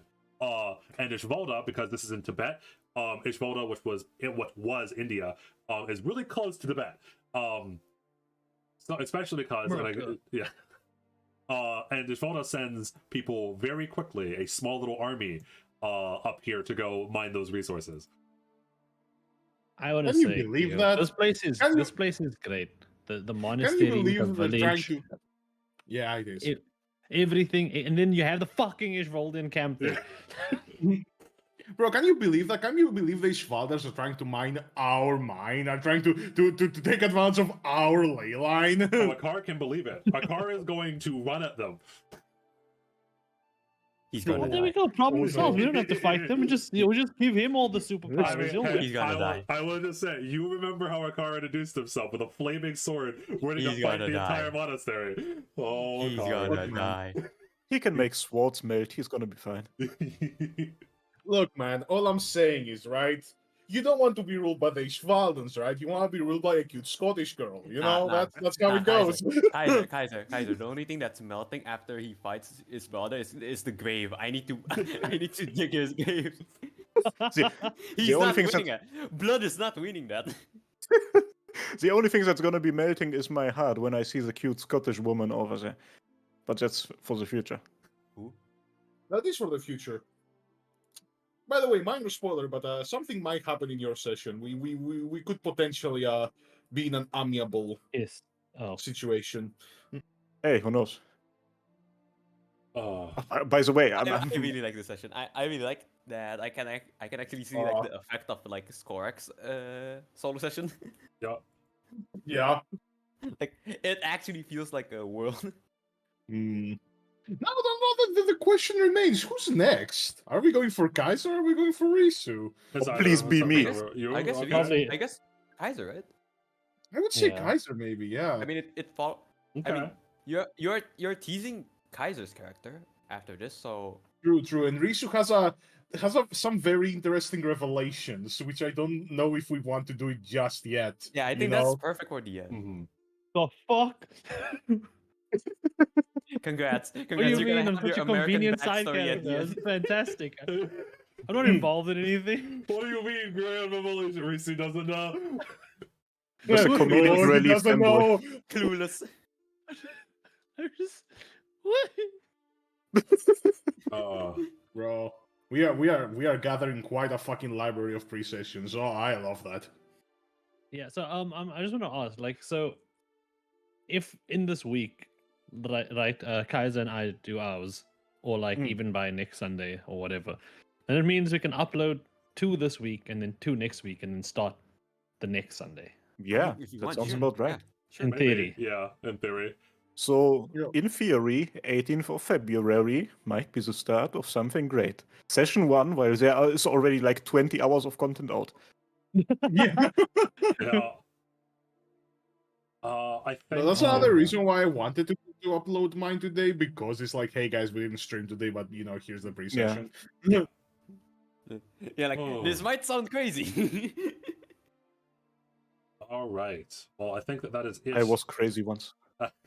At least for Crazy. the pre-session. I will see you all in the next pre-session where we'll visit that goat herder that Akara mentioned. We'll visit the actual And his grandpa. finally in the third pre-session, we will visit the village of Musu-Zeme. We will see Yeah, what it is boy! about. Yeah, we will see what it is about. We will My meet some hometown! we will meet some old characters that have already shown up in other pre-sessions, like Lucille, Akar, and Lydia. We will also meet some old characters that these people aren't familiar, but Skorak is, like Bernard and Olivia. I cannot wait. It will be fun. And finally, we will go to New York outside of Tibet where we start the pre-session. I look forward to What the change Oh. of scenery. yeah. Perfect pacing. You know what? It is a perfect pacing. We start with the Blairs and one inciting incident. We go to the mysticism of the monastery with Para. Then we go to the actual village that has just been kind of like circled around. And then I'm not gonna spoil anything. And then I guess we get.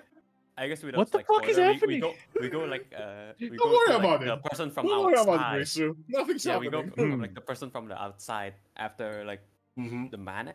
I guess the Layla. Yeah, the ley lines, yeah. Yeah. Oh. Yep. Oh, boy. I'm just here to mine your mana. I'm just here Ah. to You're here to study our mana. If you were here to mine our mana, you would also be our enemy. Girl, are you a I'm ley here to- I'm line? here to- Because I want I'm to here to- mine your mana. I just want to look at your. I mean- just want to look at your ley lines respectfully. okay? Technically, right now, Yamata doesn't have like the best. What do you call it? He doesn't hate the Blair, but like he doesn't think the Blair is good anyway.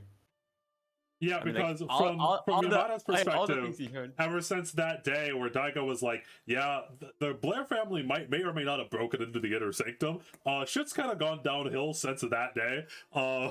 So, you know, it is what it is. Yeah. A bunch of outsiders who are fucking wizards have come in, mined our ley lines, and now they're breaking into the inner sanctum. Oh boy. Dio, I just do have a question that I need answered. So, if we live in a world of like magic, right? If Uh-huh. we were to have like a tablet, like a phone Yeah, tablet, yes, right? yeah, that exists, yeah. No. I mean, like, how do you charge that, or does it just? Can you just charge it with? It depends on where you Mana. get it from. There is electricity and there's Magitech. I think I mentioned to you briefly, there are like some places that lean on Magitech more. There are some places that lean on technology more. I mentioned that Japan, whatchamacallit, is really Yeah. heavily focused on technology. They're very anti-magic. So there you're probably just going to charge it with like an actual charger, like a portable charger. However, if you're from New York, so it's probably going to be a Magitech phone or a Magitech tablet. So it'll actually be charged through magic crystals. Or through your own mana. You could Fantastic. just charge, you could just like put your hand on your iPad 7 or iPad 17 and iPad charge Pro it. Max. Yeah, and charge it by like pouring your mana inside of your tablet.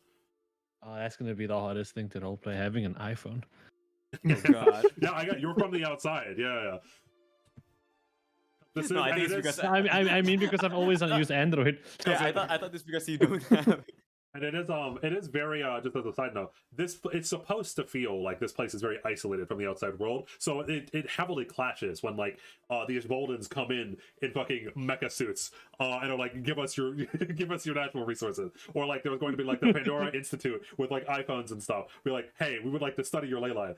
It is very jarring because this is a land that has managed to exist outside of modern technology for a long time.